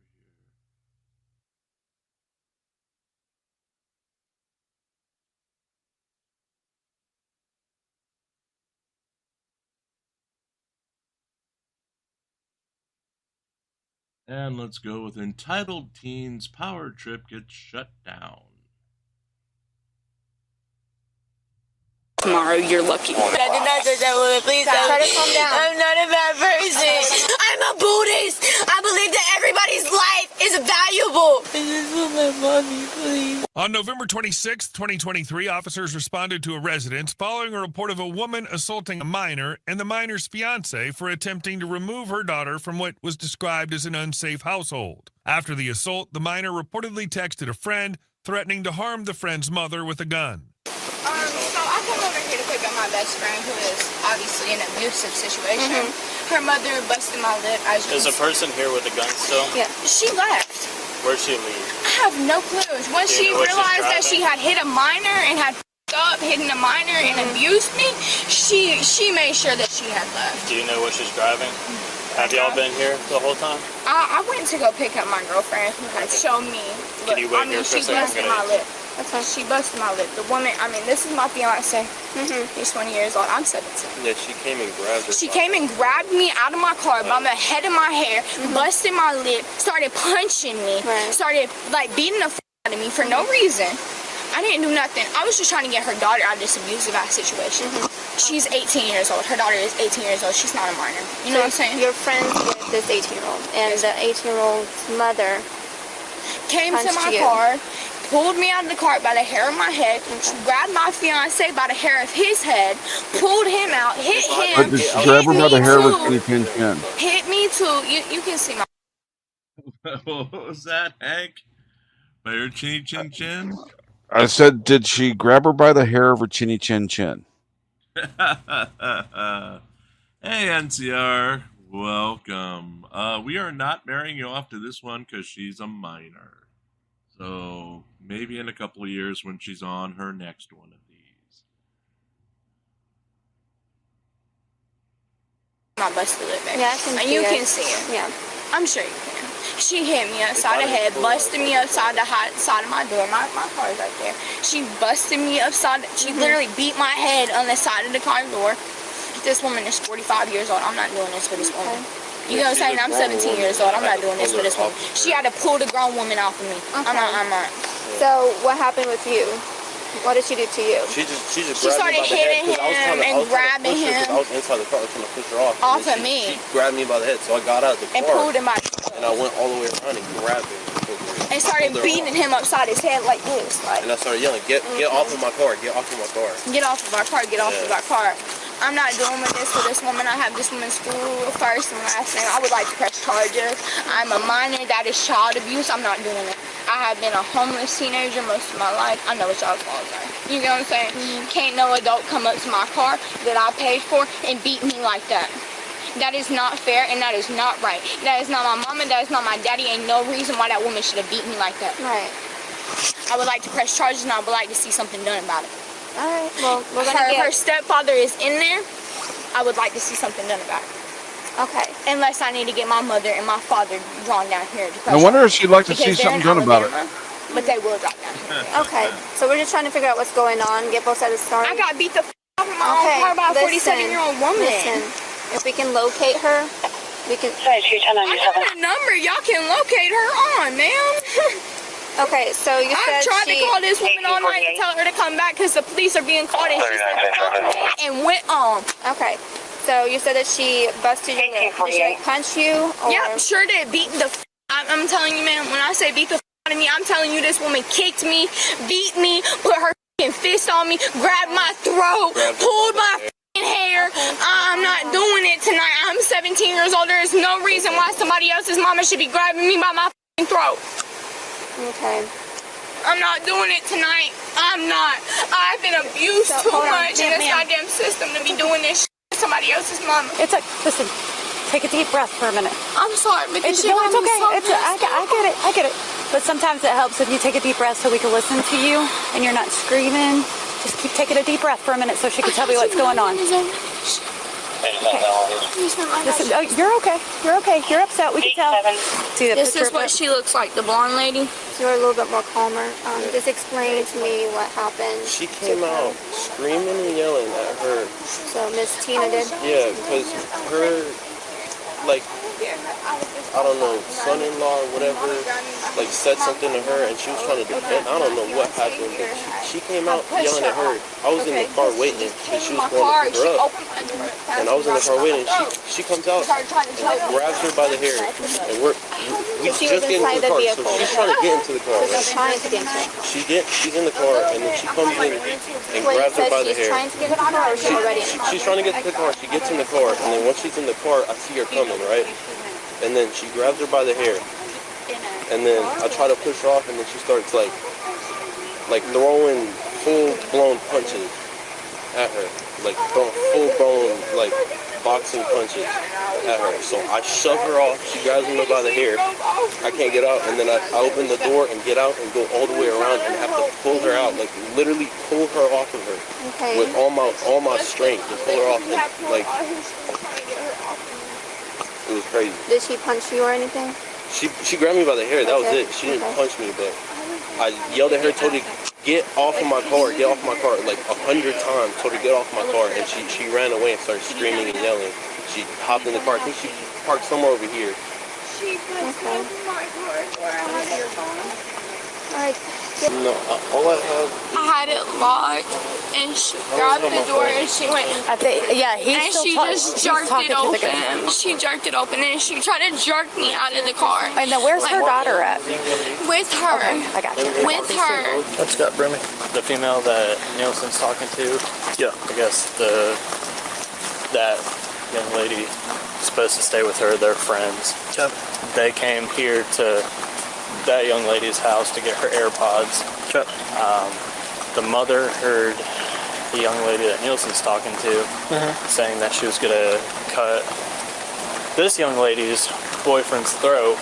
And they ended up out here. This lady started pulling that young lady's mother's hair and trying to yank her in the car. Her boyfriend was like pulling her off of the mother.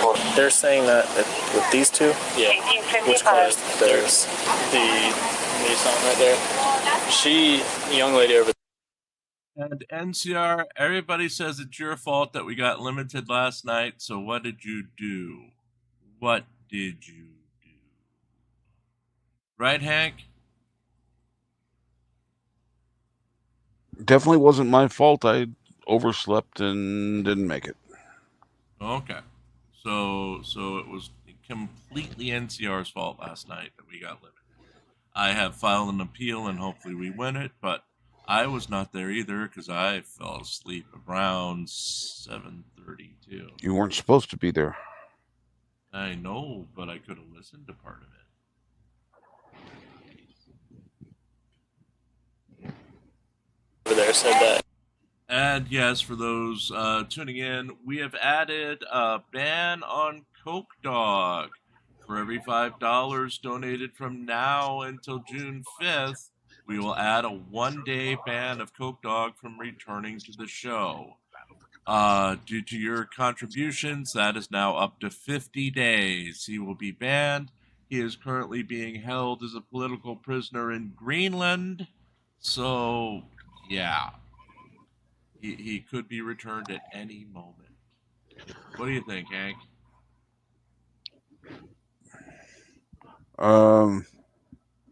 Right. Right. Oh, I miss Coke Dog. Sue Bear, he basically fell off a bridge and started paddling when he was trying to get away from, I believe it was a suitorette, we can describe her as. He didn't want to be married anymore and started swimming and apparently crossed the Atlantic to find Greenland. So, yeah. Are you familiar where Greenland is? It's north, isn't it? It's Atlantic Yeah, up. it's not across the Atlantic. It's up. Well, any way you look at it, you have to cross the Atlantic somehow. Anyway, he went north, got to Greenland, and he's there now. It is Coke Dog. Coke Dog, C-O-K-E, Mrs. Tom. I don't think Coke Dog has been seen in our chat before. And Pants, yes, the 52nd state after Canada.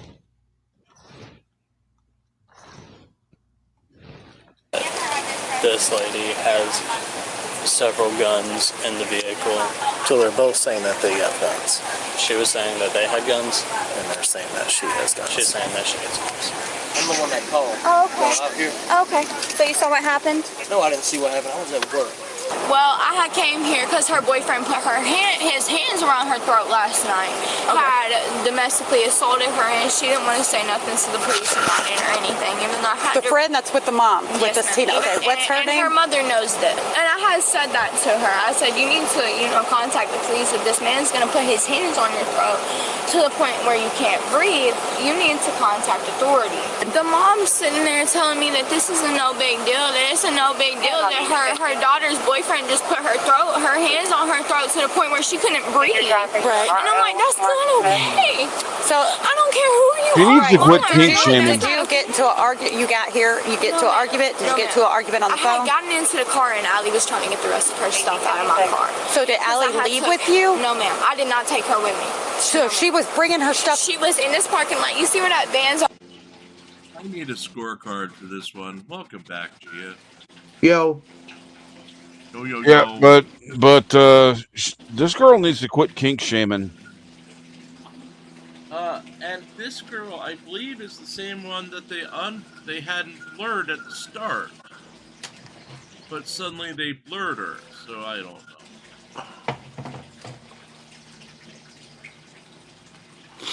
Because one of them's 17 and they unblurred her, or they didn't have her blurred, but the other's 18, and I guess they're blurring her. But they're both too young. Well, for a deep, meaningful relationship with NCR. Well, you're right. We're not going to marry NCR or Parsonoff to either one, but the 17-year-old is engaged to the 20-year-old who's standing with her at the time. Oh. So. Brilliant. Yeah, so she's already engaged. Over there with a headlights on. That's where I was parked, right over there. You see where these bushes are, ma'am? Just a second, hold on. All right, so My tell me. girlfriend calls. Okay. And who's your girlfriend? Allie. I don't know what the hell happened. All I know is she was saying she was gonna kill me, come up to my work and kill me. This female right there? Yeah. Okay. And I'm aware that she was in possession of a firearm. I had just left work because. Let's get that clear because we need to know where the firearm is. I have firearms, but not on me. No. You said she's in possession of the firearm. Who's in possession? She is. It's out that in the car. female there. It's out in the car. But she was saying that she was going to come up. I heard it over the phone. She said she was going to come up to my work and kill me.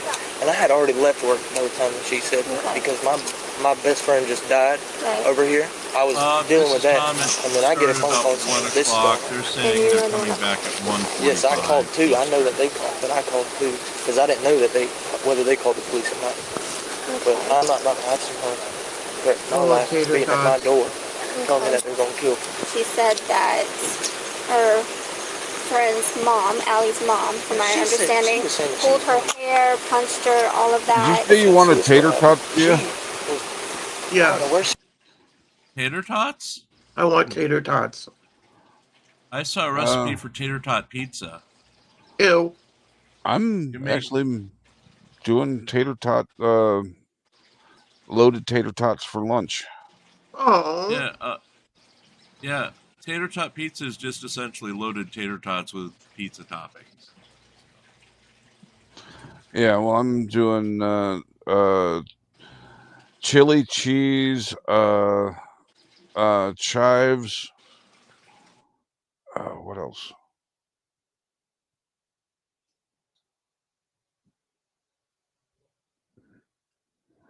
Chili cheese, bacon? Any bacon? No, I'm not putting bacon on it. I just want tater tots. Just plain tater tots. Well, do you have a Sonic down the street from you? No, no. You can go to Sonic and get some. There's no Sonic anywhere near me. Never had it. Do you have, well, I know, well, I guess Taco Time is only up in the Northwest. I have to go to the grocery store to get tater tots to put them in my air fryer. Okay. Yep. Parson is saying tater tots with bacon. As the cat. Well, I didn't go buy freaking bacon to put on my goddamn tater tots. Sorry.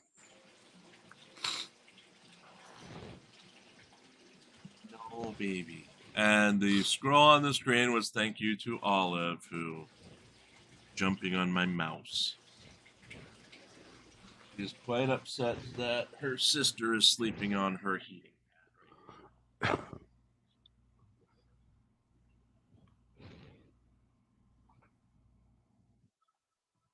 So let's go back. Need to get some cat hammocks. I don't know if they'd use them. We've got 4 heating pads in this room. 2 are open, but they're fighting over the 2 that people are actually sleeping.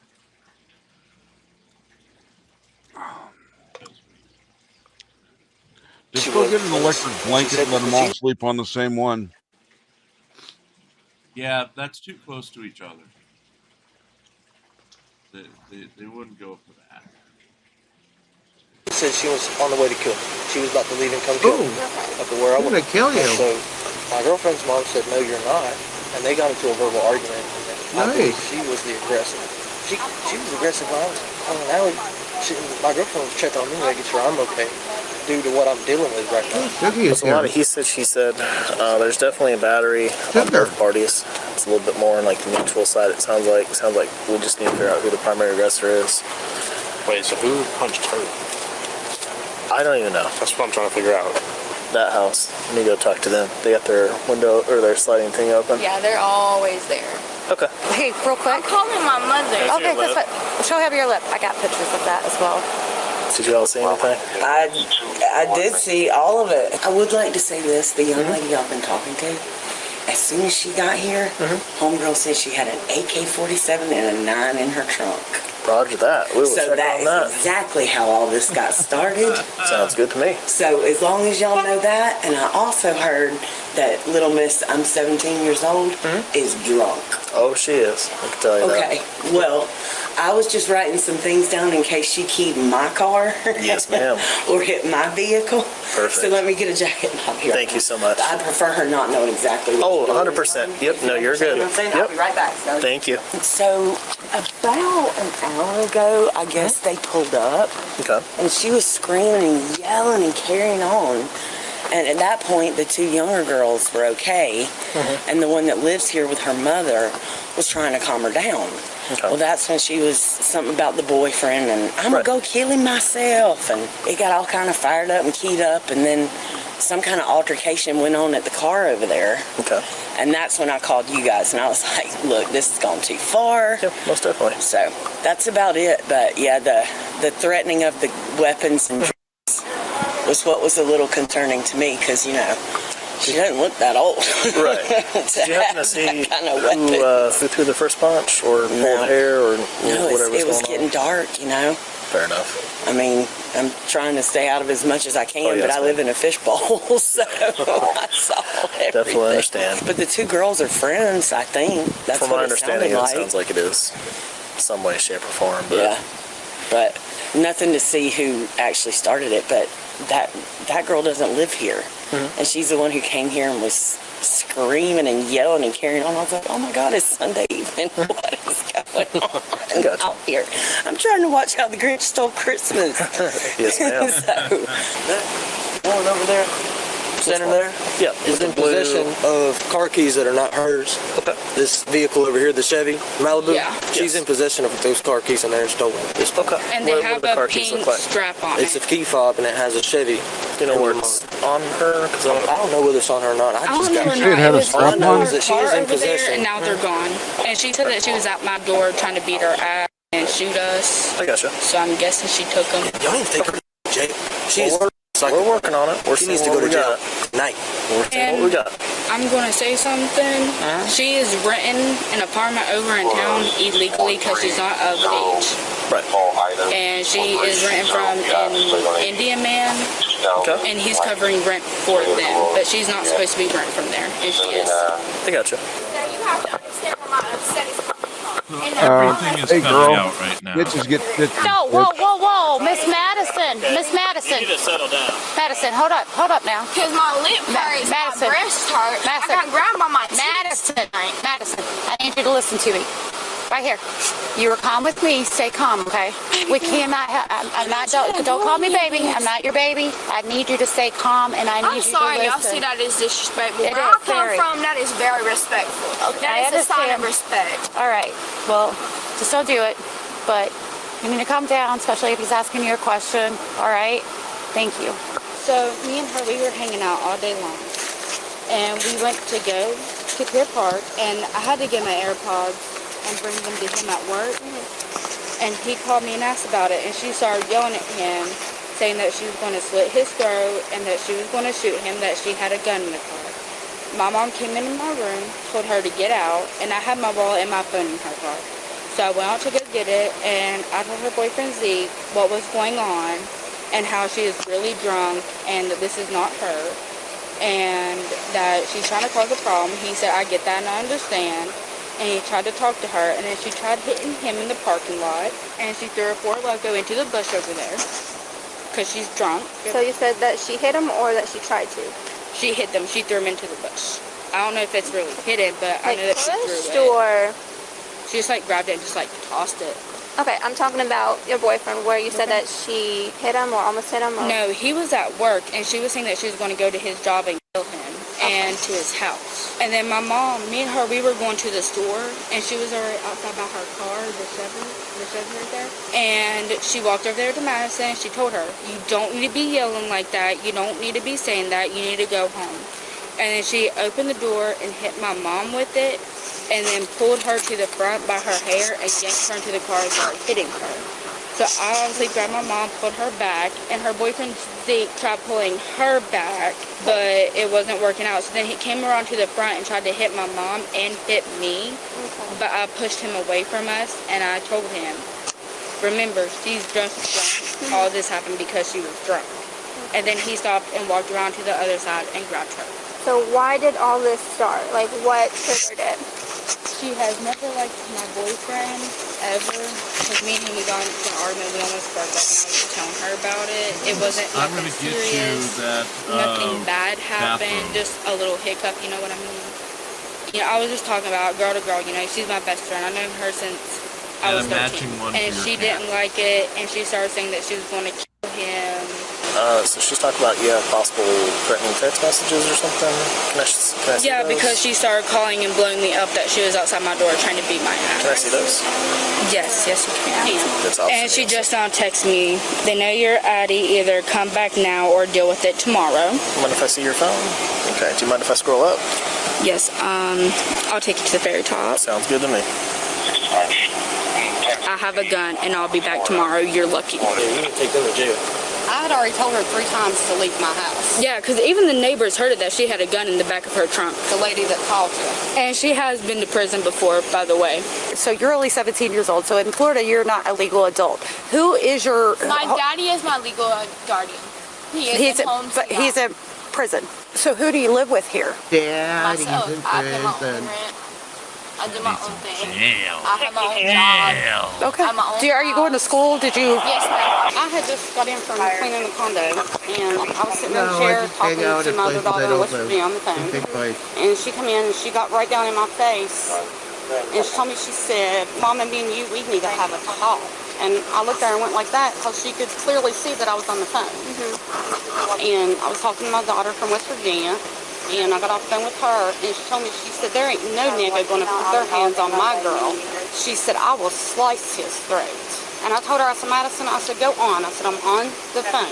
So then she went into the bedroom there with Allison, and me and my husband, we were talking about my grandson, his wrestling, and I heard her in there screaming and hollering, "I will slice your throat." And I went in there and I hollered at her. I said, "Hey," I said, "you need to shut the f*** up." I said, "What are you doing?" She said, "I will go down there at his work and I will shoot that for putting his hands on Allison." I said, "Andrew has never put his hands on Allison." And I said, "Allison and Andrew's relationship is none of your business. You need to get up out of here." And she just rolled her eyes back in her head and leaned back on the bed. I said, "And what is wrong with you?" I said, "What have you been doing?"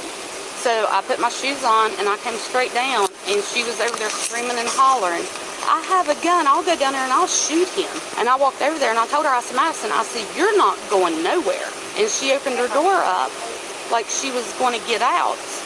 And I stepped around off of the curb, and she kicked me in the stomach, and I bent over and she grabbed me by the hair and pulled me in her car and just kept kicking, and I was trying to get her off of me, and then she grabbed her and tried to push her off of me, and then her boyfriend, he reached over top of both me and her and was trying to push Allison out the car. So long story short, we had a juvenile that came to another friend's house that is over 18. Once they got to the house, they had a nice little verbal altercation in the middle of the parking lot. A couple different witnesses overheard them saying that the juvenile has guns and was threatening to shoot her. We didn't find any guns or anything like that inside the vehicle she drove up in. Parchment cylinders, Mrs. Tom. Cylinder the shape of your air fryer, and you just use them and toss them. I wouldn't get a silicone one. They're really inexpensive. For like 100 of them, they're like $6. Yeah. However, we found text message communication between the juvenile and the other 18-year-old friend, which says that she does have guns. The text says, "I have a gun and I'll be back tomorrow." And then it says, "Y'all gonna die for real." Her dad is in prison, who is her legal guardian, and her mom is in Alabama on meth somewhere. Oh, so it sounds like she's setting up her life great then. Yes. So yeah, just warn her on the way to DJJ that, you know, if she starts like mouthing off or like threatening you guys or like, you know, being stupid. Well, I mean, you don't necessarily have to add one unless you guys feel like it's necessary, like if she's like kicking out windows and stuff. But if she's just mouthing off, you need to tell her to like calm down because she is eligible to be waived up to adult court, even with no record. At 17, charged with any felony, I have the discretion. Okay, we will definitely do that. Thank you so much. Okay, no problem. Have a great night, guys. You too. Thank you, ma'am. Miss Madison, come here for a minute, hon. I sent a picture of her ID to Nelson. I don't know if Oh, did you get it? I did get him a picture. All right, perfect. Come over here by my car real quick. Go up, put your hands on the car. All right, put your hands behind your back. You're under arrest for writing threats. I didn't write a threat. Turn around. I didn't write a threat, it's for threats to kill. Via text. Written or electronic threats to kill. Statute. Zeke, they're arresting me. You can't arrest her. She got assaulted. Yeah, we can. Yeah, we can. For what? We have evidence of it, don't we? For what? Evidence of what? I'm going to tell you this too, Threaten okay? somebody, dude. You've been pretty good. So, I know. I need you to listen to me. Listen to me. I don't know, man. I'll let you know as soon as I find out, man. She Dude, got attacked run. in her car, and you're gonna Run. arrest her? Listen to me. We are taking you to DJJ. You are getting arrested for this, and this is a felony, all right? Yes, ma'am. A 40-year-old woman came and grabbed her out of her car, and you Dude, I run. understand that. So you also need to know this. Being charged at 17 years old with a felony, it could go worse for you, all right? So listen to me. Right? We're gonna put her. We're gonna put you. You patted her down really good, right? All right. We're gonna put you in her car in the back. Nip it. Just get my fiance one last night before I go to prison. Hey man, chill up here. Can't go over there, okay? I can't go talk to her? Not right now. We'll just talk to her before she leaves, okay? She didn't do anything wrong. What did she do wrong? I threatened her life, apparently. Please just give me a hug. Come over here and give you a hug. Don't do anything stupid. Do not do anything stupid. Yes or no? Please. Run, dude. Run. If All right, she's like say bye. this at 17, imagine her at 27. I do not. No, ma'am. Where is she going? She's not going to make it to DJ. 37. All right, let's let her go so we can get her in the car. We got to do paperwork. I mean, if she's already like this. Come on. Come on. Run, dude. Come on. And make let's go sure this way, press let's go this way, charges get pressed on that woman's seat. Make sure charges get pressed on that woman. This way. You're already in trouble. I wouldn't do it. What? Taco Bell? Where's Did she say Taco Bell? I don't think so. I thought she did. Oh no. She said, make sure that charges are Put pressed charges on that woman.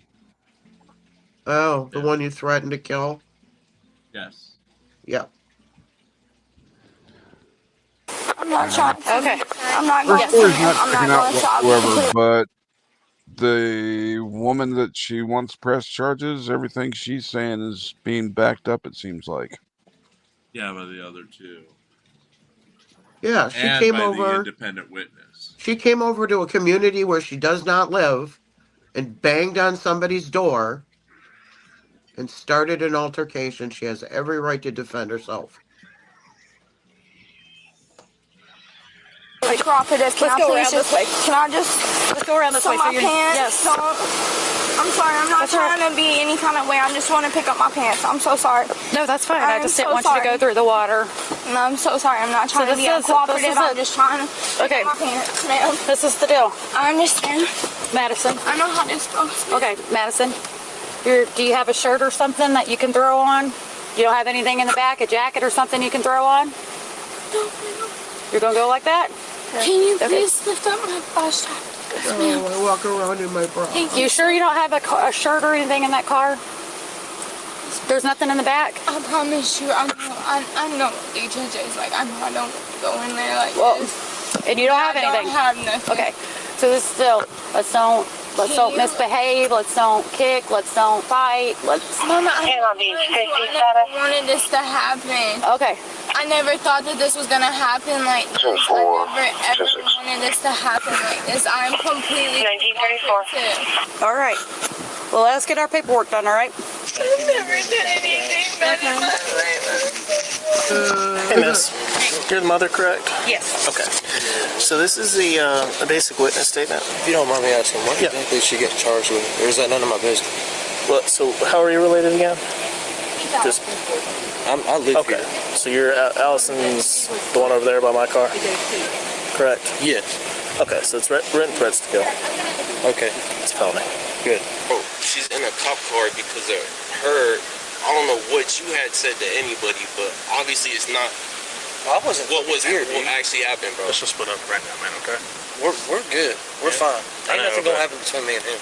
I know. I just don't want if anything escalates. You know, I don't want to have to take We somebody don't else have to to. jail. I got you. We are the ones who call the cops. Okay. Like I said, I really do hate that all this is happening. I mean, my best friend just died today, dude. I don't need any. I don't need anything else on my fucking plate. I know, but I mean, she really shouldn't be acting that way towards me just because I said that you need to calm down. I mean, damn, she's too energetic, man. if that's what you said, bro. Hey, boss. How you doing, man? So I was told that you want to talk about charges and all that. Yeah. Okay. What is she getting charged with? Written threats to kill. Written threats to kill. Yeah.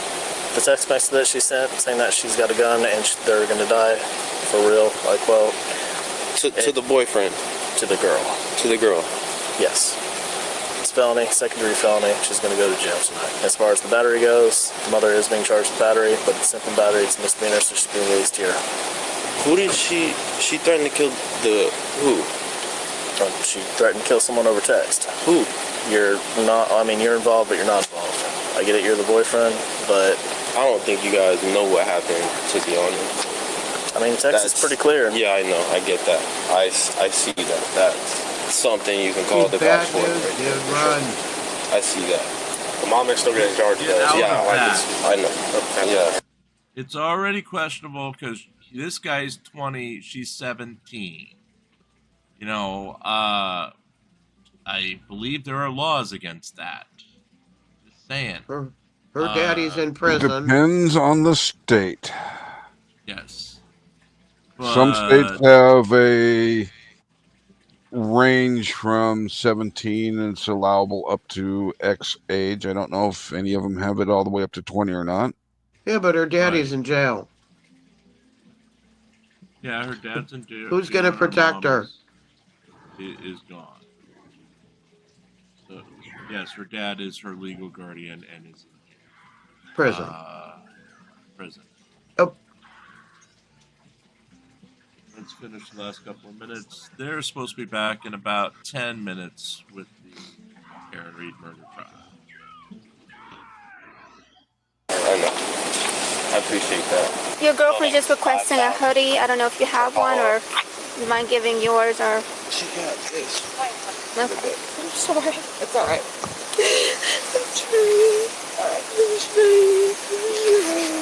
Okay, let's not do that. She's hitting her head on the. I did not touch that woman. I did not touch that woman. I did not touch that woman. I did not touch that woman. I did not touch that woman. I did not touch that woman. I did not touch that woman. I did not touch that woman. I did not touch that woman. I did not touch that woman. I did not touch that woman. I did not touch that woman. I did not touch that woman. Please, I'm not a bad person. I'm not a bad person. Calm down, okay? I'm not a bad person. I'm not a bad person. I'm not a bad person. Let's breathe. Calm down. Yeah, I'm not a bad person. Don't hit your head on the. I'm not a bad person. We're not saying that you're a bad person, but let's not hit her head, okay? Don't hit your head. I never touched that woman. I don't want to live if that's what y'all think of me. I did not do any of this. I did not touch nobody. I did not hurt nobody. I did not threaten nobody. I don't want to live. I didn't do any of this. I'm a Buddhist. I'm a Buddhist. I believe that everybody's life is valuable. That everybody's life matters. I did not threaten nobody. I called the cops because I thought y'all was going to be on my side, and now I'm going to prison. No, I'm going to prison. Does he have a Buddhist? I'm going to prison. How am I supposed to calm down? I am 17 years old and my whole life is just beginning and y'all are sending me to prison. You have to calm down in order for us to do what we're going to do, okay? I just want my mommy, please. We're trying to get the paperwork. That's why I told her to hold on just a second. Hold on just a second, okay? Please, ma'am, I didn't do anything. Okay, we're trying to figure that out now, okay? As far as the battery part, okay? Yeah, the battery part is all we're trying to figure out right now. So you're saying that you didn't listen. Okay, you're saying that you didn't do it, and I understand that. So give me just a second, okay? If I close this door, are you gonna bang your head? I just want mommy, please. If I close this door, are you gonna please just call my mommy, please. We need to see how much you have in your system. All right, you're not being charged with anything. This is it. What's up? Is there any way before y'all take me to DJJ I could get a puff of a cigarette? No, because you're underage, so we definitely can't do that. That's a no-go. Keep going, keep going, keep going, keep going. You're good. You're going to have to do this. We got to get this, all right? Come on. That's good. What does it say? Okay. It says I'm good. Yeah. What do I need for money? You're going to have to take her to the hospital. You're going to have to take her to the hospital. Do what there? So what will they do? I've never done. Yeah, that once you gotta go to the hospital. Yeah.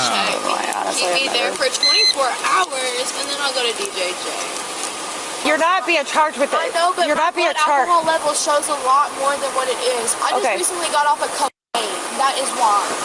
I'm gonna be completely honest with you. I am 2 months sober off of cocaine. I moved down here. It's all right. I know y'all are officers. You're gonna look at me like I'm crazy. I haven't. Take this to my. I haven't judged you thus far. That's not our job to judge. The woman was charged with aggravated child abuse. Okay then. Let's see, how long do we have left? 145, 137.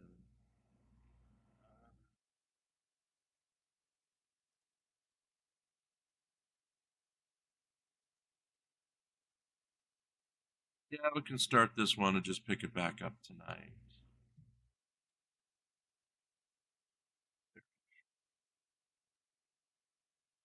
But if they come back in the middle of this, we'll just switch to trial coverage and pick it up again tonight.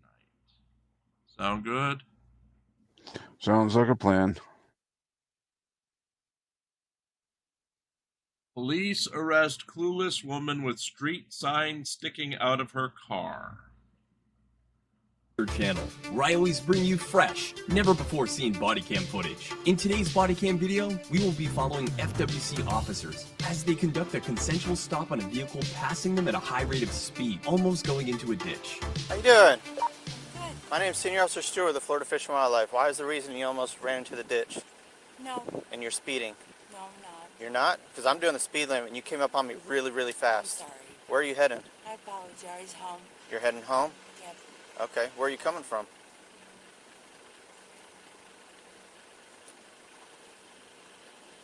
No, I'm fine.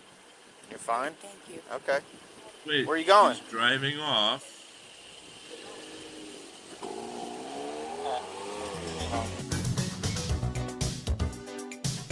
Okay then. Recording. Man, put the car in park. Put the car in park. Put the car in park. Okay, in the 2 minutes between, or whatever time between the two, she now has a street sign sticking out of the back of her car that wasn't there at the start of the video. Okay then. Park. Shut the car off right now. Shut it off. There, it's off. Okay. No, you're not fine. I am. No, you're not. You got a sign sticking out of the back of your car. What? You got a sign sticking out of the back of your car. I understand that. Where do you live? Do you need medical attention? No. Yeah, maybe. Are you on medication right now? Yes. Okay, what medication are you on? Do you have the medication with you? Hold on. Do you have your driver's license? Hold on. 1 second. I'm on the What's phone. What the hell? Look at that. Holy crap. Ma'am, can you put the phone on speaker so I can talk to whoever you're talking to? Yep. Who are we talking to? My husband. Okay. Okay, this is Officer Pizell with FWC. I have your wife. She has struck several signs on the side of the road. The vehicle she's driving is pretty messed up. Is she on medication? Yeah, oh my God. Yeah, I mean, she takes a bunch of, Yes. you know, like... Sorry. Sit back in your car, ma'am. Sorry. What kind of medication are What is she on? Effexor, Oh, look at the front. That's horrible. anxiety and stuff. Okay. Well, are you able to come to her location, or Yes. does she need medical attention for what she's on? Ask him to come here. Yes. See, I'm on trazodone. I'm at an airport, and my flight, I'm having surgery in New York, and I'm supposed to board the flight in like half an hour, And what is that medication for? For anxiety. Anxiety? Yeah. Okay. Have you been drinking at all today? No. So No the alcoholic husband is beverages or smart anything? enough not to come back. Okay. you know, did you say that she wrecked her car? Yeah, she's hit several signs. She actually has one sticking out of the rear of her vehicle. She's driving pretty erratic, high speed. I'm probably going to have to call her an ambulance to come check her out for her condition right now. She's seems to be pretty lethargic, confused. Is that symptoms with her medication? Sometimes, yeah. And she also had stomach bypass surgery, and she lost 75 pounds. And I don't think she's tapered down her medicines to match her new weight. Ma'am, are the keys in the vehicle? No.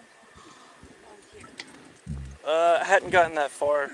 Got alcohol in the Yes, vehicle. they will. Trust me, I know you guys. I work at no Mayo wine. Clinic. Okay. Do you have your driver's license on you? For current condition, I believe that it would be. He's not here right now. No, he's at the airport. He can come get me because the flight's not leaving until 1 o'clock. Please. Well, please. I'm going to have to. Dan, can you just come get me, please? I will come get you, and I'm going to miss my flight. No, you're not. You're not. You will not miss your flight. I promise. I'm going to get in the back seat. I promise you. Please. Well, that's all right. I'll fly tomorrow. We stopped this woman. She came up on us pretty hot. She's lethargic. She's on anxiety medication. Very confused, dazed. She's hit a couple signs. We tracked her over to this area. Oh, so y'all followed her all the way to here? Yep. Yeah, I just had the husband on the phone. He gave me their address. She does not live out this way. He has no idea why she's out this way? No. That was on the floor. There's also there was also a wine bottle, pain relief. Oh, good Lord. Shut her home. Shut her home. Folks, remember, don't mix your prescription medication with alcohol. No, we were just driving, Not a and she winning come up on me real fast, kind of going off the ditch. So I just stopped. I'm like, hey, is everything okay? She's like, I'm fine, and then she left. It wasn't really a stop. Sure. So I didn't chase her, but then I go around the corner where the JSO complex is, and there's signs all over the road. I'm like, dude, I know she hit this. So we just kept driving down here, and then we found her pulling out of here. So that sign in the back of the car actually belongs to this property. Belongs to these people. She was moving. I mean, yeah. I didn't talk to her.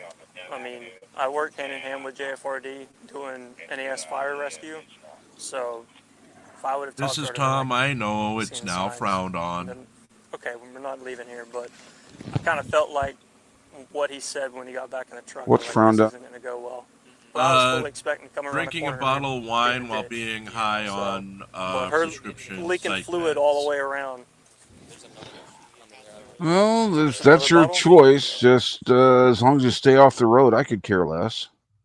Yeah, they found an open bottle of wine in the front seat. So she was drinking. And the husband confirmed that they do not live out that way and had no idea why she was driving there. But he's on his way back from the airport. Let's get the last minute in real fast, as we have Officer Fanley again, our Sergeant Lieutenant Fan. Lieutenant Fan. Never mind. We'll have to pick this up either tonight, basically. We'll do a recap. Let me switch over.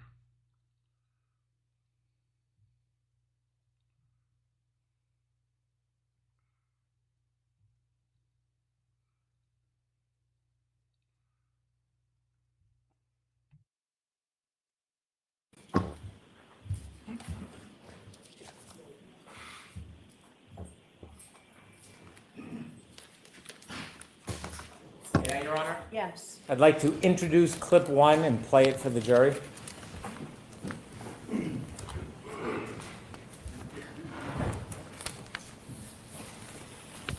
I mean, I didn't think I hit him, but could I have clipped him? Could I tapped him in the knee and incapacitated him?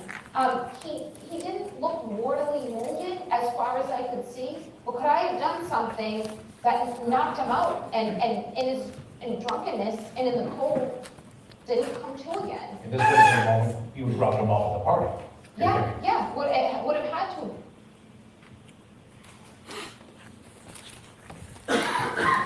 to. Did she just Your Honor, I say that he for records didn't look consent mortally to mark wounded? For identification. Yes. May I approach? So that's saying she knows she hit him, saw him on the ground, and drove off anyway. There's a series of them, Your Honor. It's what it sounds like, at least. I think that these segments are going to doom her with this jury. She couldn't keep her mouth closed in her quest for fame and didn't think they'd come back in. These were all for identification.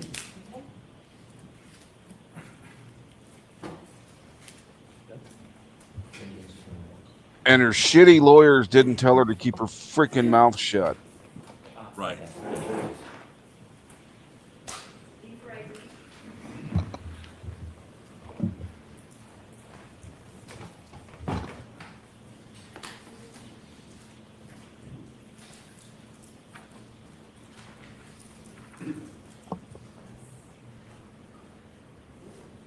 I mean, how do you defend against that? It's her own words. You're going to have to put her on the stand.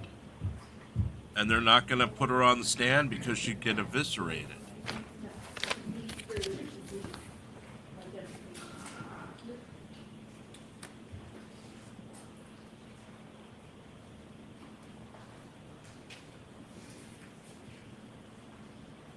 Next, I'd like to introduce as an exhibit the text messages that I read with Mrs. McKay during her testimony. Forget it just a moment.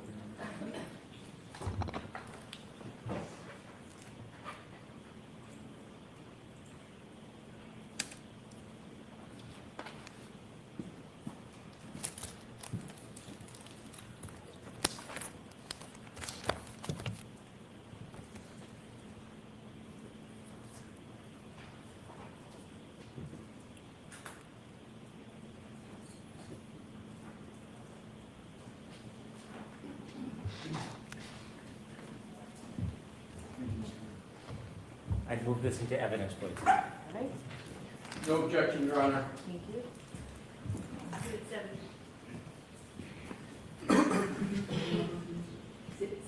Thank you. Your Honor, may I call the Commonwealth's next witness? Please. Commonwealth calls Charles Ray.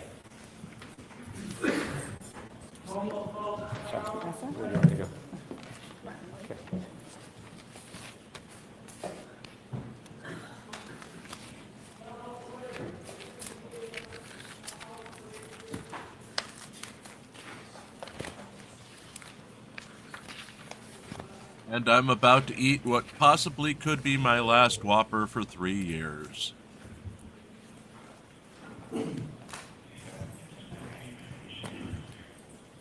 Actually, it'd be 4 years if we reach the 4-year.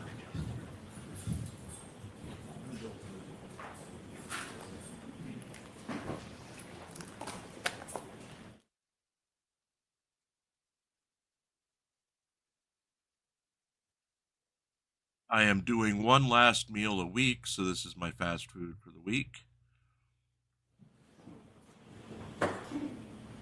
And this is just in case Burger King is, if we hit Burger King as the fundraiser. If we could, we'll call a different witness who's available. Okay. We'll call Kevin O'Hara, please.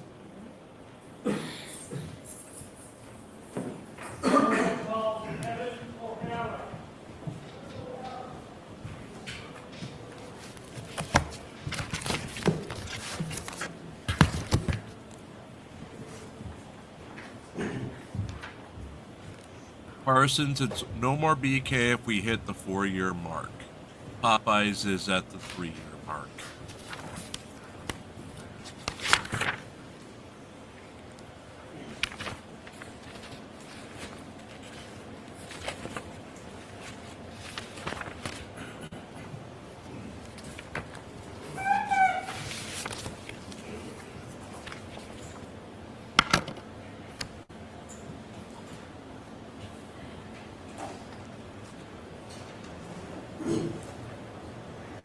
And because of the previous promise, I was not able to get the strawberry nerd. I'll see counsel at sidebar, please.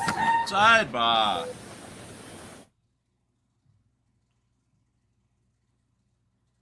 Get your What, sidebar. Burger King has strawberry nerds ice cream. Icy. Ah. Icy.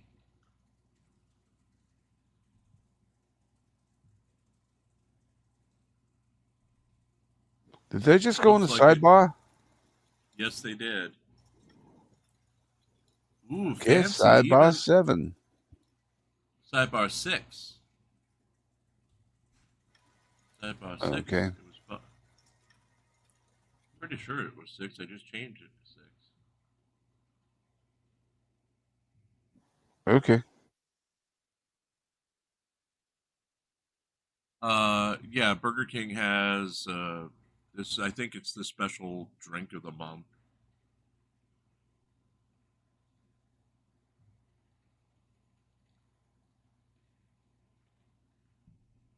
They have some sort of Hershey's chocolate ice cream sundae, which is what I'd probably like to have as my first thing back from the year ban of ice cream. But Well, you could always go to Sonic and get their. You can just get the vanilla. You get a base milkshake and you customize it. Yeah. Like I like getting the vanilla and then adding the chocolate fudge and peanut butter. Well, I've got 12 more days. 12 more days. What I'd really like is Schwann's used to do a chocolate ice cream pie. All right, Mr. Brennan, the next witness for the Commonwealth is who? We're going to return to Charles Ray, please. Okay. Jurors, thank you for your patience.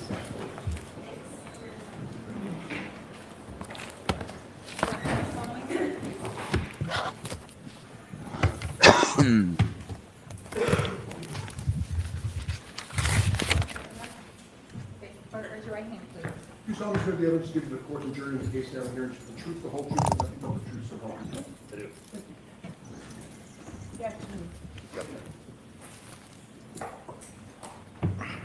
All right, Mr. Brennan, whenever you're ready. Thank you, Your Honor. Sir, could you please introduce yourself to the jury? Yes, good afternoon. My name is Charles Ray. I'm a lieutenant with the Canton Police, last name R-A-E. How long have you worked for the Canton Police Department? Approximately 25 years. And when were you assigned lieutenant? Approximately 10 years ago. I want to go back to January 29th, 2022. Do you remember that morning? Yes. Were you working that morning? Yes, I came in for the day shift. When you first came in for the day shift, did you have any particular duties or responsibilities? I would have been a patrol shift commander for the 7:45 a.m. to 3:45 p.m. incoming. Had you learned about an event that occurred at 34 Fairview Road? I had. Were you part of that response or group of officers that went to 34 Fairview Road? No, I was not. Your role that morning was unrelated to 34 Fairview Road? Correct. At some point, did you learn the name of the person who was at 34 Fairview Road that needed medical attention? I did. And what was that person's name? Mr. John O'Keefe. Did you learn that Mr. O'Keefe was brought to the hospital? I did. At some point, were you advised of his status? At some point later in the day, yes. While you were at the station after learning about Mr. O'Keefe, You are muted. did you make a decision to do something? I did. Was it an order from somebody, or did you make a decision on your own? I can't recall whether it was an order from somebody. I don't think it was an order, but it probably might have been at the suggestion of the former chief of police.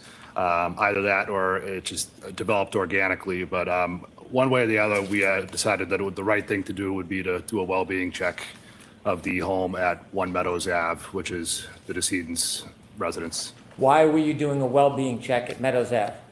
We, at that time, we were under the impression that there may be 2 unattended young children at the home. When you decided to go to Meadows Ave, did you use a police vehicle? Yes. Do you remember which vehicle it was? It was Canton 682, which is the supervisor's vehicle. When you decided to go to Meadows for a well-being check, did you ask anybody to come with you? Yes, myself and Sergeant Lehan. Do you remember the weather that morning? Yes. Could you describe it for us? There was a well-forecasted snowstorm that had already began, and it was starting to pick up intensity at that point.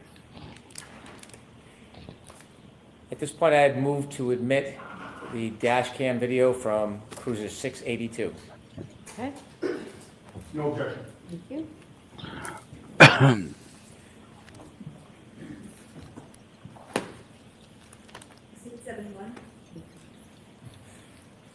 Did you travel from the police station to Meadows? Yes, Do you remember about how long that took you? a few minutes. Who was driving? Sergeant Lehan was driving. And where were you seated? I was in the passenger seat. Do you remember arriving at Meadows? Yes. With the court's permission, I would show a portion of Cruiser 682. Okay.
Could you stop, please, Ms. Gilman?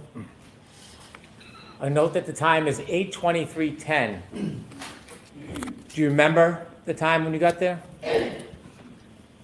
I didn't make note of it mentally at that time, but I've since learned that, yes. Is this video that you have just watched consistent with your memory that morning? Yes. The cruiser cam is showing two vehicles in the driveway. When you arrived that morning, did you know whose vehicles they were? At that time, no. At that time, did you pay any particular attention to either of those vehicles? No.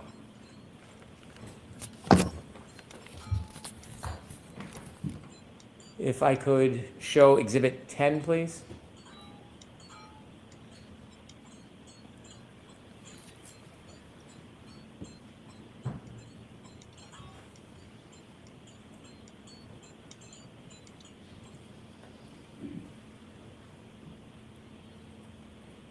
Sir, does that appear to be a still photo from the video we just watched? Yes. And could I have Exhibit 11, please?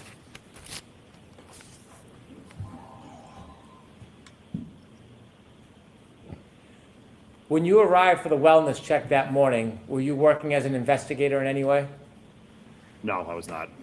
Did you happen to pay any particular attention to the right side of the back of that car that morning? No, I did not. And is that photograph a close-up of the previous picture? Yes. Does it appear to be a still photo taken from the video on the cruiser that you were driving that morning or that you were in that morning? Yes.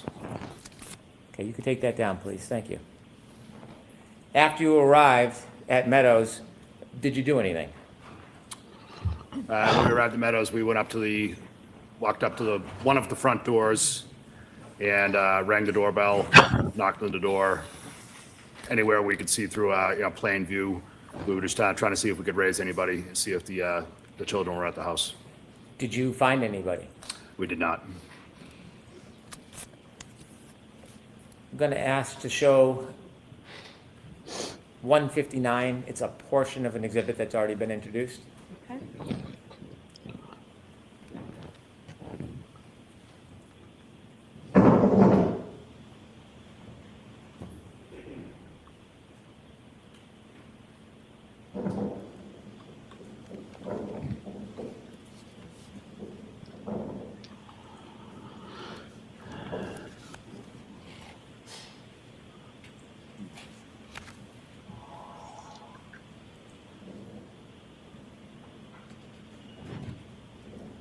Person, you can check Karen in person for the MS-13 tattoos.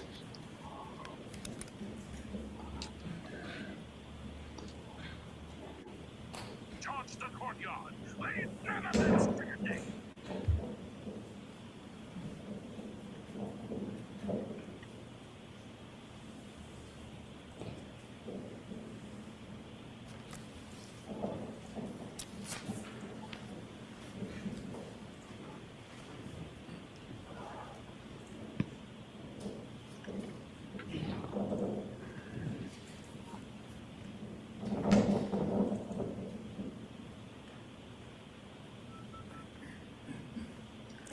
Thank you. At this time, I'd move to introduce former 19. No objection, Your Honor. Okay.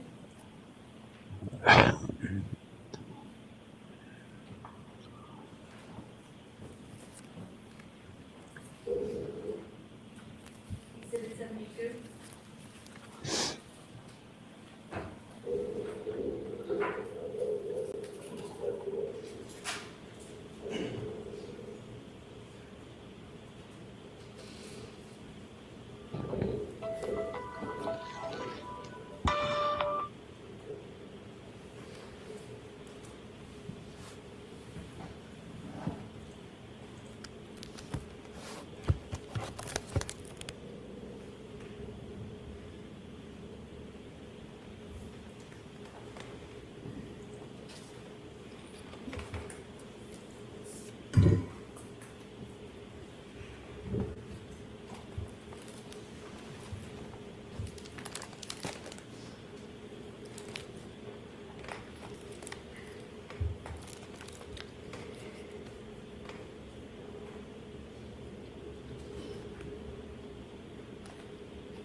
Thank you. The first video well, the second to last video you just saw, is that you and your partner arriving? Correct. In the last video, who's in the doorway? I was on the right side of the frame, and Sergeant Lehan was on the left side of the frame. How long did you spend at the residence for the wellness check? A few minutes. I don't think more than 5 minutes. Thank you. I have no further questions for the witness. All right, any questions, Mr. Yanez? We have no questions, Your Honor. Thank you. All right, so you are all set until we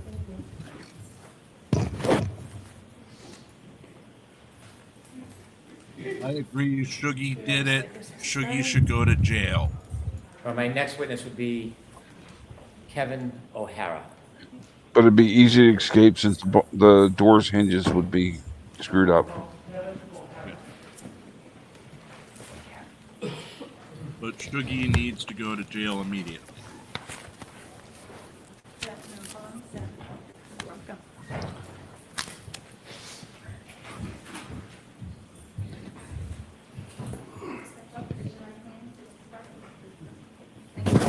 You solemnly swear the evidence given to the court and jury in the case now and here is the truth, the whole truth, and nothing but the truth, so help you God.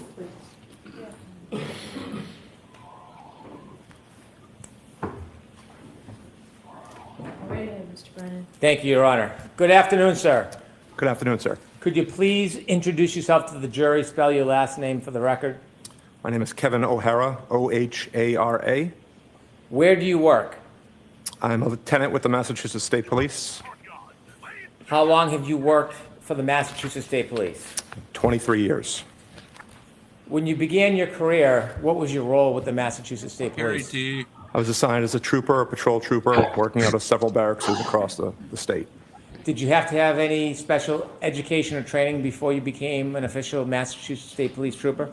Yes, I did. We went to a 6-month academy in New Braintree. How long were you on patrol for? I was on patrol for 17 years until I became a sergeant in 2018. So 16 years, became a sergeant, then a lieutenant. In those 16 years, did you have any additional training after basic academy? Yes, continued training throughout the years, additional training. Eventually, I wound up joining a search and rescue team, went to search and rescue training. Tell us a little bit about search and rescue, what you did and what you do. I'm the team commander for the State Police Special Emergency Response Team, which is known as CERT. I'm also the search and rescue coordinator for the state of Massachusetts. As a team, we conduct monthly trainings, at least twice a month, where our team will come together and train. We've been to trainings all across the country to hit national training standards. Do you have any particular roles when you look for certain types of things? So for CERT, we have 3 main mission types. We will do lost missing person searches, we will do evidence searches, and then we also do crowd control or security at large-scale events, such as the Boston Marathon, the July 4th celebration. We get assigned to Gillette Stadium for all the events down there as well. You mentioned that you work, part of your work is looking for missing persons. Yes, sir. Did you receive any specialized training, have any special experience looking for missing persons as far as training technique? Yes, we get certifications through NASAR, which is a National Search and Rescue Organization, NUSAR, which is a New England-based search and rescue group. We will train several different types of trainings to improve our search techniques. And they had to go through the entire Where's Waldo library. Man tracking, probability of detection, critical separation, which is how we'll line up as we're searching certain areas. We've also gone, as I stated before, to national trainings where we've now really used a lot of statistical-based searching in our searches. We'll use live tracking maps now, so we've really advanced the way we search for missing persons. When you're searching for a missing person, is there a routine or does it depend case by case? We'll start off with a set normal way we'll deploy. More than likely, we'll start with a canine, searching high probability of areas, trying to get people out as quick as possible. And then eventually it may turn into a line search or a grid search. You said that you lead the CERT team? That's correct, sir. How many CERT teams are there with the Massachusetts State Police? Just one. How do you decide what different cases or situations to get involved in? Is that at your request? It's not at our request. We'll receive requests either internally through other members of our department or externally from outside agencies. So can you take us through very basically how would a typical request come to you? Most of the time I'll receive what I call a courtesy notification. I'll get a call from someone that I know in the department or a local police department giving me the particulars of the case and if we'd be available and what I think about our response. If we are available, if we're not already on another mission, we'll then start the approval request process, which I have to send up through my chain of command. I have to send that up through a captain, which then will go to a major who's in charge of the special operations. And then he may have the final say. It may even go higher than him to Lieutenant Colonel of Field Services. If the request is internal through another member of our department, it also has to go up their specific chain of command as well. Behave myself. Sometimes getting an external request sometimes goes faster because there's not that second chain of command. We aren't supposed to bring up anything that still has a statute of limitations. In 2022, how many full-time members were on the CERT team? At that time, we had 55 members, which were, excuse me, sir, we had one full-time member, 55 total members on the team. So the members on the CERT team, did they engage in other roles at the state police at the same time they're a member of the CERT team? Yes, it's an additional duty. They have a primary assignment either at a barracks or some other assignment throughout the state. If you decided on accepting a mission or you were assigned a mission, who determines how many people from the CERT team would attend? That would be determined by myself and the captain from Special Operations. You mentioned back in 2022 there was 1 full-time member and 55 part-time members of the CERT team? Yes, 55 total, correct, sir. As we stand today, how many full-time members of the CERT team? Currently, we're 69. We did have 71. We've had a few members leave the team recently. Are those full-time or part-time members? I'm sorry, that's full, total members. We have currently 5 full-time members. So we increased our, on both ends. Are members of the CERT team who work for the Massachusetts State Police drawn from different geographical locations around the state? That's correct. We try to split east-west the best we can geographically, just so we have as quick a response time as possible. We'll break it down further into, the northeast part of the state, the southeast, central, west, but main breakdown for us is east-west, basically using 495 as our boundary. If the CERT team's assigned a mission and there are members that have chosen to participate, how often would you go to that scene or involve yourself in that particular event? When I was the only full-time member, probably 99% of the missions I would go to. Now we have a few other supervisors on the team. I have a full-time executive officer who's also a lieutenant, but my role hasn't changed too much, still 90 to 95% of the missions. I want you to take us back to January 29, 2022. Were you contacted or was a request made for you to consider and accept a mission? Yes, I received a call from Lieutenant Tully. After receiving the call, what was your process? Again, that was what I would classify as a courtesy notification to see if we were available, if he thought we could get a response on that date. I told him we would be able to respond. I asked him if he had started the approval, the request for approval up his chain of command, which he hadn't at that time.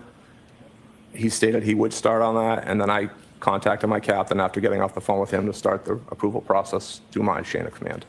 Do you remember generally about what time this process began? He called me at 2:32 p.m.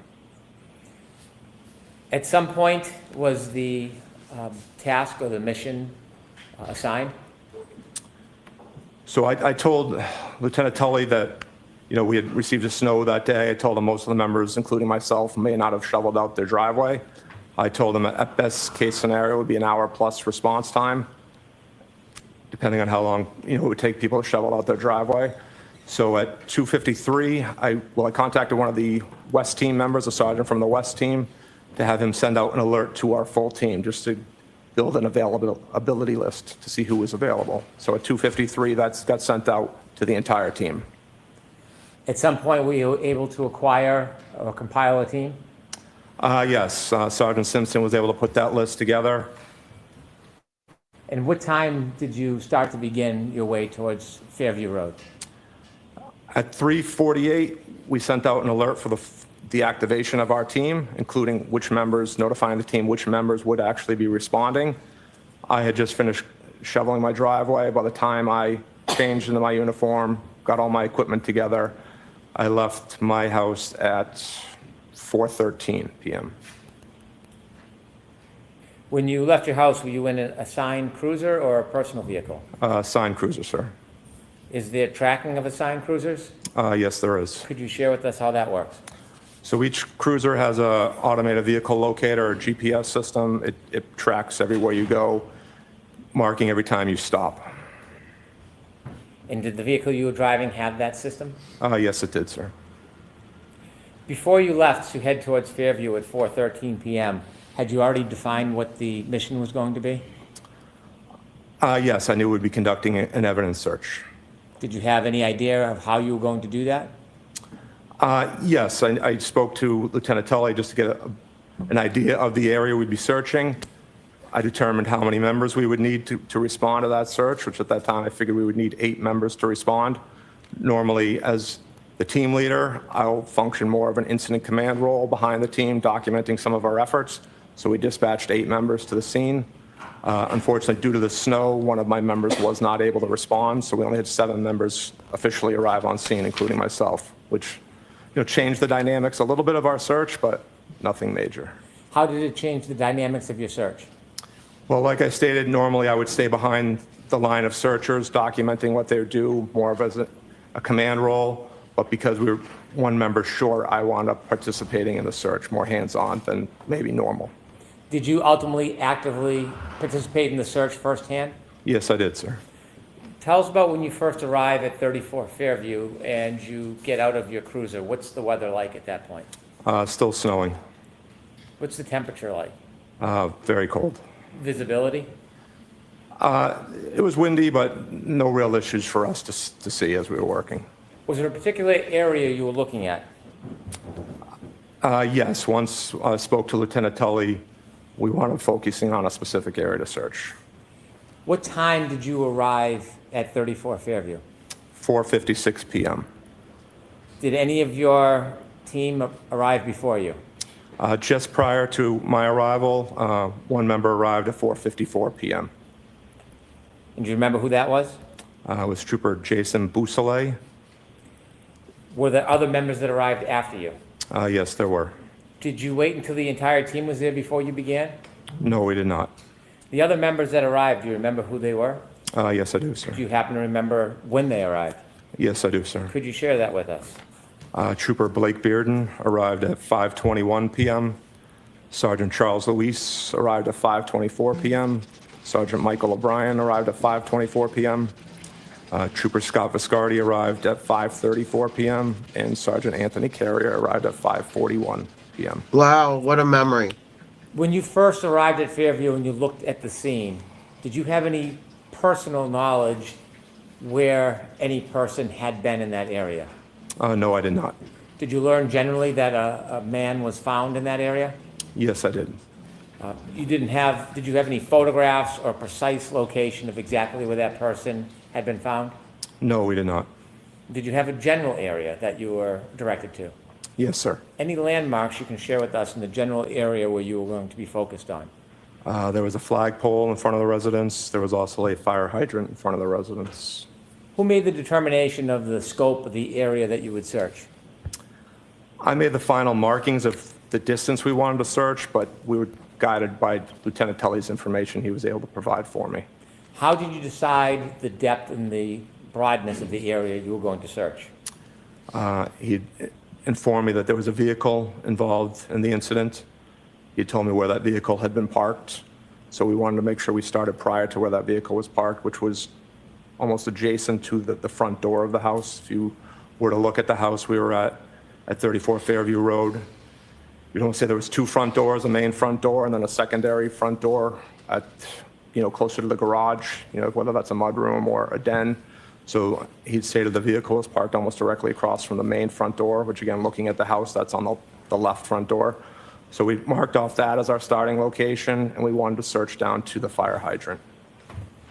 Were you looking randomly, or was there any specific items you may have been looking for? No, we were instructed that it was believed that the vehicle may have had a broken taillight, so we were looking for taillight pieces. We also were informed the victim in this incident was missing his shoe, so we're going to be looking for his sneaker as well. What tools did you and your team bring to begin the search? We brought shovels. We also brought push broom. I brought a couple of garden rakes. Louise, a good and we girl. also were all equipped with headlamps, hiking lamps that you would wear. Were the headlamps the only lighting you had for the search? Once we began the search, we wound up turning a few of the cruisers around just to put some extra headlights on the scene. Were the cruisers parked so they were facing the yard? They were parked on the street, just covering the street, sir, not angled towards the yard at all. I want to ask you some questions about the tools you brought. You said you had shovels, some garden rakes, and brooms? Yes, sir. What was the purpose of the brooms? Just to help us sift through the snow very carefully. We wanted to be slow and methodical as we went through the area. How about the shovels? Were you concerned that if you used the shovel, you could hit an item and break it? Yes, but we went as slow as we could, layer by layer, as we moved down throughout the snow. When you use shovels, were you digging like you would dig vegetables in a garden? No, sir. Could you explain a little bit about the process before we get into the actual search of how you as a team would look through snow? Would you just pick it up and turn it over, or was there a process in place? No, eventually we wound up going again. Our searches, we'll call it a grid search, but it's a line search where we're all lined up. Again, talking about critical spacing. If we're searching for a particular item on a search, we may use a replica item to say, okay, how far can each member be away from each other? Because this was such a small search area, our members lined up almost shoulder to shoulder. Once we were on a line, we would slowly move forward, each member taking out snow, sifting, small layers, sifting it out at their own feet with a right flank along the curb in front of the house. That snow would eventually get moved out to the street where I was standing. I was the left flank on our line. I would then re-go through that snow, make sure we didn't miss any items or by accident carry an item that we were looking for over towards the middle of the street. Once I was satisfied there wasn't anything there, I would take that snow and throw it across to the other side of the street.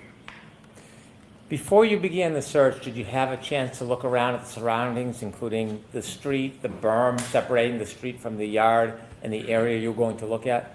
Yes, I did, sir. Did you see any evidence that there had been any plowing before you arrived? Yes, the plow had come through the area. The plow had not gone curb to curb, so we had a good 3 to 4 foot embankment coming off each curb. So at that embankment where the snow had come to, there was higher levels of snow before it dropped down to the normal snow depth that the rest of the area had received. Could you describe a little more simply what you mean that the plow didn't go curb to curb? So again, the plow had probably only done enough distance for maybe 2 vehicles to safely pass each other, not enough to go all the way to the curb on each side of the street. As we wound up parking, the responding members, as they wound up parking in the snow closer to the curb, and at the end of the night, several of the cruisers were stuck. We had to push them out. When you looked at the snow that appeared to have been pushed by the plow, did that snow that had been displaced reach the berm, the separation between the street and the yard? No, there was 3 to 4 feet between the edge from where the plow was to where the curbing in front of the house was located, sir. The area where you searched or where you were pointed to where Mr. O'Keefe was in that general area, did it look like any snow from any plow had reached that area? No, it did not. When you began the searching, do you know what time it was that you actually began searching? We moved my cruiser and Trooper Bousselet's cruiser at 5:20. We had started gridding off where we wanted to search, but at 5:20, that's when we moved our cruisers to put the headlights on.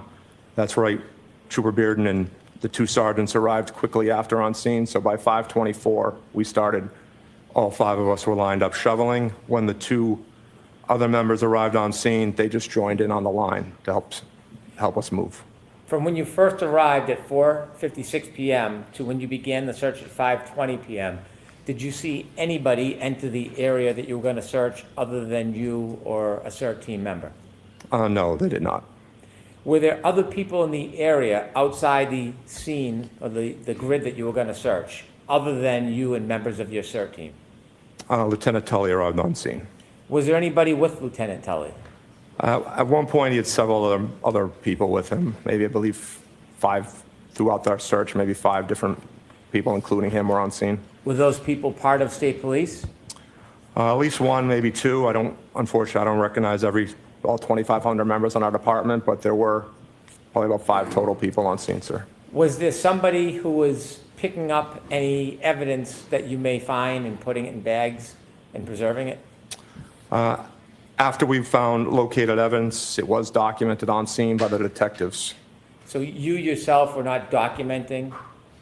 No, and again, that's maybe a little change in the dynamics. If I had been more of in an incident commander role, I probably would have documented time, location, again, more for our internal records. The primary record will always be at the hands of the detectives. But because I was actively searching, the detectives handled all documentation. Did you see somebody from the state police putting evidence in bags after it was pointed out to you? Yes, sir, they did. When you began the search, what part of the street or yard did you begin with? We started where we were informed the vehicle was parked, which again was by, almost directly across from the front door of the house. and we began working south towards Chapman Street. During the process of the search, if somebody were to find a piece of evidence, what was the process? What would happen? He would notify myself and Lieutenant Tully, and we would stop our operation until that was documented by the detectives on scene and collected. Do you know what time the first piece of evidence was found? I believe it was 5:45, sir. Do you remember what the first piece or item that you or the search team found was? It was a piece of taillight.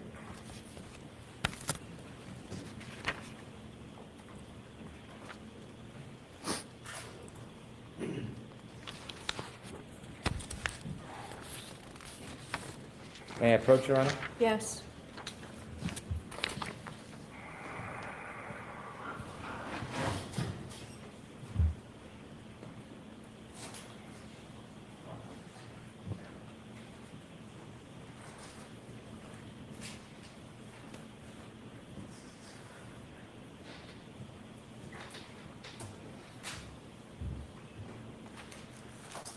So I'm showing you two photographs. Do you recognize what is in them? First one? Yes, sir. What is that? It is a piece of clear lens from a taillight. And the second photograph? It's the same lens, just a little enhanced, closer. A close-up? Yes, sir. I'd move to introduce these two photographs into evidence. No objection, Your Honor. All right, so one is a close-up of the other. It is. So Madam Court Reporter will be the next, plus A. 73 and 73A.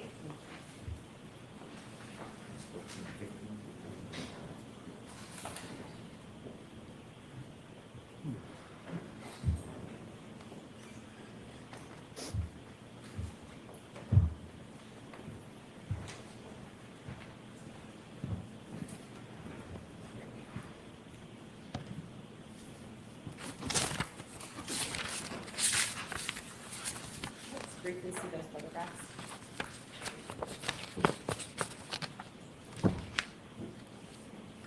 With the court's permission, could I show the exhibits? Yes.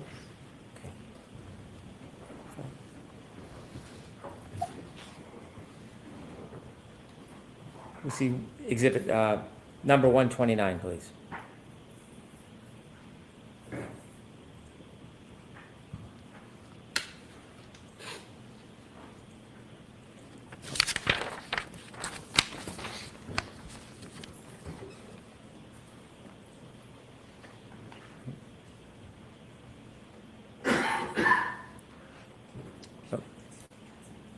Doesn't have it. Okay. All right, I'll move on at this point. Okay. And that was at 5:45? Yes, sir.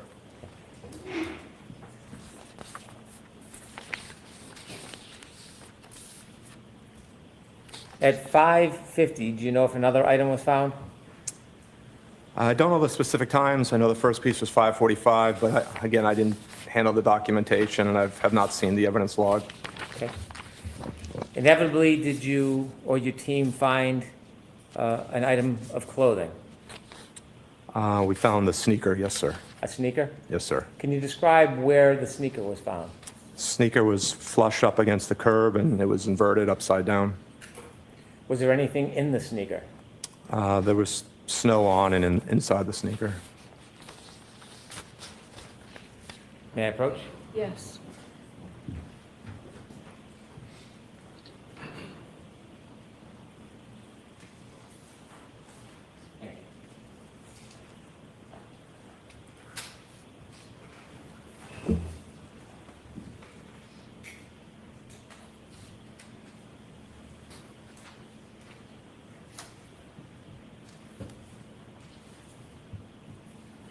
Sir, I'm showing you three photographs. Do you recognize the first one? Yes, sir. That's a photograph of the sneaker we recovered. And where is it located in reference to the berm? It's directly up against the curb. Can you show, take a look at the second photograph, please? What do you see? It's a close-up picture of the same sneaker we located. And third photograph, please. Again, just a close-up, different angle.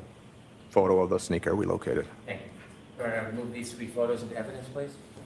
All right, so Madam Court Reporter, 74A.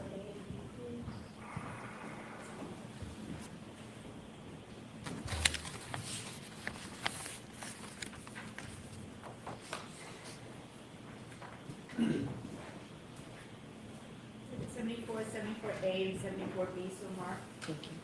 Thank you.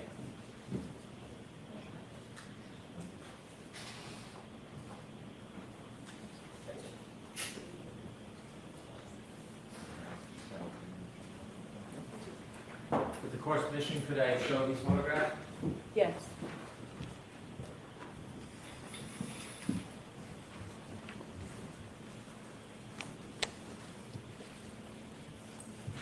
Could we get a more of a close-up, Ms. Gillen?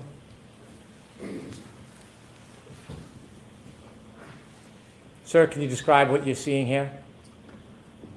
That's the sneaker we located up against the curb. You can see the snow in the background, and that's the flagpole in front of the house. And you can see it's still snowing at this time. Could we see 121, please? And sir, can you describe again what that is? Just a close-up photo of the sneaker we located up against the curb. Is that curb the black area to the right? Correct, sir. How high is that curb? Not sure, sir. Several inches. 122, please.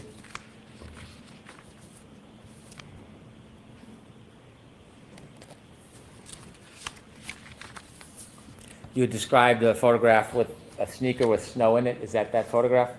Yes, it is, sir. Okay, thank you. You can take that down.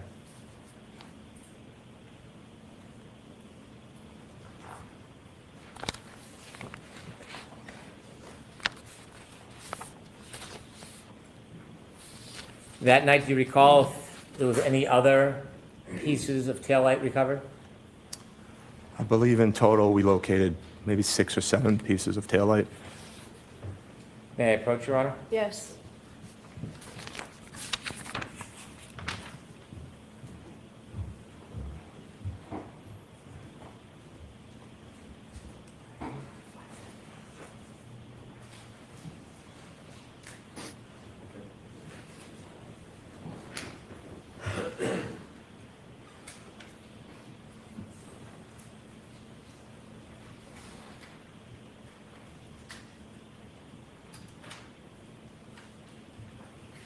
Sir, I'm handing you 3 photographs. Thank you. Do you recognize the first photograph? Yes, I do, sir. And what's in that photograph? It's a piece of red taillight that we located. Could you look at the second photograph, please? Yes, sir. What do you see there? It's the same piece of taillight that we recovered, just a close-up version. You can see the molding of an overturned shovel. That piece of taillight actually came up as one of our team members was shoveling. When he overturned his shovel, the piece of taillight was there, and you can see the actual molding from his shovel. And the third photograph? That is another piece of taillight that we located at ground level. A different piece? Yes, sir. Okay, well, let's stick with photographs 1 and 2. Photographs 1 and 2, a close-up and a further view of a piece of taillight. Are those fair and accurate depictions? Does that piece appear that night? Yes, they are, sir. All right, move to introduce 2 photographs into evidence. No objection. Thank you. And one's a close-up, right? Yeah, Your Honor. 75, 75A.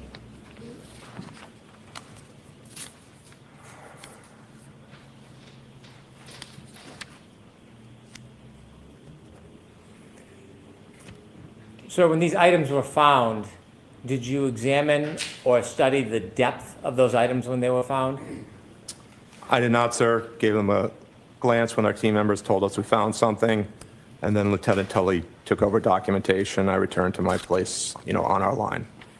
Do you know if any of the items were touching the ground or were they on snow? A couple of the pieces were found at ground level, touching the asphalt.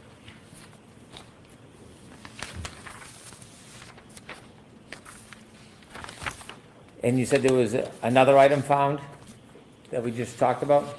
A separate piece of taillight? Yes, that photo you showed me was a separate piece of the taillight we located, sir. May I approach? Yes.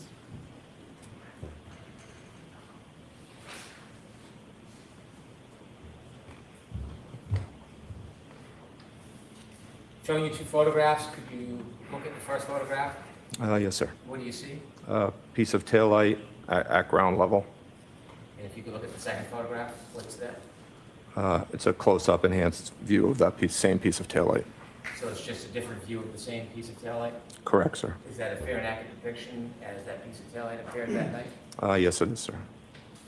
I would move these two into evidence, one photograph and the second is a closer-up view. No objection. Okay.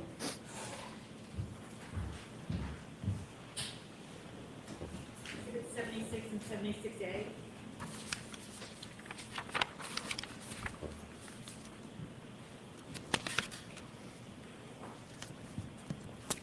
While you were conducting the search, did anybody but your team, Trooper Tully, the person who was documenting the evidence, did you see any other people who were not law enforcement in the area? At some point during our search, the media arrived on scene, began filming us or taking photos. Was there anybody from your department or a different department that was managing the crowd? No, there were members with Lieutenant Tully that I believe were not state police members, but I wouldn't know how to characterize what their job description was, sir. At any time, did anybody enter that area or scene, the grid that you and your members were working on, other than your group and Trooper Tully and the people with him? No, correct. Once we marked off our area, no one came forward of our line. That whole search area was fresh, undisturbed snow as we moved through the area, and no one moved past our line. Even when Lieutenant Tully and the member who works in his unit came to collect the evidence, they didn't move past the point we had searched up to at that time. Why were you so careful about anybody coming onto your grid? We don't want to disturb our scene, but we also don't want to move forward unless we're all moving together, acting in unison. Given you had brushes and rakes and shovels, did you get through every piece of that area? We didn't go all the way to where I had marked off originally, because after we'd found everything that was collected, we had gone approximately 8 to 10 feet without finding any other evidence. Lieutenant Tully and I had a discussion. I think we determined we'd found everything we were going to find that evening, and we decided to suspend the search.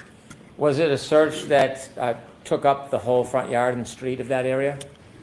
Our focus was on the street. We really didn't touch the front yard at all. We started to go over the curb at one point to see if we could search the grass area, but we could not properly, definitively say we were searching it well. As we started to move the snow, we couldn't really differentiate down to the grass level. How hard was the ground? It was cold, frozen. The ground was frozen? Sir. And so not being able to search the entire yard, was there a plan at that point, or did you just end your mission? So when we suspended our search, we'll always do a full team debrief, and we'll debrief with the person who requested our search. And at the end of our search, we'll come up with what we call our probability of detection. We'll give a baseline determination of what I think, our percentage-wise, whether we would have found what we were looking for. We'll provide that. I did provide that to Lieutenant Tully. Told him there was a good chance we did not locate everything that evening, and we offered to return at a later date or time at his request.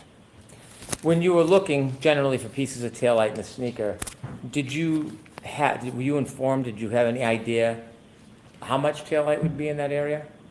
I did not know, sir. Was there any way for you to, at that point, identify exactly what you were looking for?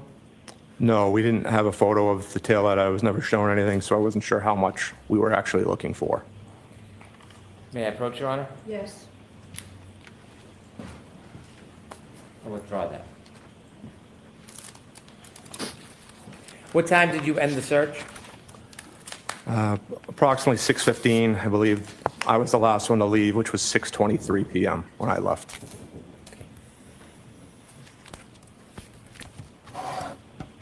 And so how long was the entire search?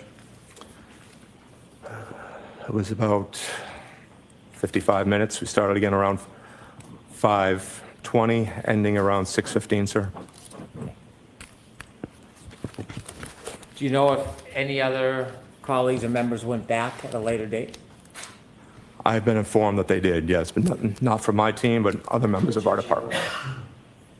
I'll allow it, just move on. Did your team go back? We did not, sir, no. Thank you. I have no further questions.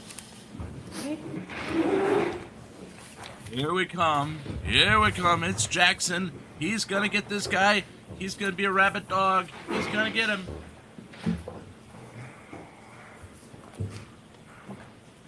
Wake up, everybody, for Jackson.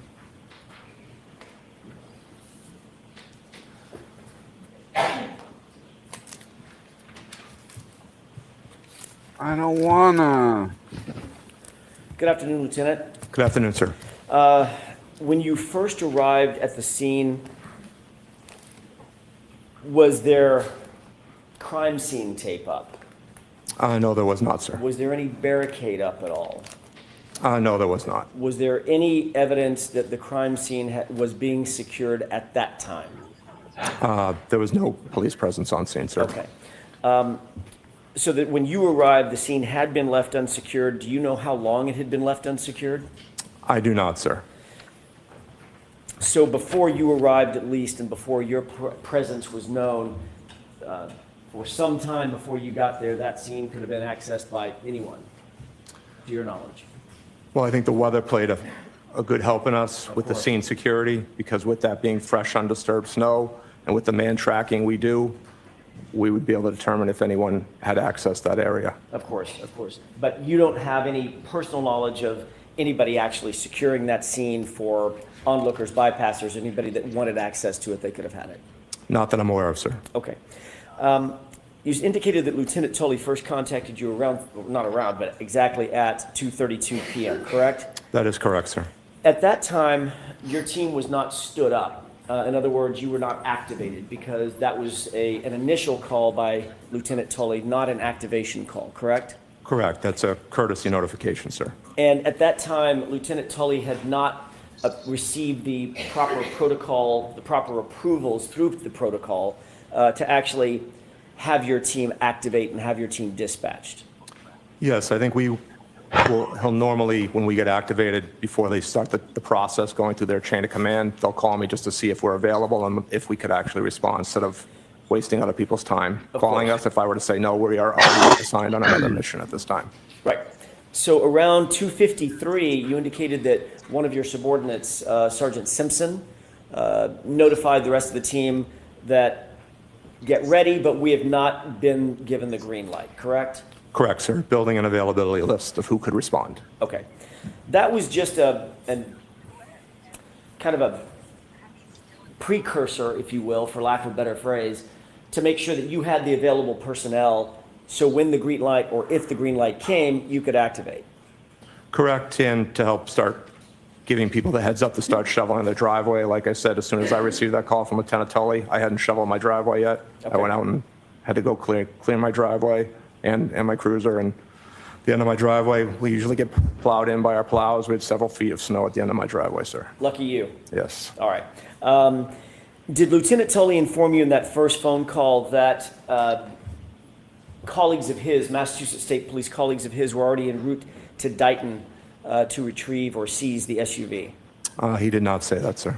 Did Lieutenant Tully inform you that Massachusetts State Police had actually contacted the Dighton Police Department for their assistance in potentially seizing that SUV?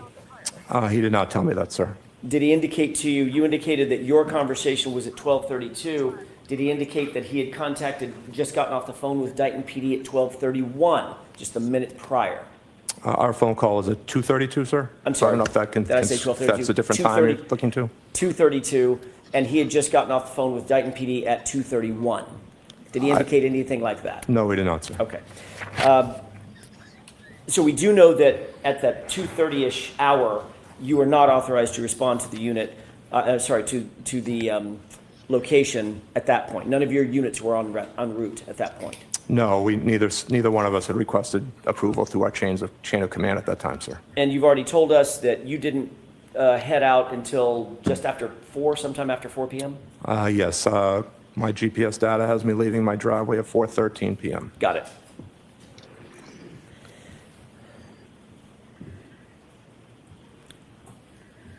once you were at 34 Fairview, you arrived first, correct? No, sir. Oh, I'm sorry, I mistook that. Tell me who did arrive first. Trooper Busalil arrived at 4:54, and I pulled in just after him at 4:56, sir. My mistake. When you first arrived, you were awaiting others of your team to arrive as well in their personal vehicles or their marked vehicles, correct? They were still en route at that time, yes, sir. When you got there, you did not know at that point where you were going to be directed to search, correct? I did not know, sir. All you knew was a residence and an address, correct? Correct. As your team members arrived, were they arriving in personal vehicles, cruisers, or some combination thereof? They were all arriving in state-issued cruisers. Okay, so all 7 of you arrived, there were 7 total, correct? Correct. We, again, initially started 8. One member was not able to get off the end of their street due to plowing, so we were 1 member short from the original dispatch. Understood. Lieutenant, when you arrived, given the fact that you did not know where you'd be searching, you've actually indicated previously that the flagpole, the fire hydrant, et cetera, that part of the lawn, that part of the yard was behind you as the cruisers pulled up and you parked your cruisers waiting for everybody to get there, correct? When I arrived, I parked almost at the end of the driveway of that residence, sir. Okay, was your tail facing the flagpole, or was your nose facing the flagpole? Tail was facing the flagpole. So sir. you pulled up to the driveway, I'm guessing from Chapman? Yes. Heading north? Correct, sir. Yes, from Chapman. Okay, so you pulled over to the edge of the driveway, sort of on the wrong side of the street, I'm guessing. Same side as 34 Fairview, sir. Understood. So the area and the grid area that you ultimately decided to search and ultimately were directed to search, that was all behind you? Yes, it was, sir. And it was dark out, obviously? Yes, it was, sir. Getting dark? It was dark. It was winter, so it was dark at Okay. 5 o'clock. Your focus was certainly not on the area behind you at that point, correct? While As we a were matter of fact, your driving, sir? focus wasn't really anywhere, was it? Because you No. didn't know where you were going to search. Correct, sir. Okay. Ultimately, your team members began to arrive one by one, and each one of them would stay in their car, or would they get out and come coordinate with you, like at your cruiser? No, as they arrived on scene, they would come out because Lieutenant Tully had already arrived on scene. He was technically the 3rd member of the state police on scene. Okay. So once he got on scene, I was already out talking to him, and I was marking off the area we were going to search. Understood. He ultimately, at some point, did direct you to a location behind you, which you were not currently focused on, toward the flagpole, the fire hydrant, you said. Yeah, I wasn't focused on any area at that time, sir, no. You marked those, the areas out that Lieutenant Tully directed you to with some sort of grid coordinates, or was it just sort of a mental grid? No, I wound up marking, stepping it off in the area I wanted to search, sir. Did you use any string or rope or anything like that to physically grid the area off? No, I just marked a line in the snow, sir, where I wanted to Understood. start and where we wanted to end. And you did that with footprints? No, with the shovel, and made a mark where we wanted to start and end, I sir. see. So sort of dragging a shovel in the line? Oh, in the just snow? where the berm was, sir. I knocked the berm down, made an obvious impression of where the shovel was. Okay. At the starting location where ideally I wanted to end. Perfect. You indicated that the area that you were searching was relatively undisturbed snow. You said that in direct examination, correct? It was undisturbed, yes, sir. But the street, everything from the berm in, the street had been plowed, correct? To a point, yes, sir. All right, and so that would be disturbed snow. Yeah, to a point, yes, sir. And what was the point? To where the snow that got plowed in, it all rose up just like the end of your driveway would. There was a good 3 to 4 foot high barrier on each side of the street. Once you were able to knock down that initial barrier of snow, the level of snow dropped down to the normal depths that you would have seen in anyone's front lawn at that time, sir. And is that what you're calling the undisturbed portion of the snow? Correct, sir. Okay. Lieutenant Tully told you that you were going to be looking for a man's shoe, a sneaker of some sort, or a shoe of some sort, correct? He said sneaker, yes, sir. And he told you that you'd be searching for plastic, red plastic potentially from a taillight, is that right? I said taillight pieces, yes, sir. Did he indicate that some of them would be red, some might be clear, might be a combination of the two? He didn't indicate a color either way, sir. He did direct you to where he believed you should search. It was his direction that sort of gave you your grid coordinates, correct? He indicated where the vehicle had been parked and where the victim's body had been located and suggested that was the primary area to search. Did he tell you whether or not he knew from personal knowledge where where John O'Keefe's body had been? He did not, sir, no. Did he tell you whether he had personal knowledge where any taillight material might be? He did not know, sir. Did he tell you that he had any personal knowledge where an impact site might have been? He did not know. Did he tell you that he had personal knowledge that there had been an impact site at the location?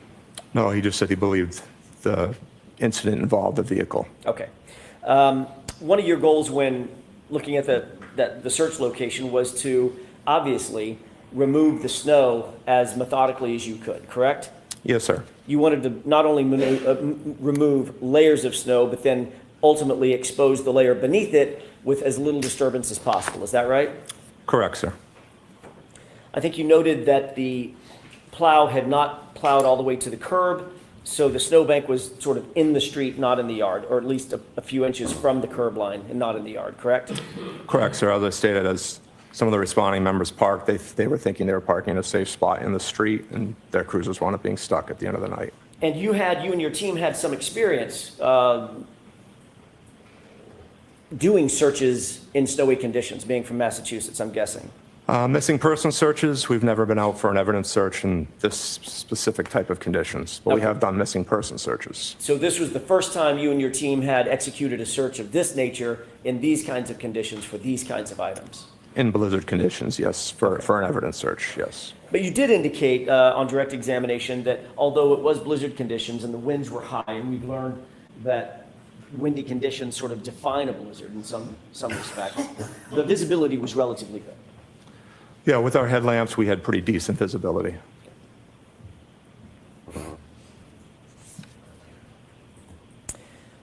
I want to ask you a couple of questions about the techniques for conducting a search like this in some sort of snowfall. Obviously, as a specialist in searches, one of the things that you put as the highest priority is documenting exactly where the search is conducted, what techniques are used to conduct the search, and what, if anything, is found and exactly where it's found, correct? Yes, documentation of your search is important, yes, sir. You'd also want to document the time that things are found, correct? Yes, you want those documented. And you'd want to document the relative locations between and among items that are found. How close are they to each other? How close are they or far are they from a stable landmark, a static landmark, correct? So we will mark items, sir. Okay. Measuring in between distances, they do get stamped when we mark our items. Measuring them would be at the discretion of the investigators themselves. And obviously that would be among the best practices to clearly document how a search is conducted, correct? Correct, sir. Another way to document the evidence or the search is to do it through either video evidence or photographic techniques, right? Just photographing, forensic photographs of where things are found, contextual photographs moving into close-up photographs, correct? That would be at the discretion of the detective, sir. And in this case, that discretion lay with Lieutenant Tully, correct? Yeah, he was the incident commander, correct, sir. You indicated a number of hand tools that you brought with you to the search to make sure that you had the tools necessary to get through the snow and get to the items that if there were any items out there, to get to the items you were looking for. Is that right? Correct, sir. And you did, in fact, remove layer by layer of snow and sort of sift through it as best you could, correct? Yes, sir. That also included some shovels where a shovel full of snow might be gathered and then turned over, correct? Yes, sir. All right. That was done somewhat methodically, is that right? Yes, it was, sir. And you wanted to make sure that you weren't missing anything as you were digging through the top layers of snow and getting down to something closer to the surface, correct? Correct, sir. And at that time,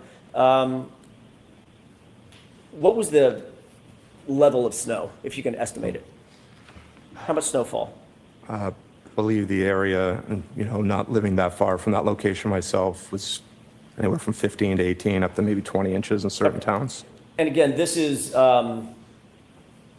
after 5:45, 5:48 in the evening of January 29th. When the first item was discovered was 5:45. Okay. Yes, sir.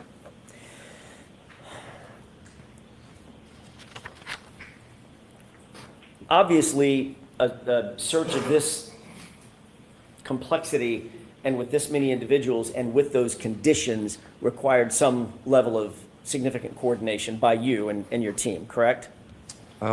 Yes, sir. You had to account for all the personnel who were there, is that right?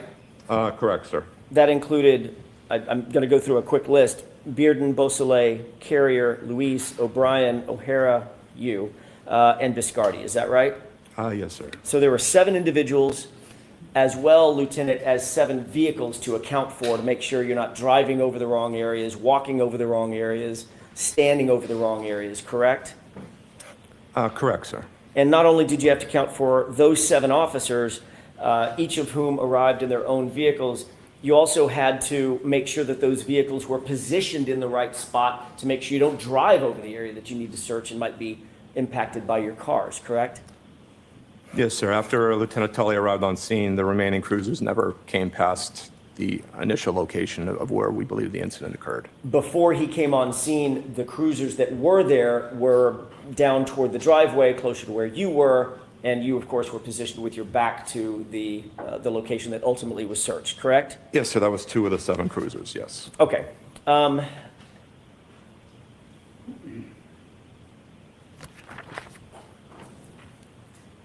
Once you learned where you wanted to search, you literally had to sort of turn around, physically turn things around to begin searching behind where you had originally positioned yourself. No fault of your own, you just didn't know where to go.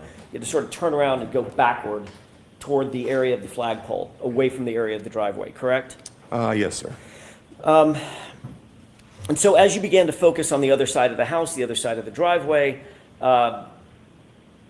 you had to actually reposition a couple of the cruisers. You didn't have to, but you chose to reposition a couple of the cruisers to turn their lights back around, correct? Oh, that is correct, sir. At some point, you've indicated that there were other individuals who you noticed were at the scene. Is that right? Yes, there were non-CERT members on scene, sir. Okay. And those non-CERT members included, or they numbered, at least 5 individuals, not including Lieutenant Tully. Is that right? I believe that includes Lieutenant Tully, sir. I believe it was 5 total. Okay, so 5 does include Lieutenant Tully. There were 4 others that were non-CERT members, correct? Correct, sir. And those were members, I think you've earlier testified that those were members of either Massachusetts State Police or Canton Police or both. Is that right? I believe it was both, yes, sir. And you did not recognize those individuals? I recognized one of the state police members. I believe a second one was also a state police member that I'm not familiar with. Okay. And then 2 other members that I believe were Canton Police, but again, not familiar with them. And these individuals were, obviously, it's dark. You're not paying attention to them. You're not paying attention to what they're doing. They probably have hats and hoods and gloves on, I'm guessing. Well, they didn't arrive on scene right away, so we were already well into our search before they even arrived on scene. The only one who was on scene originally was Lieutenant Tully. If you weren't paying close attention to those 4 officers, those additional 4 officers, how do you know exactly what time they arrived on scene? They weren't in the area we were searching, so they came on scene after we were already on our line searching, sir. So they may have been in the area, but you didn't see them until your line search had already begun, and you made note of them, correct? Correct. I don't know when the exact time they arrived on scene, sir, but they weren't on scene when we started our search. Or they weren't in your vision when they started your search? No, they were on scene, sir. Okay. But you don't know, as you sit here, you can't say what time they showed up? I do not know, sir. And did they come at your direction? They did not. Did they come at the direction of any of your staff members, any of your colleagues? No, we did not request them, sir. Okay. So they were there for some reason other than why you were there? That's correct, sir.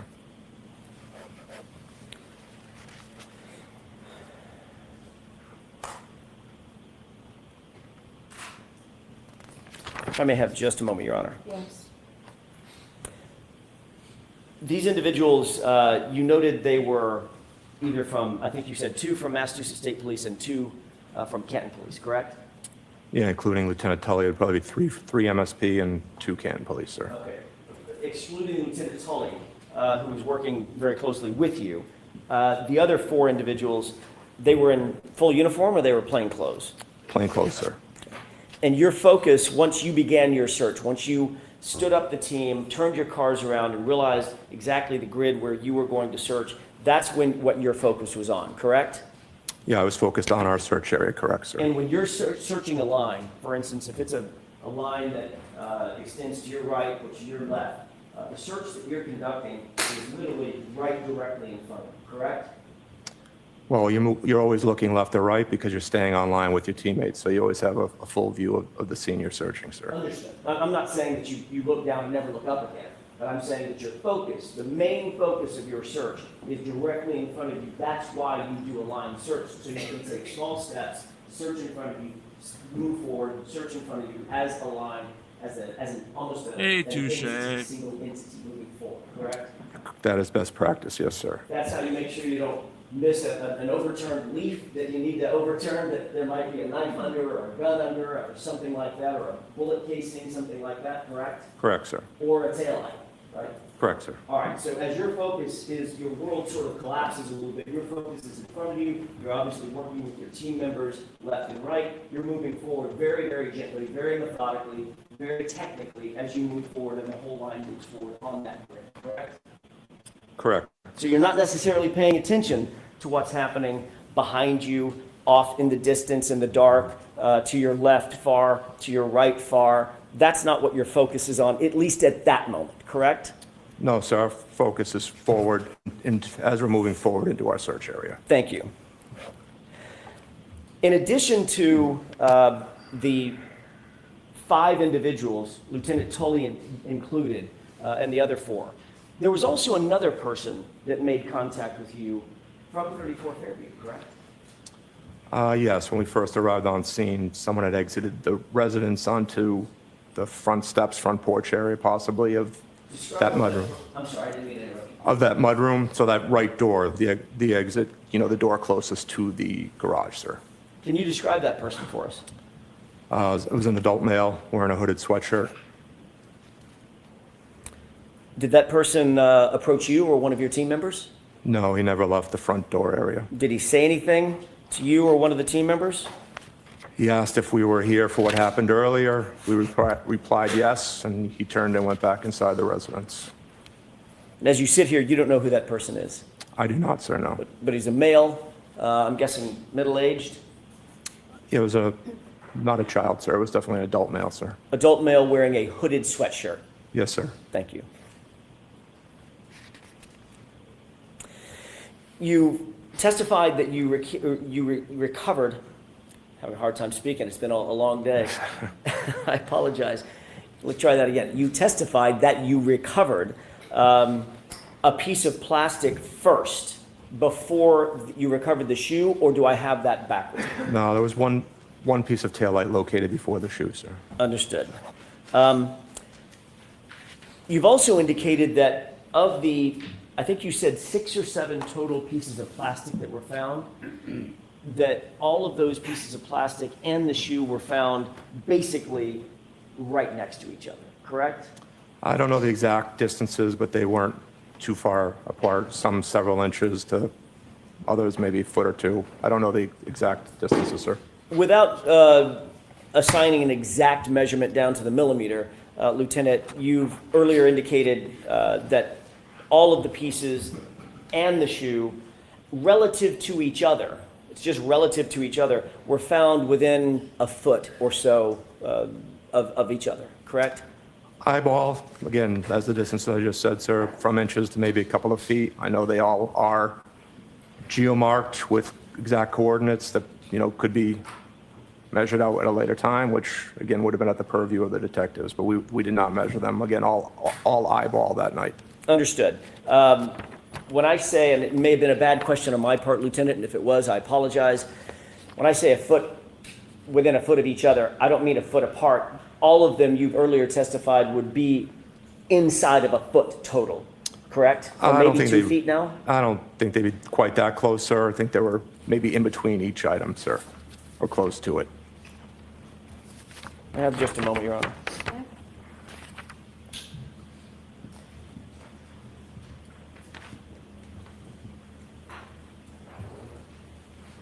Okay. I know this isn't necessarily a memorization contest about your prior testimony, but do you remember testifying about this specific issue? Here I go again. I can't speak. This specific issue about a year ago at another, back in 2022 at a grand jury? Yes, I did, sir. Okay. Do you remember exactly how you described where everything was with relative, May 5th, as a matter of fact, at the grand jury, relative to each other? Do you remember how you testified exactly? I believe I said within a few inches or a foot away. Yes, sir. You have an excellent memory. Seriously, you've rattled off times and dates like I've never seen before. So it's exactly what you said. So within a few inches of each other, maybe a foot is what you said, correct? That's what I said, yes, sir. Okay, so if it's maybe within a foot, this is an 11 and a half by 8.5 piece of paper, maybe an area a little larger than this, correct? Correct, sir. Okay.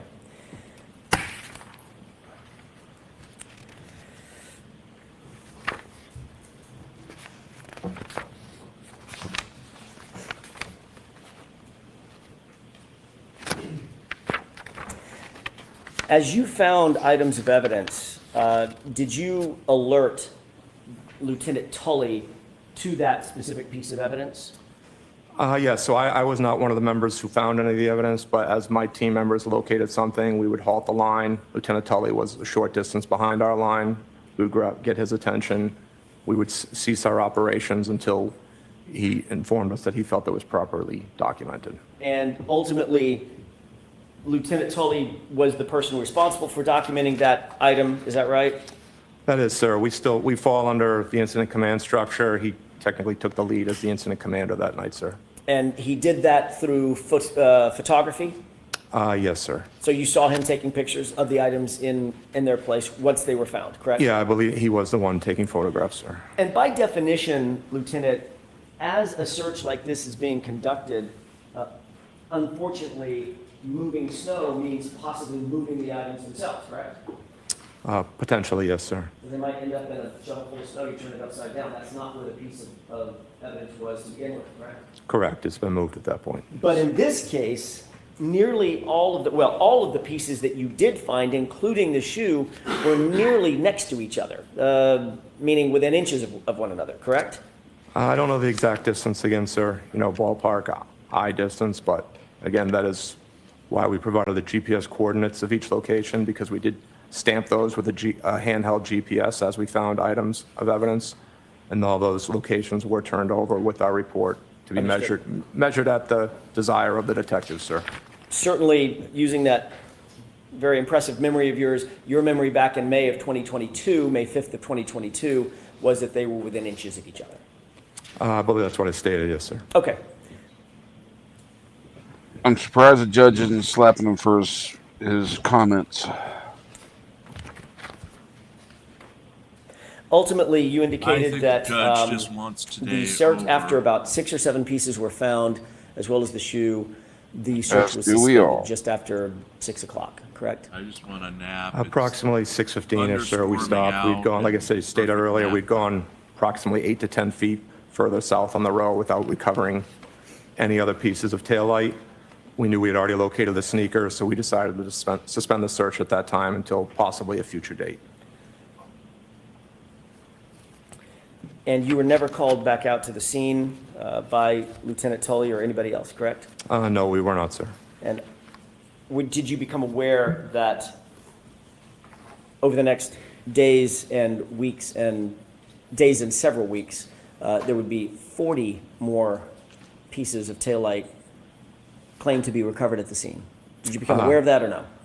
I was aware other pieces were located. I did not know that was the number, and I don't know exactly when I became aware of that. It was probably much later on, possibly at this location when I learned that information, sir. And you don't know, as you sit here, you don't know whom it was that recovered those additional pieces, correct? correct? No, I've never seen the evidence log, sir. And you don't know when those additional pieces were claimed to have been recovered? I do not know.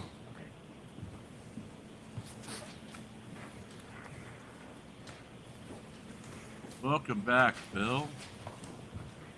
What have I missed? Everything and nothing. Lieutenant Tully and you had a conversation about shutting down the scene. Was Lieutenant Tully's comment to you after those first few pieces were found that he was, quote, very satisfied that you had recovered everything that you were going to recover from that night, from that search? Objection. Sustained. Mr. Brennan asked you about the conversation that you had with Lieutenant Tully to shut the scene down, to clear the scene, correct? Yes, so we conducted a debrief, and I gave him, again, as I mentioned earlier, we provide a probability of detection. I tell him what the chances are. I think we found our items we were looking for, and we determined to suspend the search. Do you remember testifying last year that Lieutenant Tully indicated that he was very satisfied with what was found? I don't know if I used the word very satisfied, but he was satisfied that evening that we had found everything we were going to find that night, sir. May I have just a moment, Your Honor? Okay.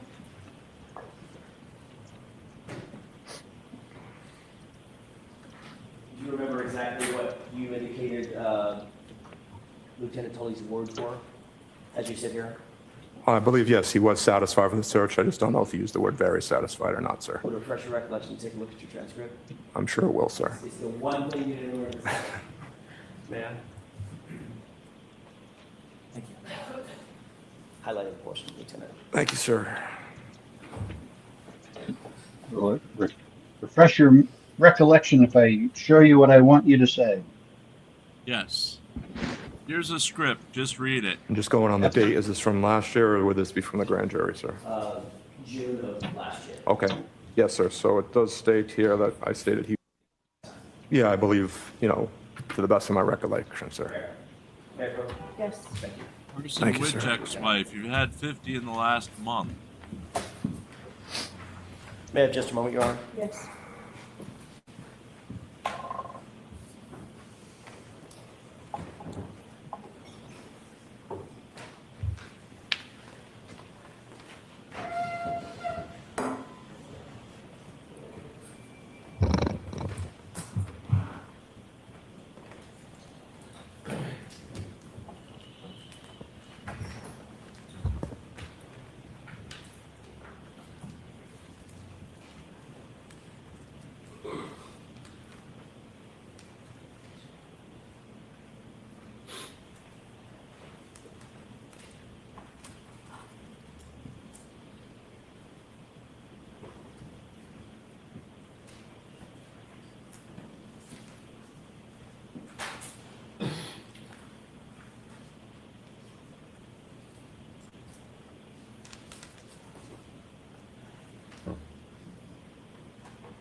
Lieutenant, there was one other thing that I wanted to ask you about, which is you had indicated to Lieutenant Tully at some point close to 6 p.m. or so, it would be helpful if you and your team had a photograph of what it was you were looking for, correct? Yeah, I believe after we found the first piece or two, I asked him if he had a photograph that we could look at just to see how large of an area, how large of a piece we were looking for, sir. Yes. Fine. So that would, just timing-wise, if you found the first piece at 5:45, first piece or two, maybe 2 or 3 or 4 minutes later after that, maybe 5 minutes later. So let's place it at 5:50, close to 6. Something like that? Yeah, probably between 5:45 and 5:50 possibly, sir. And you said to him at the time it'd be helpful if we had a photograph of what it is we're looking for, correct? Yeah, I said that would help, yes, sir. And Lieutenant told you that... Remember, Gia, you can't say those things because Shoogie's daughters are listening and watching everything. He did say he did not have a photograph and it was being They towed back. might mistake that for a PB&J. Thank you, Lieutenant. Thank you, sir. Okay, Mr. Brennan. Thank you.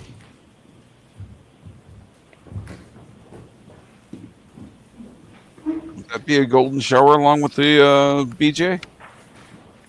It's from the Golden Arches. It's McDonald's. Sir, you mentioned that there were about 5 people not on your CERT team at some point arriving at Fairview Road or the area of it. Yes, that's correct, sir. 3 of them were Mass State Police. You mentioned Tully and 2 of his colleagues. Correct, sir. Did you see anybody taking photographs of the items that you found? Yes, Lieutenant Tully was taking photographs while we were there, sir. And did you see somebody putting the items in bags? Yes, they did, sir. Was that one of the 2 people that were with Lieutenant Tully? Yes, correct, sir. And you mentioned there were 2 Canton police officers. Were they part of the search?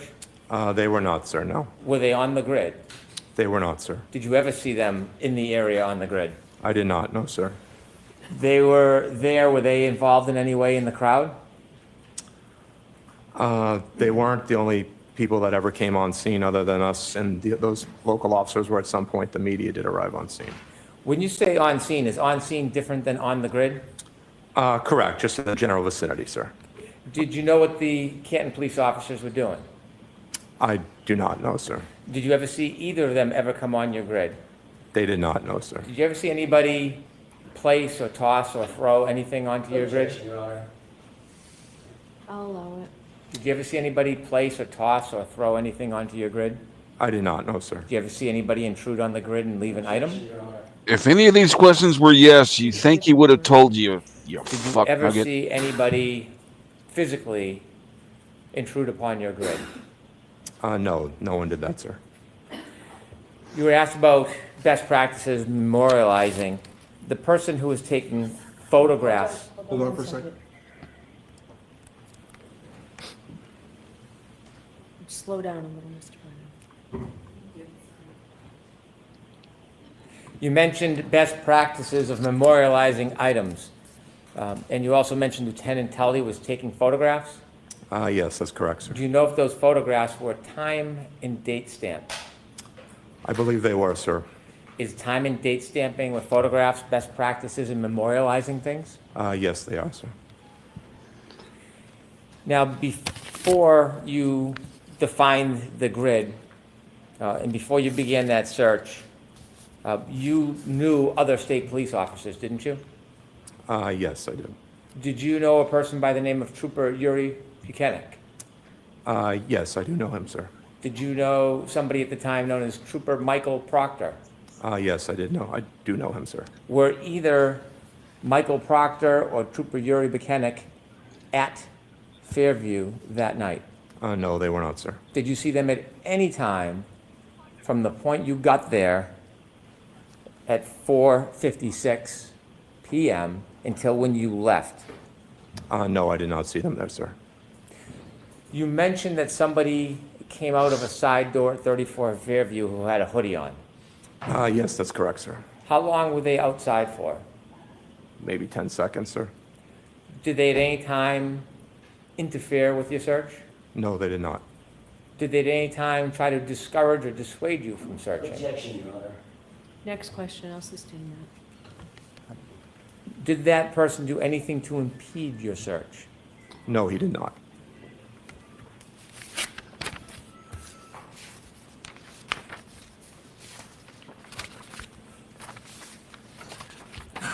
You were asked about your conversation with Trooper Tully, Yes, sir.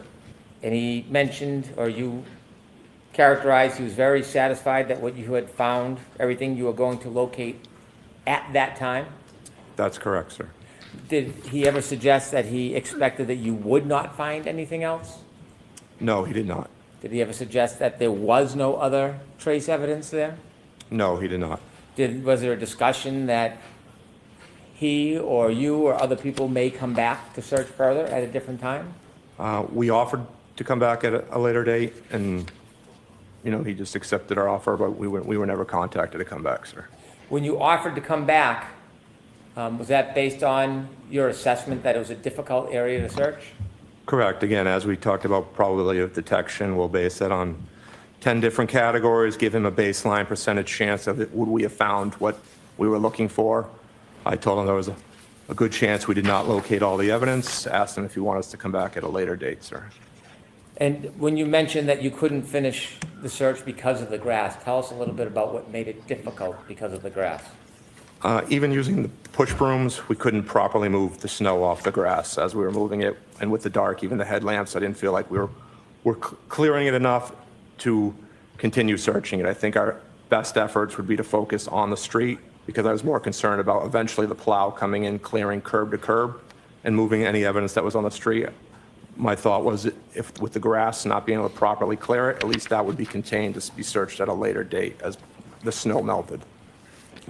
And given those assessments, is that some of those reasons why you offered to come back?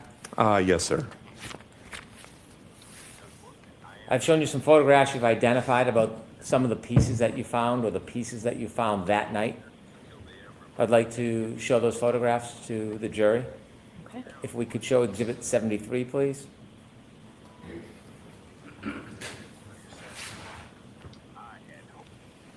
Is that one of the photographs you identified earlier? Yes, it is, sir. Is there a chance, Ms. Gilman, that we could do a close-up of that? Can you describe what you're seeing? It's a piece of clear taillight. It's got rigid edges, some indentations on it, distinctive markings. Did all of the pieces you found have those type of markings on it? Not sure if they had those exact same markings, sir. I'd have to compare the photos. Was there different colors of pieces that you found that night? Yes, we also found pieces of red taillight as well. Could we see 73A, please? Without blowing it up, if you could go back.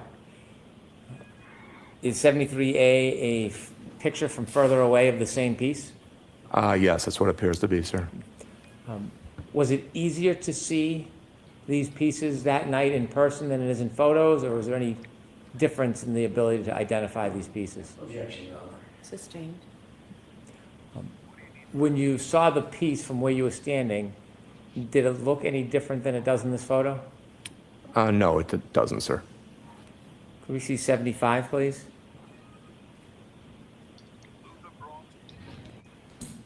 In that picture from this perspective, can you see any pieces of taillight? There's a piece of red taillight in the left-hand side of that photo, sir. On a little bit of a mound? Correct, sir. Is that where that piece was found, on the mound? No, that's the photo, like we discussed earlier, sir, that came up with one of the shovels. And you can see, when you get closer to that photo, you'll see the actual molding of the overturned shovel. So it was scooped up and then placed on that mound? Correct. As the trooper overturned it to start beginning to sift through the different layers of snow, that's where he deposited that snow, sir. Could we get a close-up of the left side of that picture, please? Can you see the shovel marks near that piece?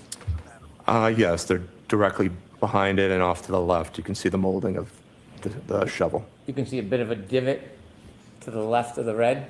Yes, correct, sir. Is that part of imprint from the shovel? Yes, it is, sir. Could we see 75A, please? Is that a closer picture of the same item? Yes. The imprint, does that give you a clearer view of the shovel you were speaking about? Yes, it does, sir. Could we see 76, please? Is that one of the photographs you identified earlier?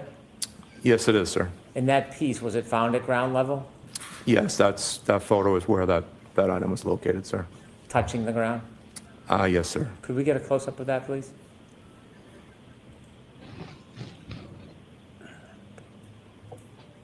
And if we could have 76A, please. Is that a picture of the same item? Yes, it is. Just zoomed in, sir. You can close that, please, and turn the lights on. Thank you. To be clear on the timeline, your colleague arrived, first colleague arrived at what time? 4:54 p.m., sir. And you arrived at? 4:56. You mentioned that it looked like fresh snow. Yes, sir. The area we searched was fresh, undisturbed snow. And when you got there at 4:56, when you described fresh, undisturbed snow, is that your impression when you first got there at 4:56? Yes, I realized that the plow had not cleared curb to curb. You began your actual search at what time?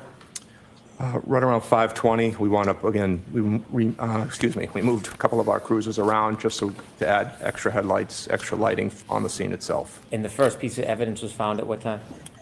5:45, sir. Your area that you searched, did you say it was 8 to 10 feet? No, sir. The area I marked off was just over approximately 60 feet.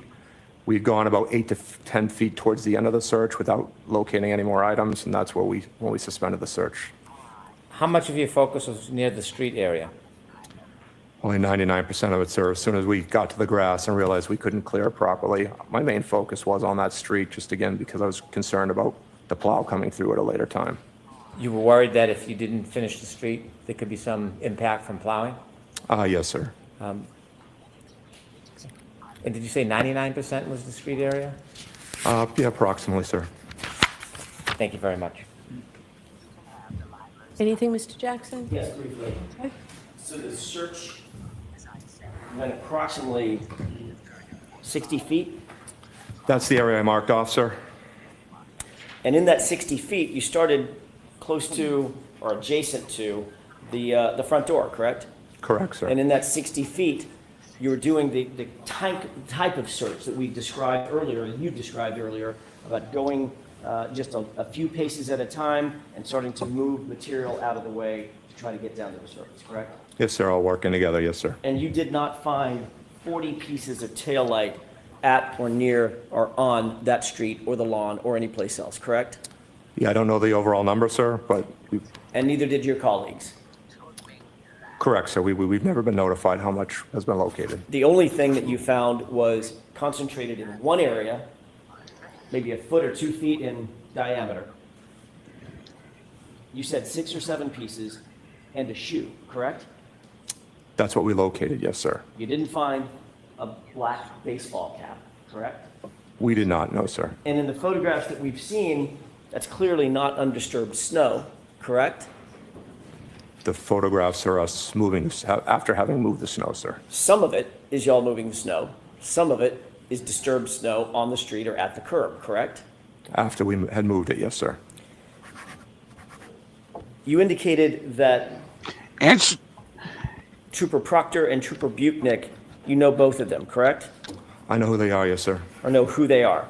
Judge, he's not answering the questions the way I want him to.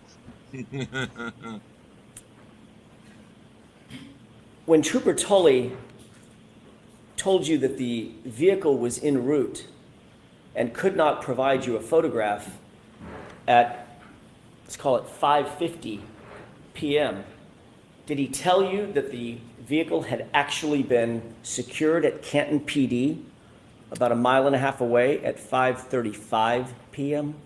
No, he did not say that, sir. Did you know through any other means that that vehicle was just a mile and a half away at 5:35 p.m. before you ever found the first piece of taillight? Did you know that?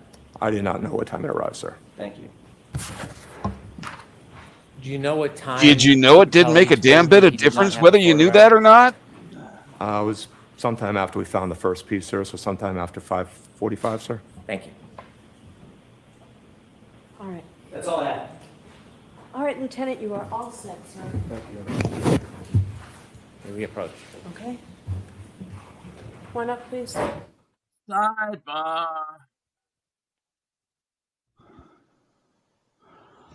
Sidebar. Okay, are these just plain old bacon wrapped, or are these the cream cheese jalapeno stuffed bacon wrapped? Yes, sir. Sidebars? Yes, sir.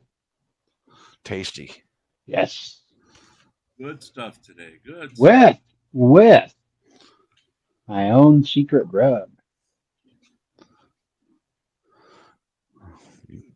Folks, You just a better reminder. you better stop that before you go blind.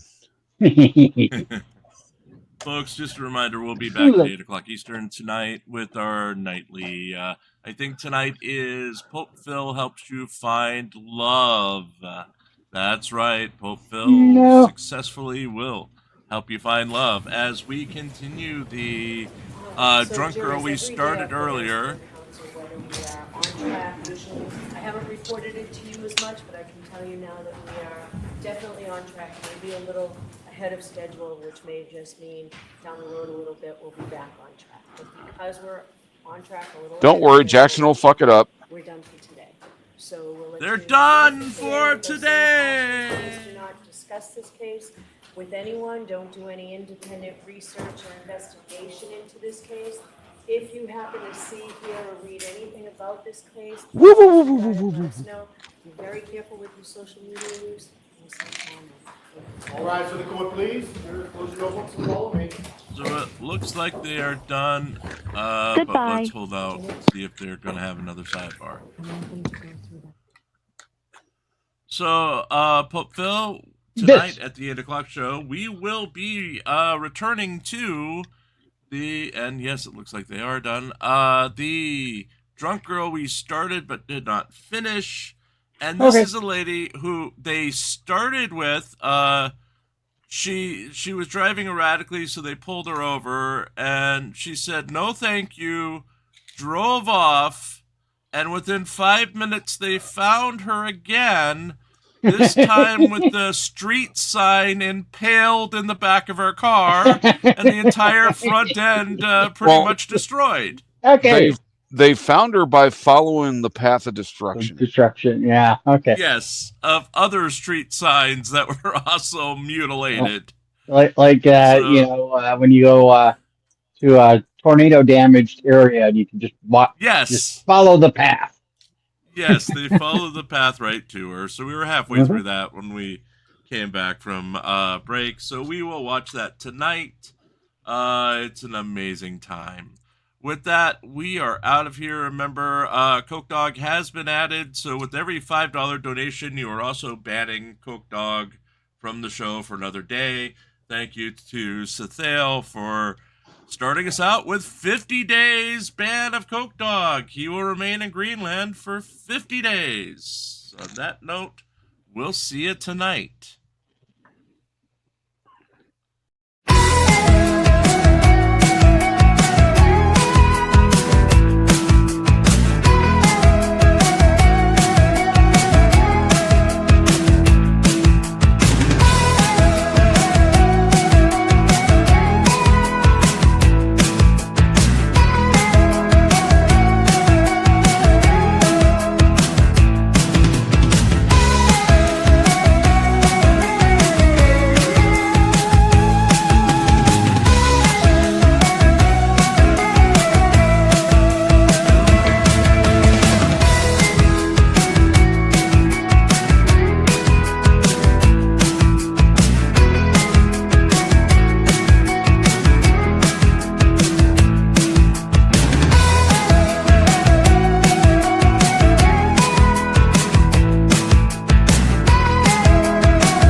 Afternoon, everybody. Don't forget to come back. Jim's picking up the tab.